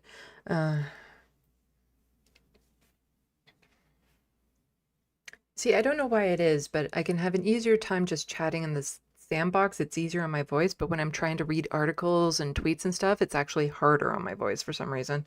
So that's why I get really skippy in this part, like reading a lot of these, but then I can still spend like another hour just chatting in the SandBox. So it's weird like that. I don't know why, but it just is. It just is. Anyway, so NDP lost severely during the last election to the point they don't even have party status. Jagmeet Singh had to step down after coming in third in his own riding. The NDP federally is a mess. Absolute mess. And so there is a leadership race in the works right now. And some contenders have popped up. So let's learn a little bit more about who some of these people are. This race that's coming up. It's going to be very interesting, I think. So Jillian Piper is just saying the NDP leadership race got more competitive today with union leader Rob Ashton stepping forward, vying against MP Heather McPherson and filmmaker A.V. Lewis. You're going to notice through all these things, they're only talking about 3 people, and that is Rob, Heather, and A.V. However, fans of my channels might have noticed a little while ago I gave an interview to someone, Yves Angler, who is also trying to become a candidate for the NDP leadership race that the media is completely ignoring. Now, having let's just switch back here. Having Yves Angler on my channel was not an endorsement of him per se. He just said yes. I asked him for an interview. He said yes. I will be asking all the others for an interview, and if they come on, great. If not, no. But I'm not endorsing anyone. And I do think Yves is problematic in some areas, but I also think he has great things to say in some areas. I feel he would be an important person to have in the race because in some areas he could push other people further to the left when it comes to socialist ideas. And I like that. When it comes to his NATO-Russia ideas, not so much. So while having him on my channel is not an endorsement, I feel it's important to have him as part of the conversation, but he's being completely ignored by the media, by the other candidates, by everyone else. He's not taken seriously, and I think that's just wrong. This is ideas for the leadership of the NDP, and if his ideas resonate with the base, then they should be part of the conversation. And some of his ideas definitely resonate with the base. He has thousands of volunteers. He has raised money. He has done his part to be part of this race. He deserves to be mentioned. But I will be seeing if I can get interviews with all the other candidates because I'm not endorsing anyone, although I might like some over others. And this Rob guy sounded really good right about now. So I'm definitely going to have biases, but I'm not going to outright endorse one or the other. Let's get back to it. So the stakes are high for the party, which is hoping to rebuild after its worst federal election result ever. The NDP caucus is here! Yeah! A few of the surviving NDP MPs rallying with postal workers on Parliament Hill. Thank you so much! Merci beaucoup! Looking to rally support as the party seeks to rebrand itself with a leadership race. I don't think we need to be liberal light. I think we need to return to our roots, be unbashful about being NDP. NDP revival is needed after the party's worst federal election ever, leaving only 7 NDP MPs, with former leader Jagmeet Singh resigning after finishing third in his own riding. Times are tough. There's a tough battle ahead. I don't need to tell you what's wrong with Canada. The latest to take that battle on, Rob Ashton, president of the International Longshore and Warehouse Union, who is pitching himself as the only working-class Labour candidate. I'm running because I want our party to get back to its roots, putting regular working Canadians first. By doing so, and in lockstep with our allies, he joins Heather McPherson, the only current NDP MP vying for leadership so far, who has represented the Edmonton-Strathcona riding since 2019. People need to see themselves within the NDP party. I have a history of doing that. I think I'm the right person for the job for this. Along with Avi Lewis, a filmmaker hoping to continue the family legacy of his father and grandfather, who were NDP leaders provincially and federally. We need to make the party a political instrument of the people, like my grandpa used to say, designed for the task of helping carry us through challenging times. In my opinion, establishment NDPers are not a good pick. Heather McPherson is just a continuation of a party that failed. Avi Lewis, you know what? I'm going to call nepotism on this one. They do have some good qualities, no doubt about it, and I'm hoping that I can get them on here for an interview because I will have different questions for all the candidates depending on, you know, their backgrounds and things of that sort. So I would very, very much like to have them on my channel for a chat. Candidates will face off at the party's first leadership forum later this month, ahead of unveiling the new leader next March. Whoever wins will need to take on Mark Carney and Pierre Poilievre, already known political commodities to Canadians. Fight number one is who can get the most members on side, but fight number two is who can actually speak to Canadians. It may be an uphill battle for the next federal NDP leader, with newly released Nanos polling showing 56% of Canadians would not consider voting for the New Democrats. Jillian Piper, Global News, Ottawa. So they definitely have an uphill battle. Let's get to Heather McPherson enters the NDP leadership race. So this is not shocking. I've covered her on my channel before for making good points. You know, she's against poverty, supports a lot of the things that I tend to support on my channel and stuff. So I've featured her plenty of times on my channel. So she's a good person in that. But she just strikes me as being very establishment. And there's something in this that's like, maybe not a good choice. Maybe. So Heather McPherson entered the NDP leadership race on Sunday afternoon, telling supporters that she intends to unite her party and lead out of the worst federal election platform ever. And we went over a lot of that. So while McPherson may not have the same name recognition as Abby Lewis, she assumes an official front-runner status as she is the only candidate who currently holds seat in the House of Commons. Rob Astron is also among the leadership candidates listed on the Election Canada's website, and political activist Yves Angler announced he is planning on running as well. So at least he got mentioned here. The problem is I don't think he's going past vetting. Yves Angler, he has to pass vetting in order to be able to run as the candidate. I don't think he's going to be able to. I don't think the NDP will allow him to pass the vetting, which is, again, I feel he should be part of the conversation. So Heather chose to launch her campaign in her electoral district.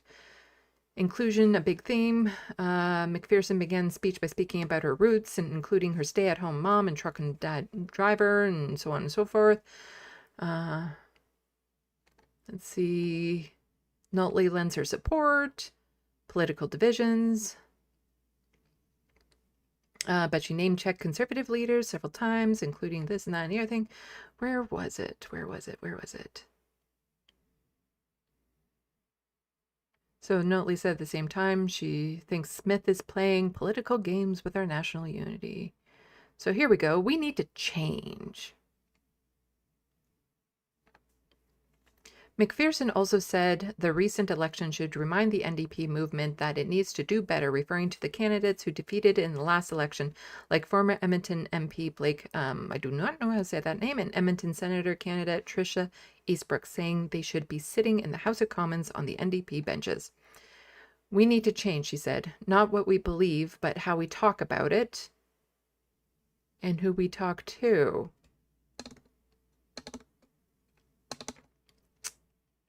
Maybe a little bit of both. Early on in her speech, McPherson noticed the party needs to be inspired again by the big ideas that drove the successful NDP leaders like Tommy Douglas and Jack Layton, as opposed to shrinking into some sort of purity test and pushing people away.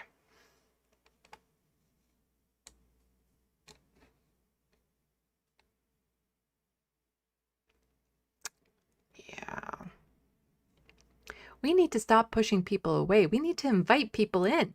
We need to have more people at the table, and we need to listen to them, she said, noting the key to the building of the Winnipeg winning campaign was in communities, not in back rooms in Ottawa. She called for more resources for the grassroots, saying the party needs to invest in our members and trust our base again.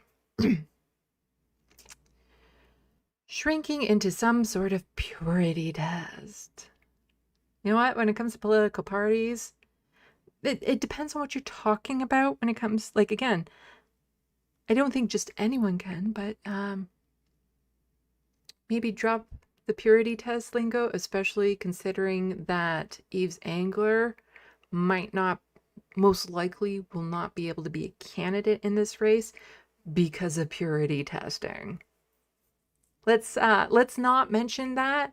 Shrinking into some sort of purity test. And it gets under my skin when somebody talks about that, because the undertones there is, we were too woke, which you were not. And so she said this in her opening speech, but also there's this.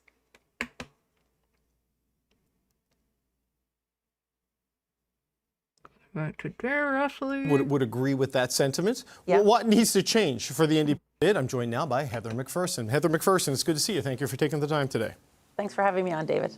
You said in your campaign launch you're ready to win more seats for the New Democrats. I think all of your rivals for the top job would agree with that sentiment. Yeah. Well, what needs to change for the NDP to do that?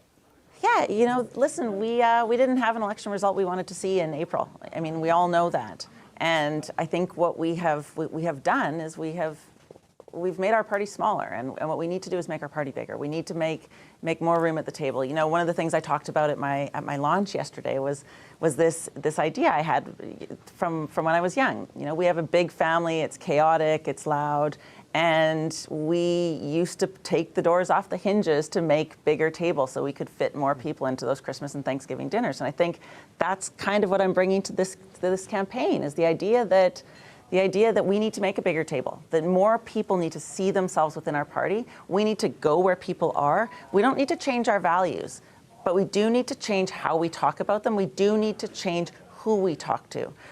This is the party that started with rural farmers and urban workers, and we need to be talking to those people again, and we need to be listening again. So just to walk me through, we've made our party smaller, is what you said. I get the prescription of what you want to do, but how did you end up in that situation? What were the steps or the choices that were made or not made that led to the party becoming smaller? You know, I think that sometimes there are folks across all political spectrums, but particularly within the New Democratic, that can have a bit of a purity test. You know, that there can be a little bit of you need to be all of these things to be welcome at that table. And I don't think that's how we grow a movement. I don't think that's how we grow a party. We grow a party by making a bigger table. So generally speaking, when they're talking about purity tests that we need to fit, again, they're talking about like, oh no, we've gone too woke. We were talking about queer rights too much, trans rights too much. We were talking about, Palestine too much. That's what she means. Because if she actually means that this purity testing needs to stop, then she should be speaking out and making sure that Yves Angler is a candidate. Yeah, I'm just saying, if she's actually sincere. But the way she said this, the fact that it was in her opening speech as well, it comes across as rehearse and focus test. And that's not what we need. We don't need somebody who's been sitting in some boardrooms with people trying to think, what is the best language we can use to try to win people over? Let's not worry about like changing, our values to more progressive socialist ones. Let's just make the centrist ideas we've started to land on sound more appealing. How do we do that? And it rubs me wrong. And it doesn't just rub me wrong. It rubs Lisa Gazan wrong too.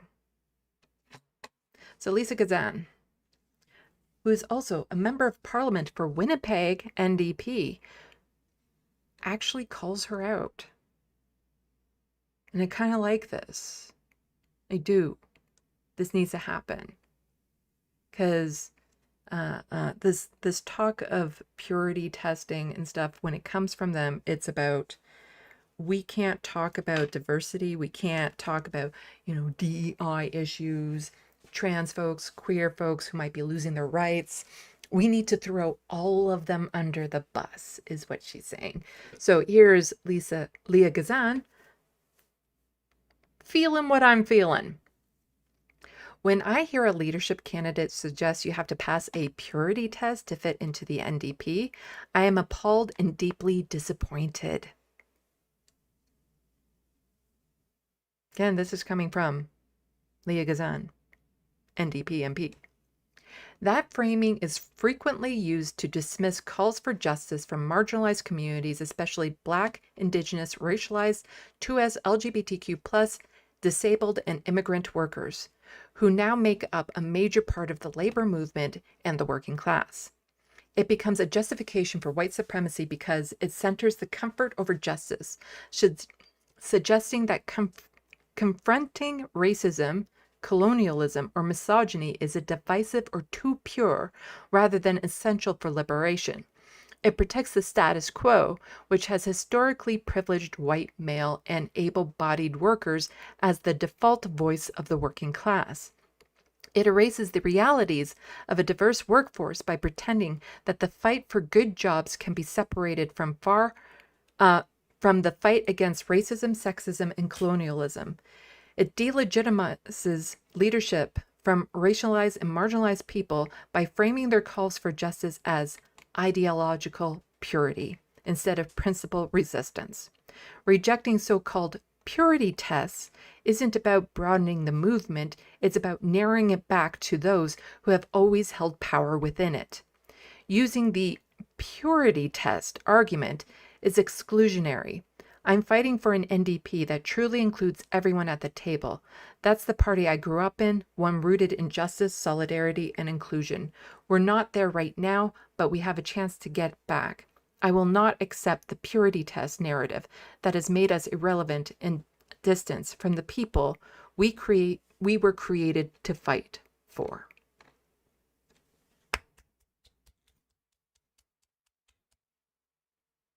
I've also featured Leah Gazan on my channel plenty of times. She is an amazing person. But yes, this is it. When Heather McPherson is talking about purity testing, she's meaning let's exclude all of the groups of people who claim we're not including them because it makes us look bad, and they're saying, oh, well, it is an exclusionary term.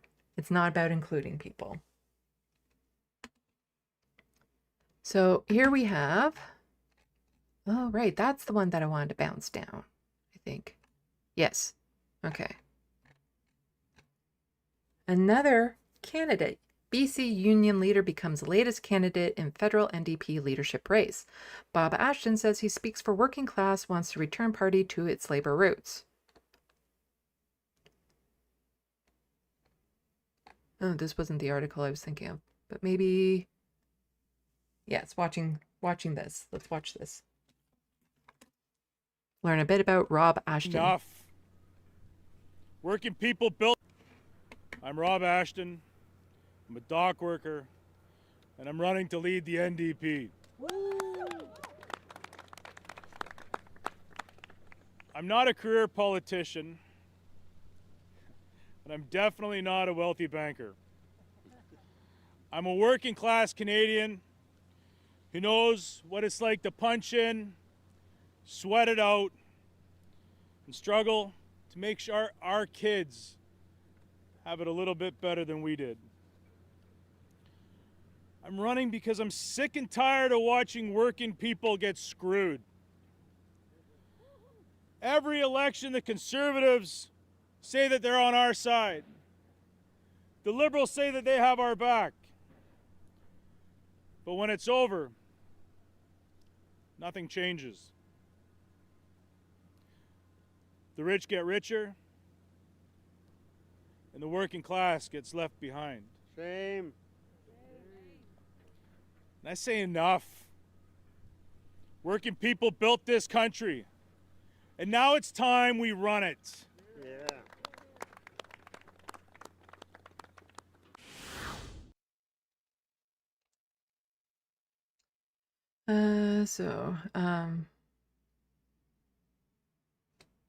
So Ashton said that both conservatives and liberals have attempted to befriend workers only to abandon them when it really matters. We've seen time and time again, you see the blue team and the red team make promises to workers in every single election cycle, nothing changes, he said. The rich get richer and the working class members of our country are left in the dust. He didn't reveal many policy details of his campaign, but he said the NDP needs to protect Canadian jobs, domestic industries, and start taxing the rich, not the members of the working class. Ashton spent 30 years as a longshoresman, close to half of that representing dock workers in BC. I know why people are suffering out there, and I know that I can bring the NDP back to the roots, and our roots for the NDP is labor. He said, I'm from labor, and I am one of those working Canadians that are pissed off at where the country is. A little bit more. So this is from his, I should probably follow. Fresh off the launching of our NDP leadership campaign, I stood shoulder to shoulder with striking Canadian post workers outside Liberal minister's office. In 1981, The CUPW went on strike for 42 days. You went on strike for 42 days because it was the right thing to do, because you were fighting for maternity leave.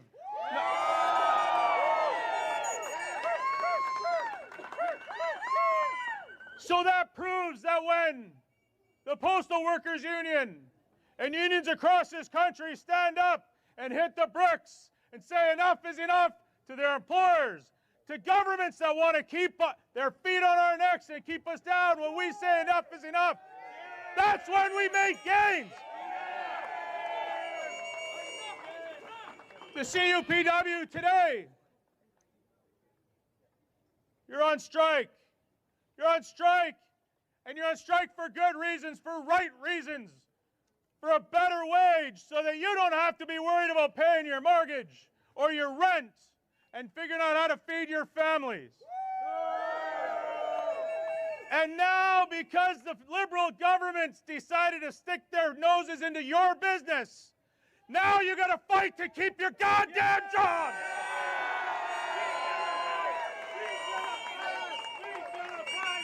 And your national leadership and the rank and file members of the CUPW not only have the support of my union, but you have the support of every rank and file Canadian in this country, because they know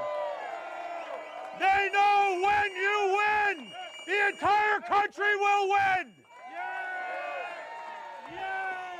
So repeat after me. I'm going to say when we fight, you're going to say we win. You ready? I don't need this. When we fight! We win! When we fight! He comes across as a little bit more authentic. I'm just saying this doesn't seem focus group tested. And the anger sounds legitimate. And as somebody who's been a worker for so many years, he's feeling it. He's one of the people, one of the bays. I'm liking it. I'm liking it. That's some righteous anger there. And he speaks French, sort of. He's learning French. Je comprends à quel point il est important de pouvoir rencontrer en parler aux Canadiens et Canadiennes en français. Je m'engage à prendre la France parce que bilinguisme est essentiel pour trésor et pour noir notre pays. Le Canada est bilingual. Mon travail est le... Okay, so basically he's saying, I think it's an important point to meet Canadians where they are with French, to be able to talk to them, like to be able to meet Canadians and talk to them in French. And so he is trying to become bilingual because he thinks it's essential for to unify the party. Like, so Canada is bilingual. His work is was something like working. I am new. So today I'm going to start learning French until because I want to represent all of Canada. Let's see if I got any of that. I understand how important it is to be able to listen and speak with Canadians in French. I commit to learning French because bilingualism is essential for leading and uniting our country. Canada is bilingual. My work is to be bilingual as well. As a worker, I know that every new tool counts. Today, learning French is a tool that I must master to better represent all of Canada. I think I was pretty good. I don't know how to speak French, but I can sort of somewhat understand it. I think I got it a little bit. He says it much better than I do. Salut, je m'appelle Rob et je suis de Val-d'Or. Au lancement, je parlais juste en anglais. See, he's actually been coached in this, and I'm fine with this type of coaching. Now, again, I'm not necessarily keen on the idea that a politician needs to be bilingual because learning disabilities and stuff exist. Being able to be bilingual is not a sign of intelligence. Sometimes it's upbringing, and there's a lot of other factors into it. But it is a reality in this country. If you want to win, you have to win over large parts of Quebec. And in order to win over large parts of Quebec, you have to be able to speak French. And so kudos to him for learning. And if I could afford a French tutor, I would actually learn how to speak French. But I need to learn from someone. I can't learn through programs and stuff because the written language of French and the spoken language of French are two different languages, and you have to somehow merge them. So I need to be able to work with someone who knows how to teach it. I cannot afford a tutor, though. Let's see. So this is actually from August 9th, 2023. So he's not new to this. And this was apparently broadcasted on The Breach. So there's music playing on this. So hopefully this music doesn't get me in trouble. So in the final version of this live stream, if it seems like it's been cut out, it's because the music got me in trouble. But I've been able to play Breach stuff before. But it's just interesting because, again, this is from a couple years ago. And he's still on it. Let's see what he had to say a couple years ago. This is a class war! And don't loud. ever let anybody tell you differently! Hundreds of... I like that class war talk. Workers rallied on Thursday. Employees have been picketing since Wednesday, calling for their wages to keep up with inflation. We want a livable wage. You want to pick up some groceries at your own grocery store, but we can't even afford to do that. I can't afford to live in my own city. I can't afford to shop in my own store. Profits are a bigger share of our economy than at any point in our history in Canada. The economy cannot sustain itself when the people who are earning the paychecks can't afford to live, and all of the money is going to the top.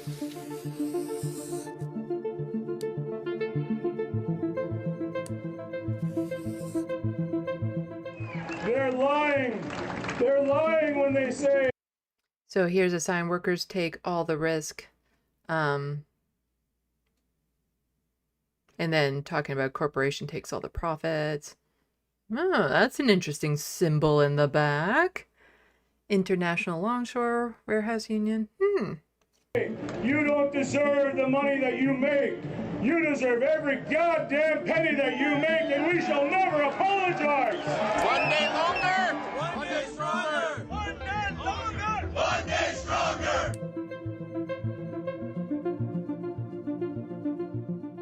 Workers are fighting back everywhere. Across this country, they are saying enough is enough. We remember today. So this is just a bit from The Breach, and they're just talking about union workers here. So this is not him as a candidate. This is him in his role as a union worker, already talking about this sort of stuff, already speaking out on this. Not tied to his candidacy.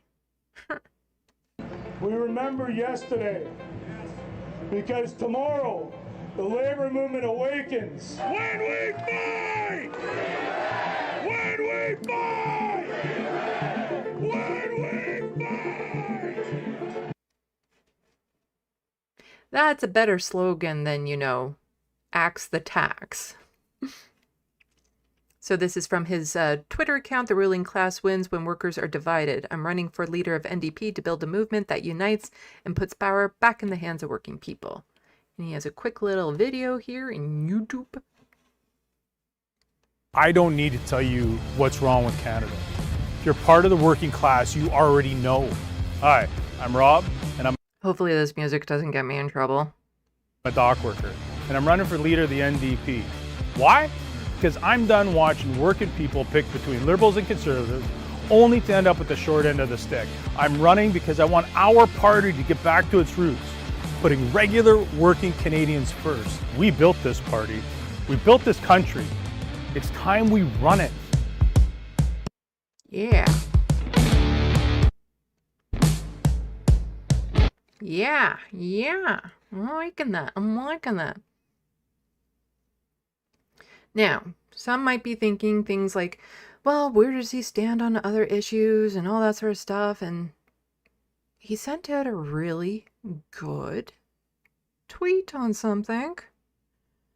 And it's a multi-layered good tweet. So Rob saying, I'm horrified to hear about the treatment of the Flotilla activists who were seeking to bring aid to Gaza. Okay, that's a good statement right there. Canadians are appalled by the ongoing genocide. Okay, this is good. And I want to recognize the work of Heather McPherson in the NDP caucus in ensuring Canada respects international law. I like that. He's not throwing Heather under the bus. He's not mocking her. He's not saying, you know, why she's a bad candidate and he's a good candidate. He's actually giving her credit where credit is due. I like that. I actually told Yves Vangler to his face that he can't be dissing the other candidates. I met him recently.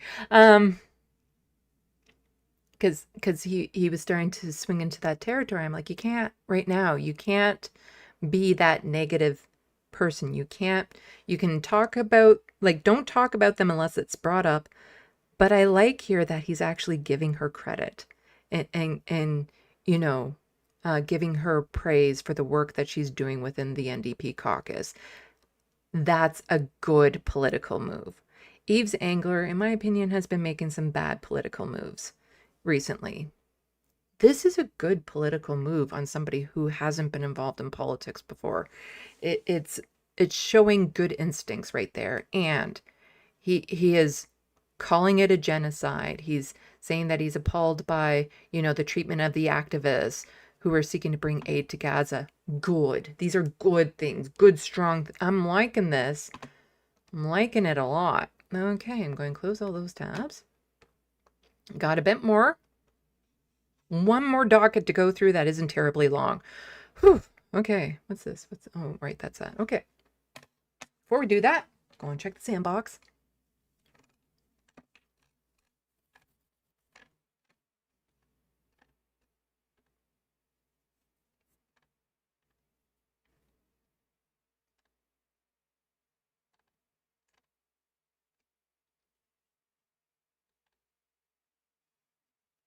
Okay.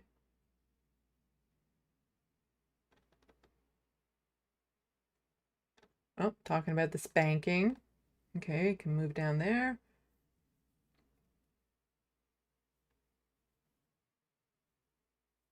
Oh, good night, Rachel. Okay. We're going to be talking about the Disney princesses next. Okay.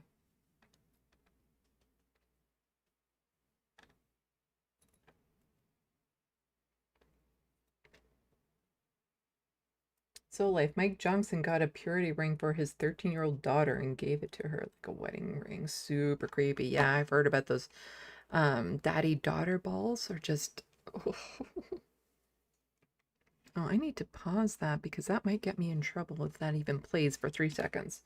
Anyway, yeah, and he made her pledge virginity on a Bible because saying, oh, so gross.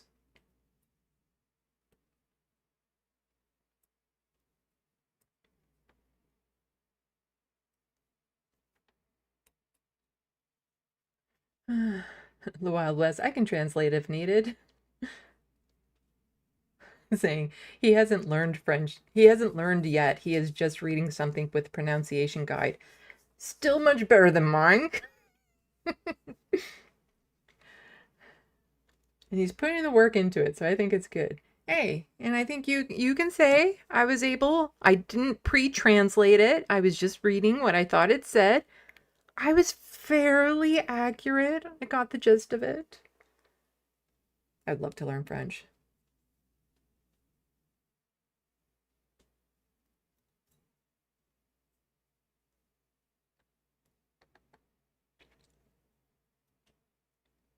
the Wild West. This music reminds me of rustling. Yeah, it does. It gives you a good like energy, like ramped up. Like, yeah, we can do this. Moon my by. I have an orange windbreaker with ready for better. Vote NDP on the black. Put on the back in marker. Yeah.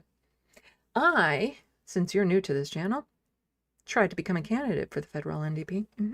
Didn't make it past. Well, the first time I made it past vetting, but I didn't win. It was a contested nomination. Came pretty damn close. And the second time I didn't pass vetting because I got Twitter. And they told me that I have the tendency to speak my mind and I have a sense of humor, and therefore I didn't pass their purity testing. Anyway, bit of a stir on Twitter. I had a tweet go viral. Well, viral to my standards. I've never had a tweet go real viral, but this one blew up for me.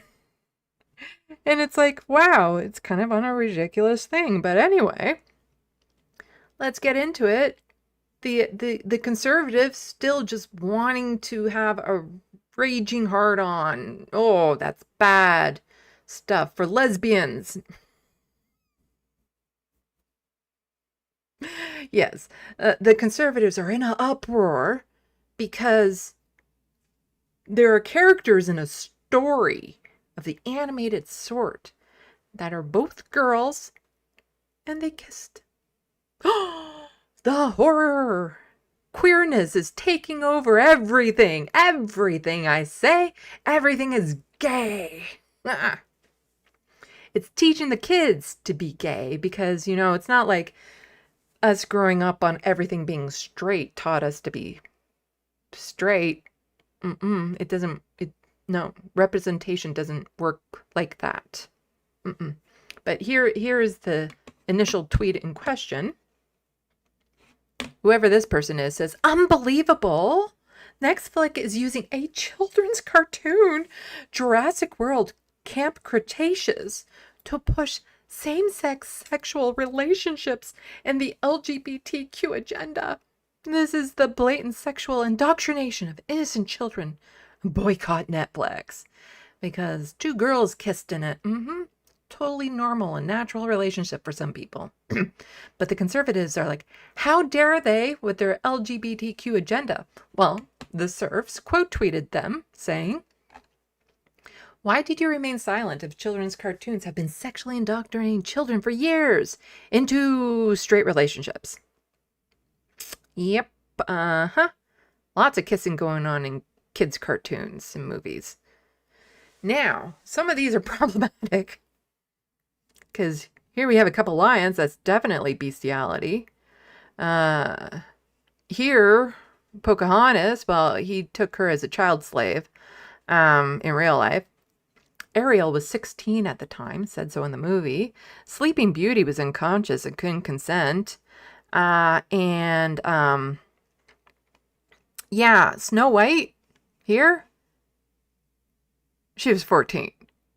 Like, a lot of these girls, these Disney princesses, were underage. And I said a lot of those Disney princesses were underage as well. Many on the right don't seem to have an issue with that for some reason. And look, oh my God, it's almost 350 likes. That is like the third highest like I've got on a tweet. I kid you not, it really is.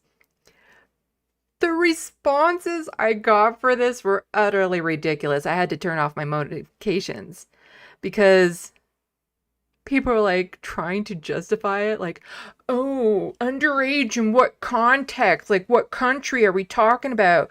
It's not like anyone was told how old they were or old in the age in the movies. It's not like we don't. Oh, 16. Ooh, even worse. Like, they were young women in relationships with peers and middle ages and no, this is okay. Name the ones that were supposedly underage. A 14-year-old, Snow White.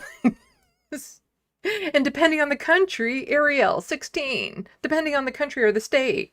And all of these people were just, yeah, you omitted the historical time periods because that suddenly fucking matters. Sorry. Children brides were okay to be depicted without any context in modern day because, you know, it was of the times. And some people were freaking out, being like, oh, because I pointed this out, I must be a PDF file.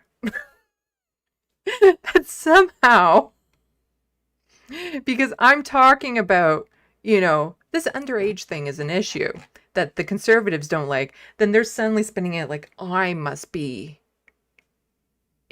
like what? Here's the thing. I have zero problem if the RCMP ceases even want to go through all my computers, my browsing history, everything to check to see if I'm a PDF file. What they're going to find is I'm a raging leftist. That's all they're going to find. There's nothing. You can check my history. I don't think they can say the same. I get the feeling that if the police, the RCMP, were to look into their hard drives and web history, it might be problematic. I think they're just feeling a little too sensitive. That I pointed this out. That this is a thing. And it comes majority from the right. Again, not a monolith. There are some people on the right that are legitimately against, you know, children being sexually assaulted. Plenty. And there are people on the left who are the assaulters of children. No doubt about it. But it was just, I found it hysterical.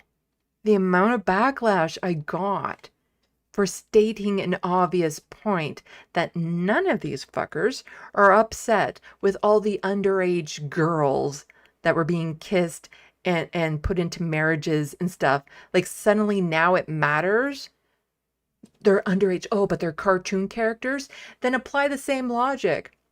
Oh, it's two girls kissing, but it's cartoon characters, so it's not fucking real. So why does it matter? But I just thought, this is so ridiculous, the reaction to it. Especially considering that this news story is breaking right now. Has Trump said anything about his former spiritual leader, Robert Morris, who was just sentenced to 6 months in prison for sexually abusing a 12-year-old girl? Will the media even bother to ask? So all these people raging at me because I point out that conservatives, people on the right, don't tend to have an issue with that for some reason. And this is the reason why they don't tend to have an issue with it. This would be it here.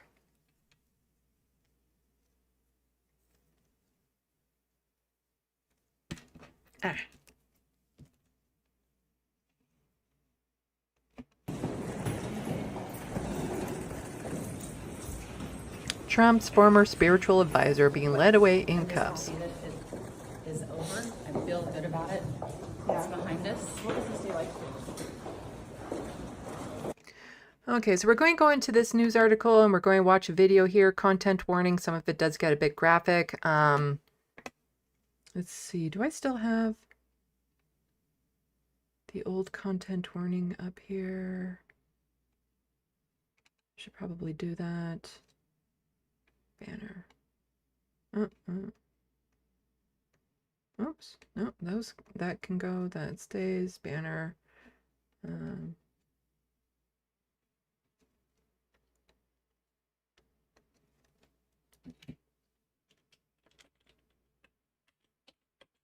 There we go. Just putting that up there. Okay, let's watch this video. And who once led one of the largest. Thank you, Jesus, for the man who once led one of the largest congregations in America. Today, walking into an Oklahoma courthouse, pleading guilty to sexually abusing an underage girl. This has taken my entire lifetime to get here. That girl was Cindy Clemishire, now 55. Inside the courtroom, delivering a message to her abuser through tears, as Gateway Church founder Robert Morris admitted to 5 felony counts of lewd or indecent acts with a child in the 80s. People need to know who he is, that he came into our home as a pedophile, disguised as a preacher. The abuse began on Christmas night in 1982, Cindy says, when she was 12 and Morris 21. It continued for years. A secret Cindy kept until 1987, when she told her parents and church leaders, and for the first time last year, shared publicly. He started by touching my breast and putting his hands in my pants. Decades passed. Morris grew into an evangelical powerhouse, even serving on President Trump's Spiritual Advisory Council, at times alluding to past transgressions in his sermons.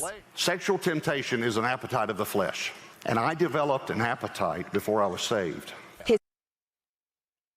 Funny how they always get saved, but they never face any consequences for their actions. Because even 6 fucking months, come on, that's not exactly, punishment or a consequence for what he did. That doesn't give reparations to her. That doesn't make her life any easier to deal with. This is just a bunch of bullshit. And the fact that these people infest the White House. There's just so many sexual assaulters in that White House right now. It is disgusting and deplorable. And all those people that were upset with me because I pointed out that those Disney princesses, some of them were underage. Well, they don't seem to be upset by any of this real life shit going on. Sins that NBC News reported on last year, now officially crimes. Morris handed a 10-year sentence, though he will only serve 6 months in a county jail as part of the negotiated plea deal. He will also have to register as a sex offender and pay $250,000 in restitution. There is hope to come out of shame and to be whole again. And that's my hope for me, my hope for other victims. And there's undoubtedly other victims. Like, that's the thing. These type of people, they don't do it just once unless something drastically happens to them afterwards, like they get unalived. Somehow. They don't do it once. There is undoubtedly other victims out there of this man. Undoubtedly. But for lots and lots of different reasons, the victims don't come forward. Especially in a culture where they shame the girls and put the blame on them for it happening in the first place, as opposed to this guy being a sick fucking predator. And even for Robert. For this survivor, justice decades delayed, but tonight, no longer denied. Priscilla Thompson. Okay, and it was this article that I wanted to skip down. I remember now. There's a bit more in here. Right, under here. So after decades of roadblocks, a family friend encouraged Kleshmir, I'm not sure how to say her name, to go public last year. She shared her story with the Wartburg Watch, a blog focused on exposing stories of abuse in churches. After Morris resigned, the Oklahoma Attorney General Office opened an investigation in March 2025. Multi-county grand jury indicted him on 5 felony counts, charging that he had abused Kleshmir from 82 to 85. Prosecutors argued that Oklahoma law allowed them to pursue the case despite the passage of decades, pointing to a frontier-era provision that pauses the clock on statute of limitations when a defendant moves out of state. At his first court appearance in May, Morris pleaded not guilty and was released on $50,000 bond. Where are all those anti-bail people? Last month, he waived his preliminary hearing, a signal that his defense team and prosecutors were engaging in plea negotiations, and so on and so forth. In a prepared statement, Kleshmir told Morris in court his abuse rippled into every part of her life, straining relationships, damaging her marriages, and affecting the way she raised her children. She said she prayed that God helped him to understand the depth and pain he inflicted. Morris's eyes were fixed on the table in front of him as Kleshmir, speaking through tears, faced him during her remarks. "Let me be clear," she said. "There is no such thing as consent from a 12-year-old child. We were never in an inappropriate relationship. I was not a young lady, but a child. You committed a crime against me." Kleshmir's 82-year-old father silently wept as she spoke. Her sister, Karen Black, also testified, sharing how the abuse shattered every member of their family, grief compounded by decades of watching Morris rise to celebrity. You pretended to be holy, preaching from big pulpits, Black told him in court. As you hid behind your facade, we've known you are nothing but a predator. As he was being led away in handcuffs, Morris turned to his wife, Debbie, and their children. Love you all, he said. Afterwards, one of Morris's lawyers told reporter that Morris pleaded guilty because he wanted to accept responsibility for his conduct. If that was the case, it wouldn't have taken till this.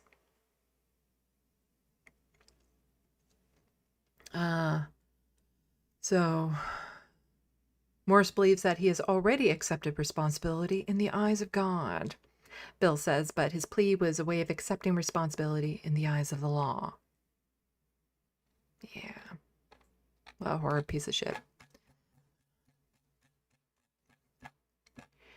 And more attacks on queer folks, because jump back here, all of these are fine. These underage relationships to these right-wingers is fine, but two girls kissing, no. And so here's J.K. Rowling attacks ignorant Harry Potter star Emma Watson.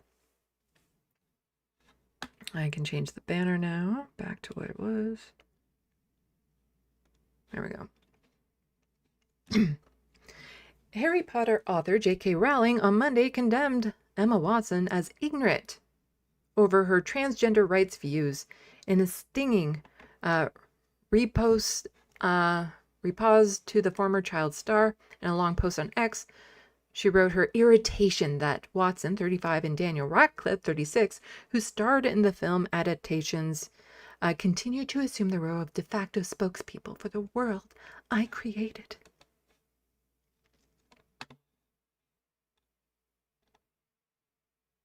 Holy shit, that is long. What, she couldn't find a publisher for that? Couldn't publish that under her other name?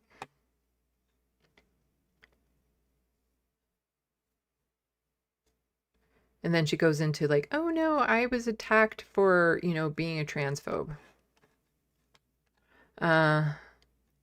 So let's see. But Rowling, who has not previously spoken out.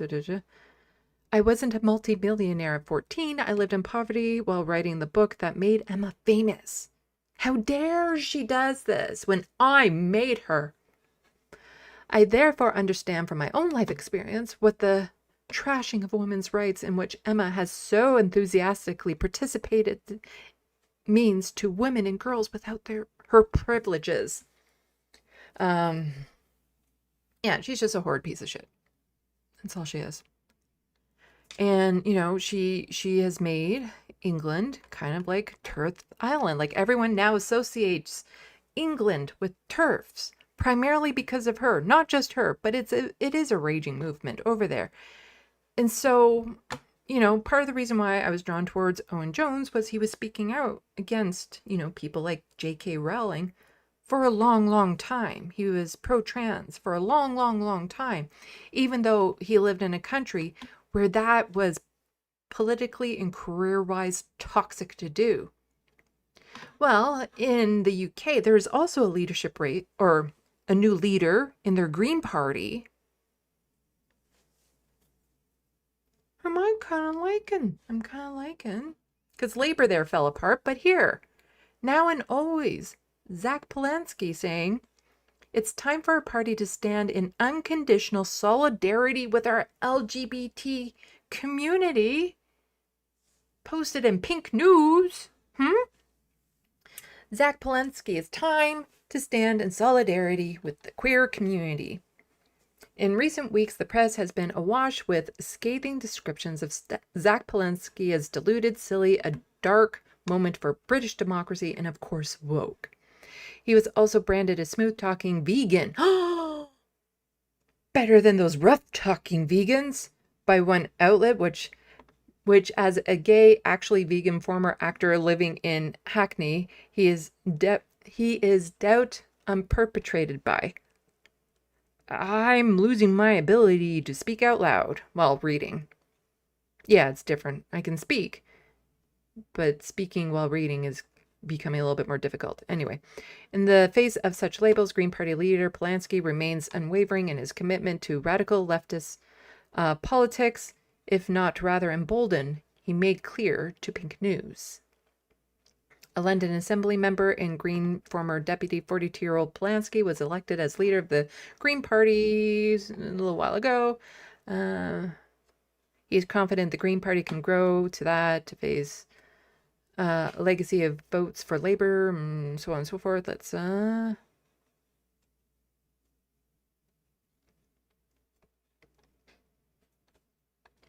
anyway, it's good.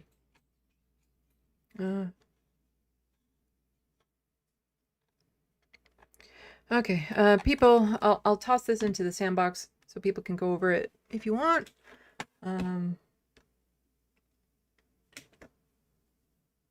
There you go. But check it out. And you know, it would just be so nice and refreshing if we had something like that in Canada. Now, I often compare, you know, the Labour with the Liberals here. But we don't have a strong Green Party, not even remotely close. You know, Mike Morris was a fabulous Green MP who lost his seat, unfortunately, in the last election. But that's not a party that can be a contender. So you have to look at the NDP, and it's just, you know, it would be nice if we had anyone even resembling an... Oh, hello there, Rob. Ah, you're back on my screen, are you? Huh. And what is that you have to say, Rob? I've had this conversation with people about cis man thing, and I've never had any trouble explaining cis man means you were born with a penis and identify as a male. That's it, said NDP leadership hopeful Rob. Huh. Someone who's not afraid to say the thing.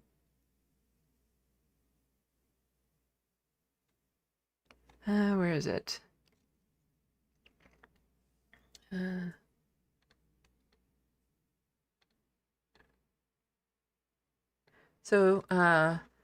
He added that the first step to reconnecting with workers will be to stop talking down to them. Look, every industry has its type of language, whether it's let's call it colorful language or parliamentary language, and I don't think you fault workers for speaking in a way which they were brought up in their workplace, said Ashton. Even so, Ashton says he rejects the notion that there's any inherent tension between plain language and inclusive language, pointing to the media's recent fixation on the use of the term cis man in the NDP's leadership rules. He's kind of doing the anti-purity testing thing here. You know, Heather McPherson was doing the purity testing. This is kind of like, no, there's no issue with this particular thing in the party. It's a made-up issue. I've had this exact conversation with people about the cis man thing, and I've never had any troubles getting the concept across. Cis man means you were born with a penis and identify as a male. That's it, said Ashton. He added that he announces his pronouns when he speaks at conference because everyone should feel welcome in the House of Labour.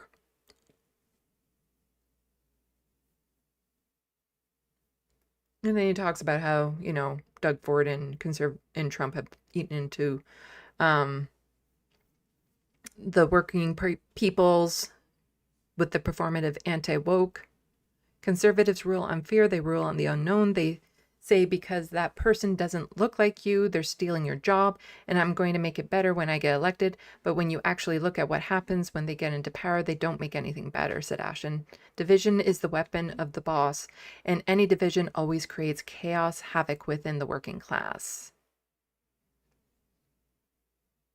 Authenticity matters. Feeling like the person who is speaking is telling you the truth about who they are, where they come from, and what they are going to do for you is very important in politics. You want to feel like the person who is speaking understands what you're going through, says Morrison, somebody related to his, former NDP strategist, Eric Morrison.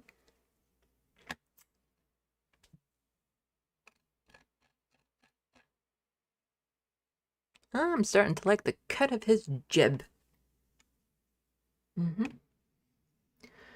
Okay,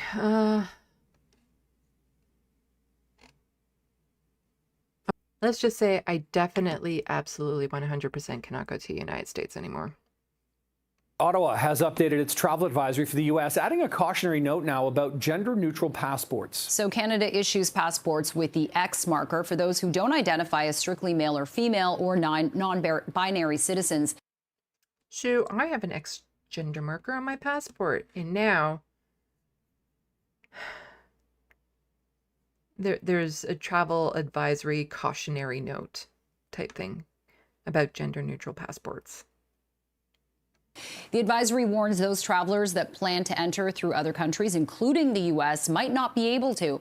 The advisory further notes that some international countries and travel companies may not recognize X as a gender identifier, and travelers might still be required to choose male or female when traveling.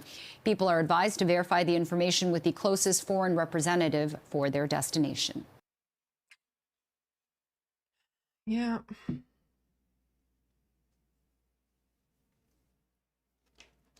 Okay, and did I want to do this one? I'll just read this out. We don't need to watch the video, but yeah.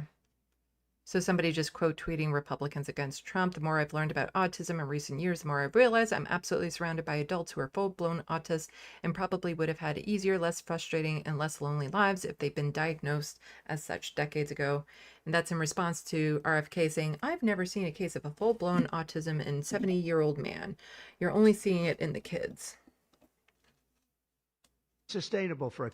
And we don't need to listen to him because it's just painful. And I just want to go on to say, too, that a lot of the kids who were autistic way back in the day probably didn't make it to 70 for lots of various reasons.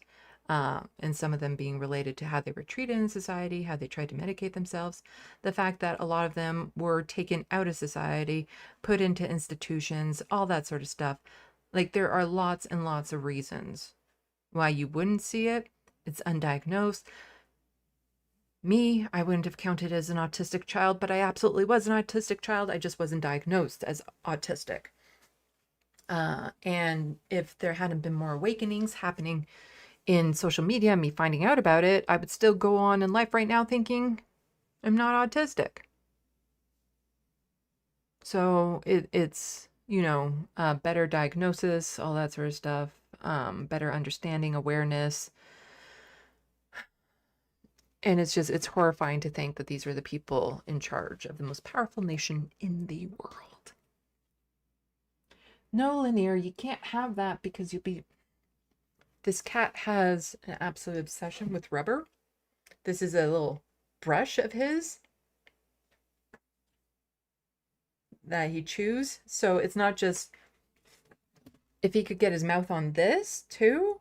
he would eat it. Like, it's not just he chews on it, he swallows the chunks. And the same with this brush that I use that's actually really good at getting rid of their loose hair.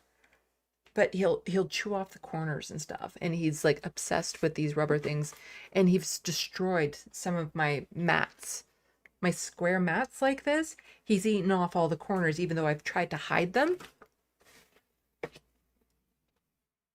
And then he'll eat tissue, like Kleenex from the box. He ate a strip off of a dollar store tablecloth that's just like a thin sheet of plastic. He ate an entire strip off of it. He threw it up, luckily, but I have no idea how this cat is alive. No, get down, down. I'm kind of getting to my wit's end with this cat. I don't know what to do. I was talking about it earlier. That he has some behavioral issues and I don't know what to do about it. He can be a sweetheart, but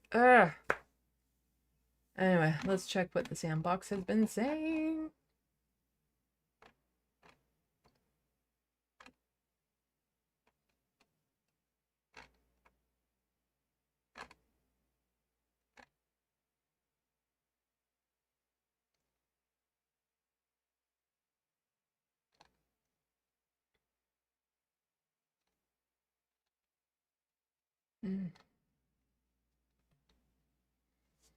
Okay, saw that. Let's scooch down. .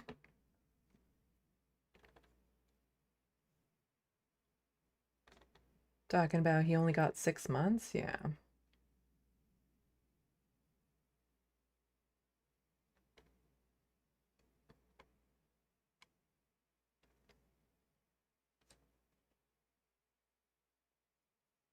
Angela talking about Heather has been supporting Gazans for the past 2 years. Yep. I've featured her on my channel because of that.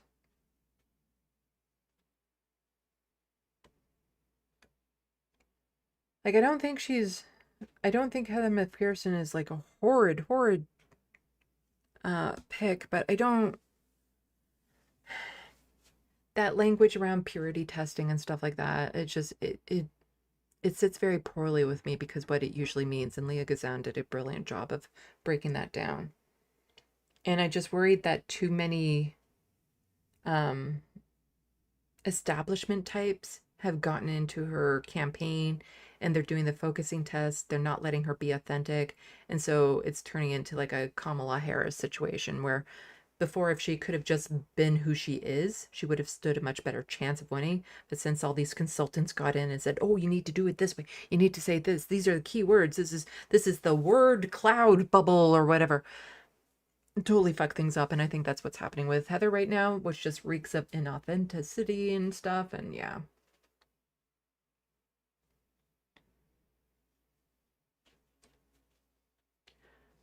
Let's see.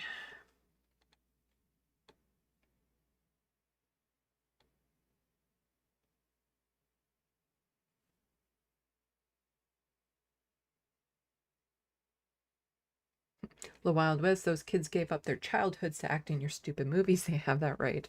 Yeah, to speak their mind. Yeah, no, she herself didn't make those movies, you know, and the kids were the ones that actually made those movies what they are. In the Wild West, this has been debunked. Rolling wasn't poor. I don't know anything about that. B-Cat, just fucking crazy. Grandioso narcissism reek. Yeah.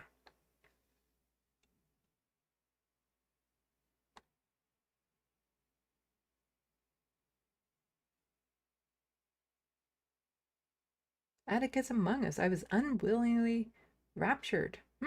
Welcome back.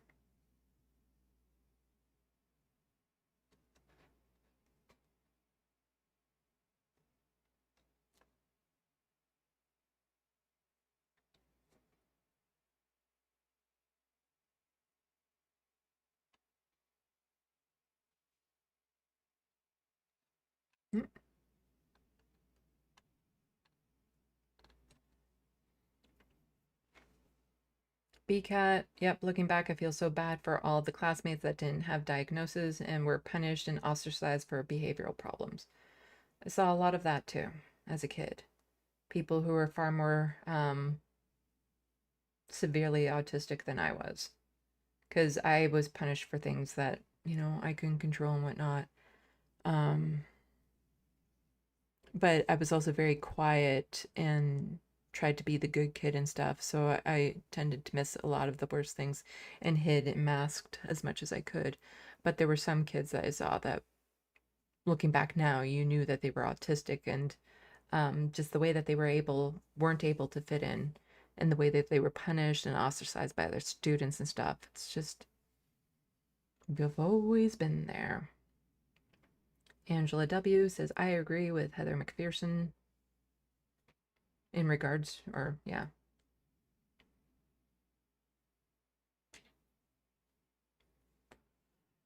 Oh, my voice is toast. And for those of you who missed the really cute kitty pic,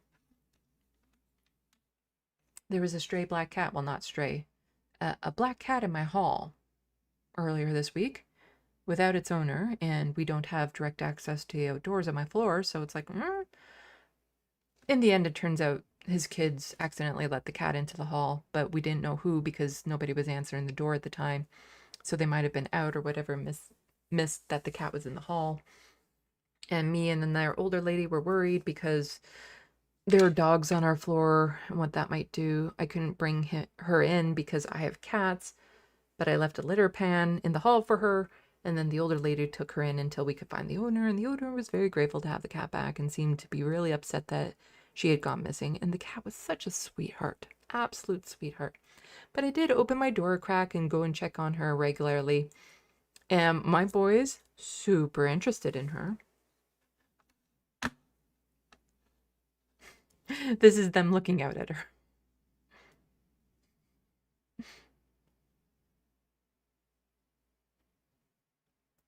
But I think what will help Lanier with a lot of his behavioral problems is if he has a kitty cat his size to play and bond with. But I don't know how to do that. I'm tempted to contact the rescue I got him from to see if by some chance after 2 years they still have his sister, because apparently he was somewhat bonded to her. Because I think he's bored. I don't think he has the relationship he wants with his brothers. He gets along with them, but, you know, they're not bonded. I think he needs someone he can cuddle with and play with regularly. He plays with Frodo, but Frodo's 18. He doesn't play all the time. And Abernathy is fine just being a lazy chunker. So I think he needs something like that. And maybe that would help with his personality, but how do I get a cat just thinking... Like, I lucked out with these two that they got along with Frodo, and Frodo was getting what he needs from them, which is what I wanted. But I can't just bring a cat into my apartment to try out for a week, because then that cat's mine. You know, issues and all, because, you know, I don't know what to do with him, with his behavioral issues. I don't want to return him. But I've never been in this situation with a cat before where it's this type of dynamic that I'm having with him, and I don't know what to do. So, but how do I find a cat that he's going to get along with? Because unless the first cat I bring into my apartment bonds with him, then I'm going to be like really screwed. And I don't have the money for a cat right now. Another one. I don't know. I don't know. Like, I'm tempted to say, okay, can I take him to the cat rescue for a week and then see if he bonds with anyone and then bring the two of them back? Because it wouldn't just be for an hour or a day, because it would take him a while to get adjusted.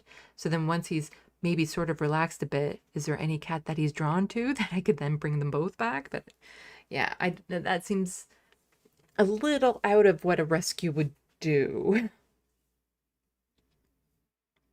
But yeah, I don't know. He can be a sweetheart, but yeah. He's destroyed so much. Lanier, don't you be looking at that like that. Here, Lanier, come here. Come on. Come here. And he needs a cat roughly his size, because he's much smaller than Frodo and Abernathy. He's normal cat size, but he's the other two are really big. So he needs a cat about his size that likes to play with him and cuddle and bond with him. I think that's what he needs. Is that what you need? Is that what you need, sweetie? Will that help you become a little bit better?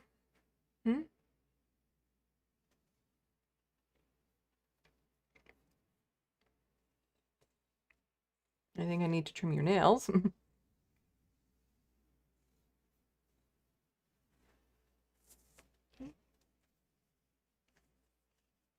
He does like his face being scrunched.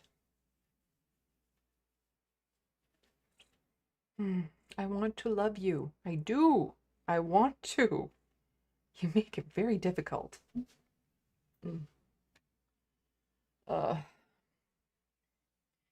Okay, so let me know if there's anything you guys want to see me cover for this space on Wednesday. I'm going to be working on my Charlie Kirk video. I have been putting some solid work into it. It's just the construction of it is taking longer than I thought it would, because if it was mainly like I'm just talking to the camera without any clips and stuff like that, it'd be done by now. But since I'm adding in clips and stuff like that, that I have to go find, make sure that they're inserted and images and stuff, and then research something, it's taking a lot longer than I thought, but I only have 3 more pages of script to go through. So I'm hoping to get that done tomorrow, and then I can review it and stuff, and then hopefully Tuesday get it recorded. Fingers crossed that nothing else comes up. But we'll see. But chances are by the weekend it'll be out. That's what I'm imagining, and I'm going to need all of your support when that happens, because, you know, I'm worried, and I might be worried about nothing, because a lot of my videos that I think will be controversial don't get enough views for them to be controversial. So it could be a big nothing burger, like a lot of my stuff. It could pick up fire in all the wrong ways.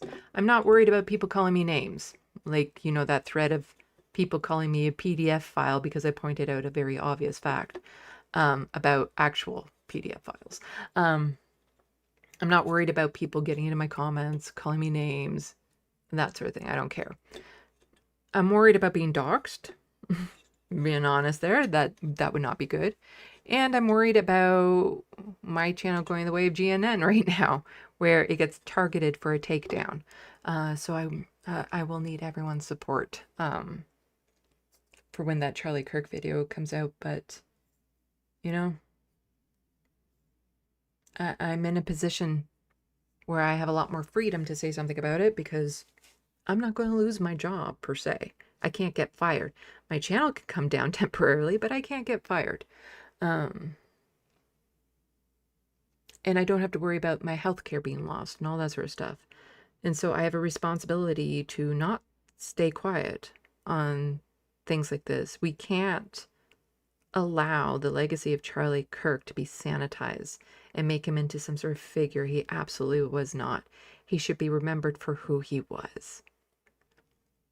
And I'm going fucking scorched earth in that video. Oh my god, you're probably going to be seeing a side of me you don't generally see. Because I'm just so upset and mad at everyone in the media and the politicians who have been trying to whitewash him. I'm so fucking mad at them. So you're probably going to see a different side of me. But it's going to be it's going to be a video. And I'm not holding back in it. Oh. But yeah. Yes, you are adorable, Lanier. He is a very adorable kitty, and he can be very cute, but especially at night when he knows he's about to get fed, like right about now, he turns into a little demon. But it is 11:20. I'm toast. I'm toast. I still need to eat food and stuff. So that's on my agenda for this week. So let's do this.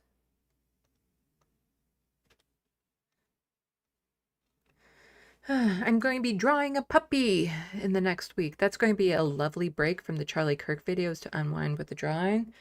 I gave my talents to a fundraiser for my Amnesty International group. Silent auction off one of a custom portrait, and the person who got the custom portrait has contacted me and sent me a picture of their doggy. So I'm going to be drawing that soon, and that will be a nice way to unwind from the Charlie Kirk video. So I'll be doing that soon. And then I have some other portraits that I just want to get done. Anyway, yes, my voice is definitely toast. Anyway, read my book. John Lytham, if you're still there, let me know what you think. You can send me an email to let me know what you think of my book and how far you've gotten. Super curious.